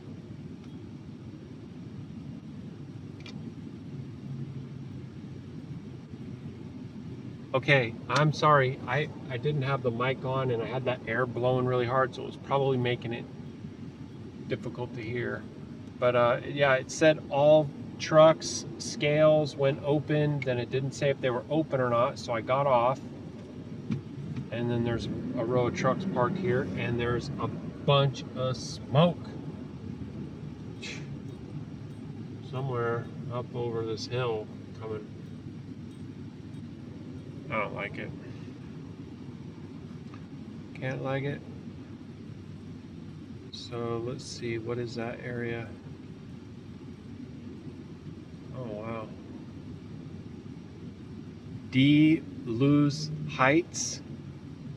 I'm on 15 North, and I'm north of Temecula. Temecula, I guess is maybe how you say it. I don't know.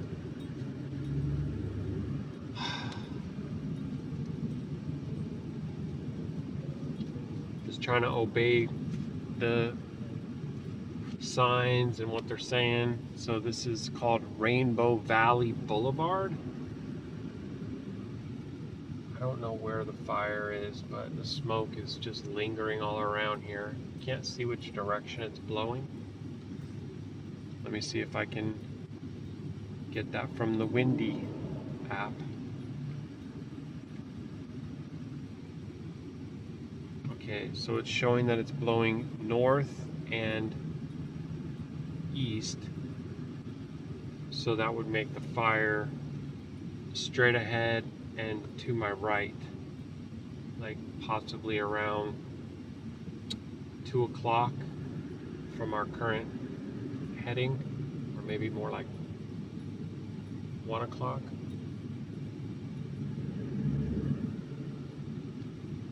And I remember people saying, don't go to the way station, you'll get in trouble, they'll get angry, you'll get a ticket. I'm like, what are you guys talking about? You know what I mean? Imagine if you're just obeying the law and the signs and then you get a ticket. Like, what the freak? Yeah. So I think I'd rather take my chances with that than disobey the signs. And when you get stopped, say, well, there was a bunch of people on Facebook saying that not to go to the scales because they'll get angry.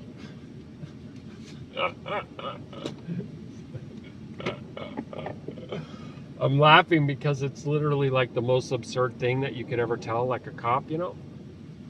But the sad thing is, as crazy as everything is here, they're probably telling the truth. Oh my gosh.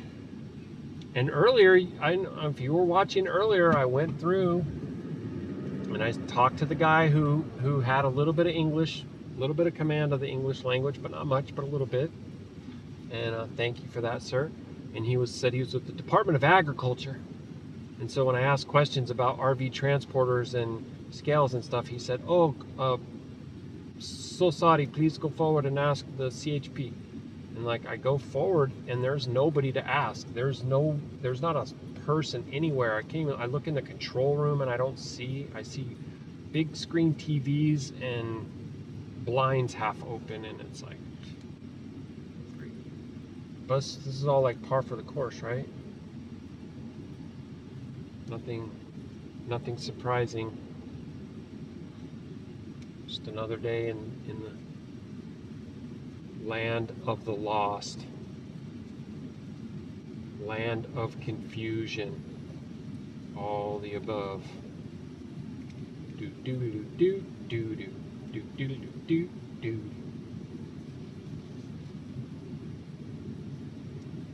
This is the time. This is the place.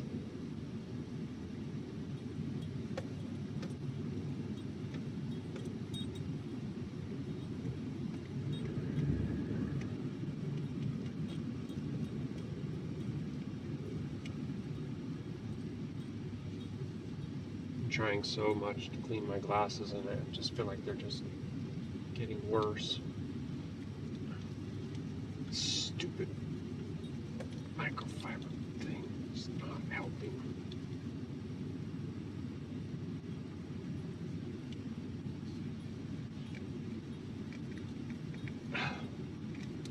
Oops. That doesn't help when you touch your fingers on the glass.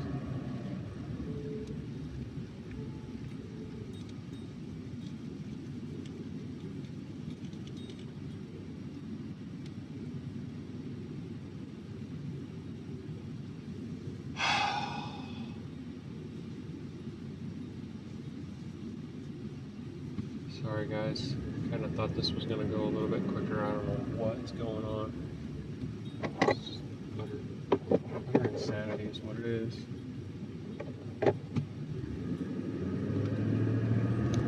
Okay, loaded trucks right lane, empty trucks left lane. See, they're going to be like, you're not a truck. I mean, maybe they're not, but I have no idea. Hey, it's Border Patrol.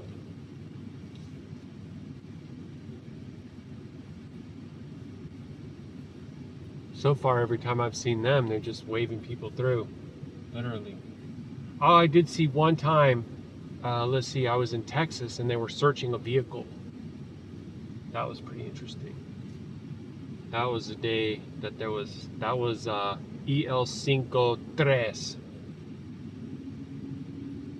And there was a really severe accident. A monsoon downpour. There was a bunch going on that day. That's the day I slow motion recorded some lightning, I think.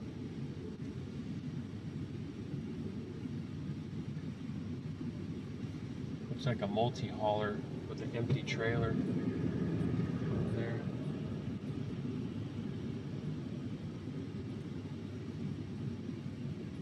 See, so an empty trailer is what I understand to be dead head, and bobtail is no trailer at all. I don't know if that's true. I keep asking the questions and no one answers.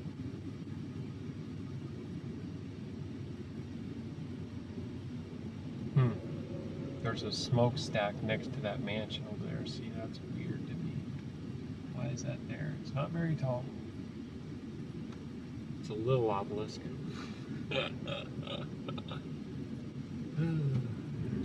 Let's see what happens, guys.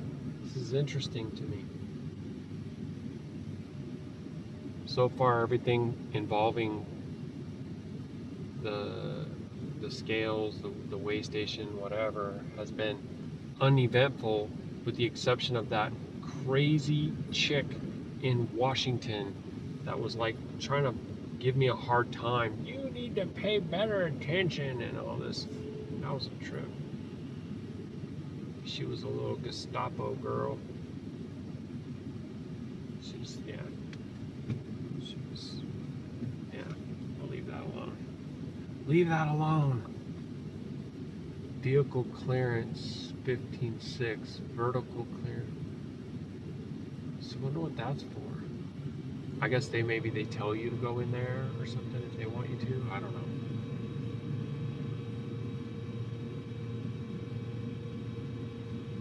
Apparently they're doing like these really in-depth brake inspections too. My company sent out an article saying all the things that they check for, and I'm like, they check your brakes better than the mechanic. Jeez. You should just get them to check our brakes for us, you know? Am I supposed to stop here, or... I don't know what I'm supposed to do.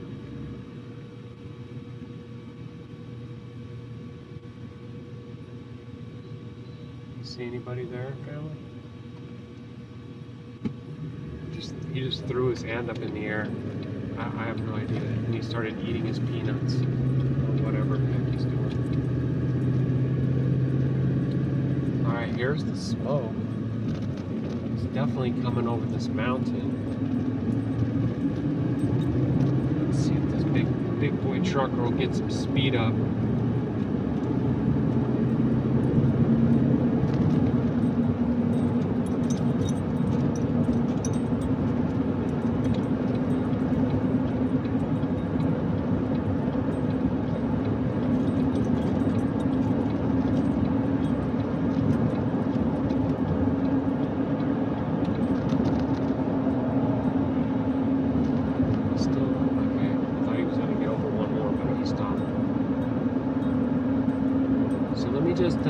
Keep the camera on for a second because I think we might be getting more into the smoke, and I wonder if we can see any fire.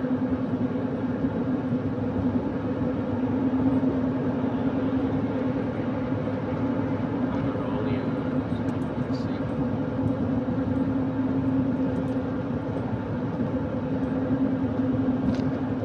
It's definitely coming from over there. Right, which it says is Fallbrook on the map. Ah, this looks like one of the best views we have, and there's a wall in the way. Hey, do me a favor, guys. Look over this wall and tell me if you see any flames. Right, can't see nothing. Okay, there's actually going to be a little bit of a chance to peek maybe right through. Anything? No. Okay, how about here?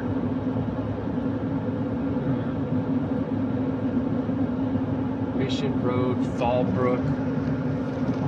You can't see anything over there. Yeah, it's all smoke right here.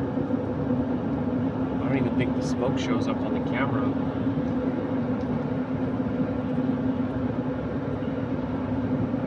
So it must be coming from farther because there's a bunch of agriculture right there, and it looks like people growing like citrus or something. I can't really tell. A bunch of palm trees. Oh dang, it's getting worse. Okay, let me just hold my tongue and keep our eyes open here for a little bit.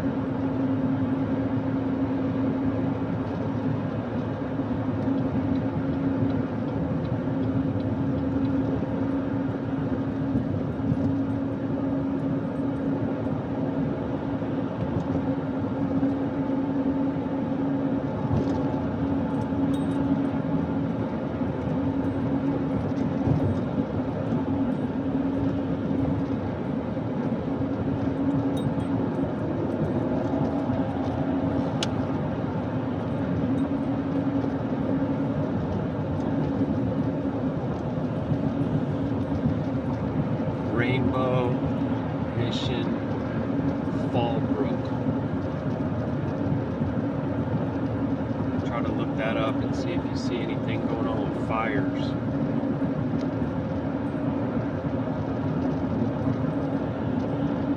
And I wouldn't be surprised if later on all this stuff shows up on the radar. Because the judgment is at hand, you know.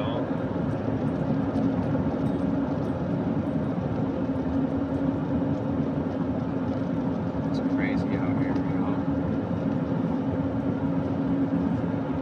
Here's a reminder of the stories we're looking at this hour. In Gaza, more than 50 Palestinians have been killed. That includes at least 9 people waiting to receive aid.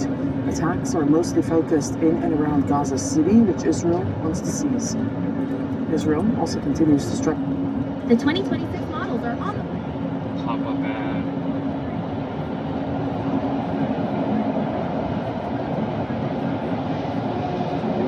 Yeah, let's see. Are you able to see the smoke, or does it just look like gray clouds? Like this is... Or grab a 20 seriously smoky right here. All this, everything out your side is just all smoke.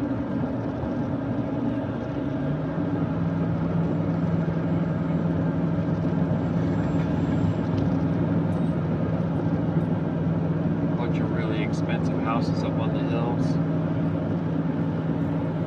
Once a thriving neighborhood in Gaza City, Zaytun was known for its busy markets, olive groves, and tight-knit community. Generations of families lived here, building lives, memories, and futures.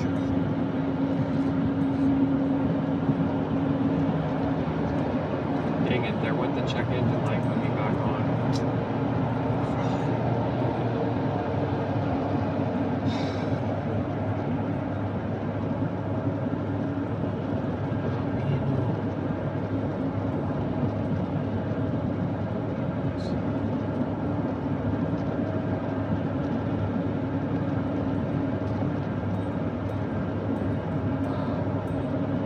It's like a black cloud right here.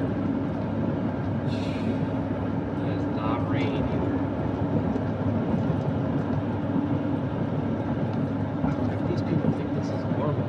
I can't imagine that they do. So it says Pala Oceanside. So is that the Oceanside that I hear? You know, like, is that the actual Oceanside that you hear? Is that about Oceanside, California, whatever? I don't know. Palomar Mountain.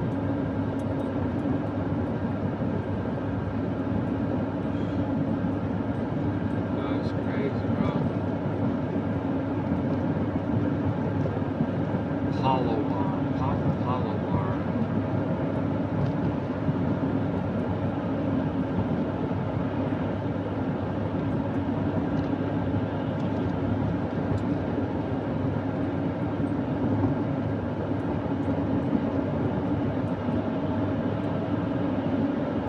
'76th Oceanside.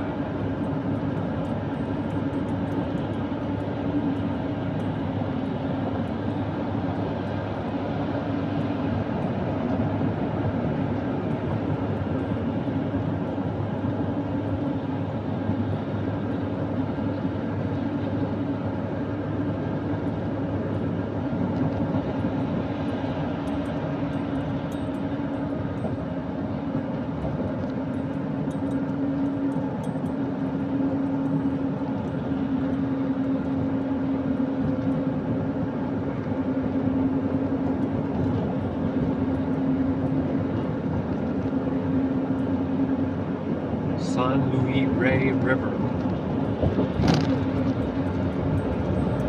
Highway 395. Yeah, I feel like if I look on the camera, it just kind of looks like it's like rain clouds.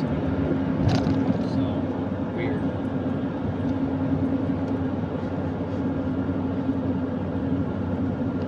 Smell anything?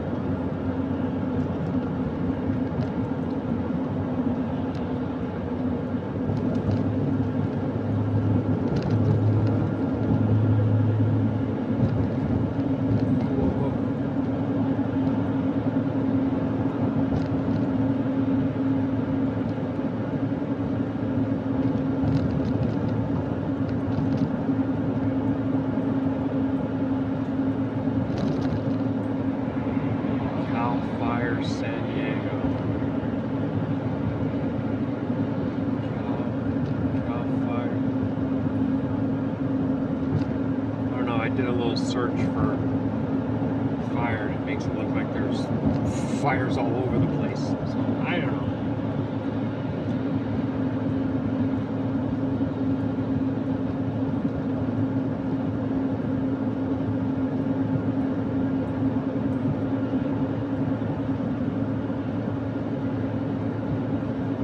It's getting so much worse. Like, this is a trip right here. I remember making note of this bridge too when I was going the other way when I left El Cajon, whenever that was, like last week or something.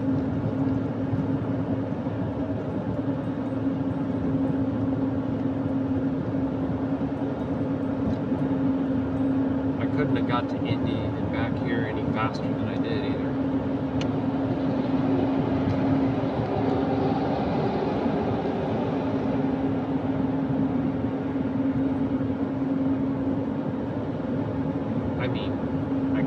but not by obeying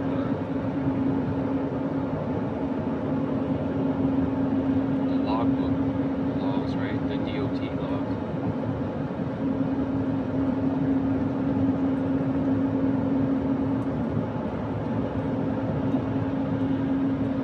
Alright guys, I'm not seeing anything kind of like worth keeping the camera going or whatever for. I'm not seeing nothing. Just go ahead and stop for now, and Papa willing, be back shortly.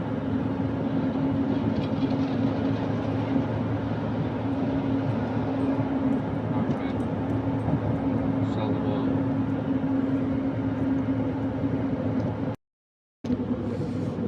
Alright guys, I just got off the phone with the Camping World. They said head on over, so I'm able to go early. It's 20 to 10. I'm supposed to be there pretty much at 10. So Baruk Atah for that. Check engine light came back on. That's not well. Talked to the folks at Transporter Protect. They're able to tell me what the code is. They're also able to look and tell me what the code was. Or codes, because it's coming and going. So I need to, I guess, decide if I'm going to try and like limp it back to Indy to get the filters. I need a fuel filter and an air filter, and then they can tell me the code, which is, I guess, would be my choice, right? That's who's already been working on the truck. I'd kind of rather go there. Or do I need to get it checked here in California? Yeah, I don't want to do that. It'd be different if I knew somebody or something, but so I'm not sure. Obviously, I'm way too early as far as like getting into my hotel, but I'm gonna go get something to eat and take my time heading over there and have a call with my Yahusha so we can go over some things and try and get increased understanding, healing, reconciliation, and all the things, because we're in it. You know, we're in it to win it. We choose that. We're committed. We love each other despite all of our insecurities, our trauma triggers, and how we end up like hurting each other as a result of it. And we're just trying to learn how to heal together and how to communicate and all that. So I applaud that Abimu Barakat, because Yahuah is intertwined in our union, and you know, a threefold cord is not so easily broken. Baruk Yahuah. So may He continue to watch over us, to smile upon us, deliver us from all evil. In His Qadashayam of Yasharal, Yahusha HaMashiach, and grant safe travels, and somehow allow us to be prosperous and profitable in this insanely sick and twisted beast system. Somehow deliver us from fiery mountains and earthquakes and whirlwinds and wildfires and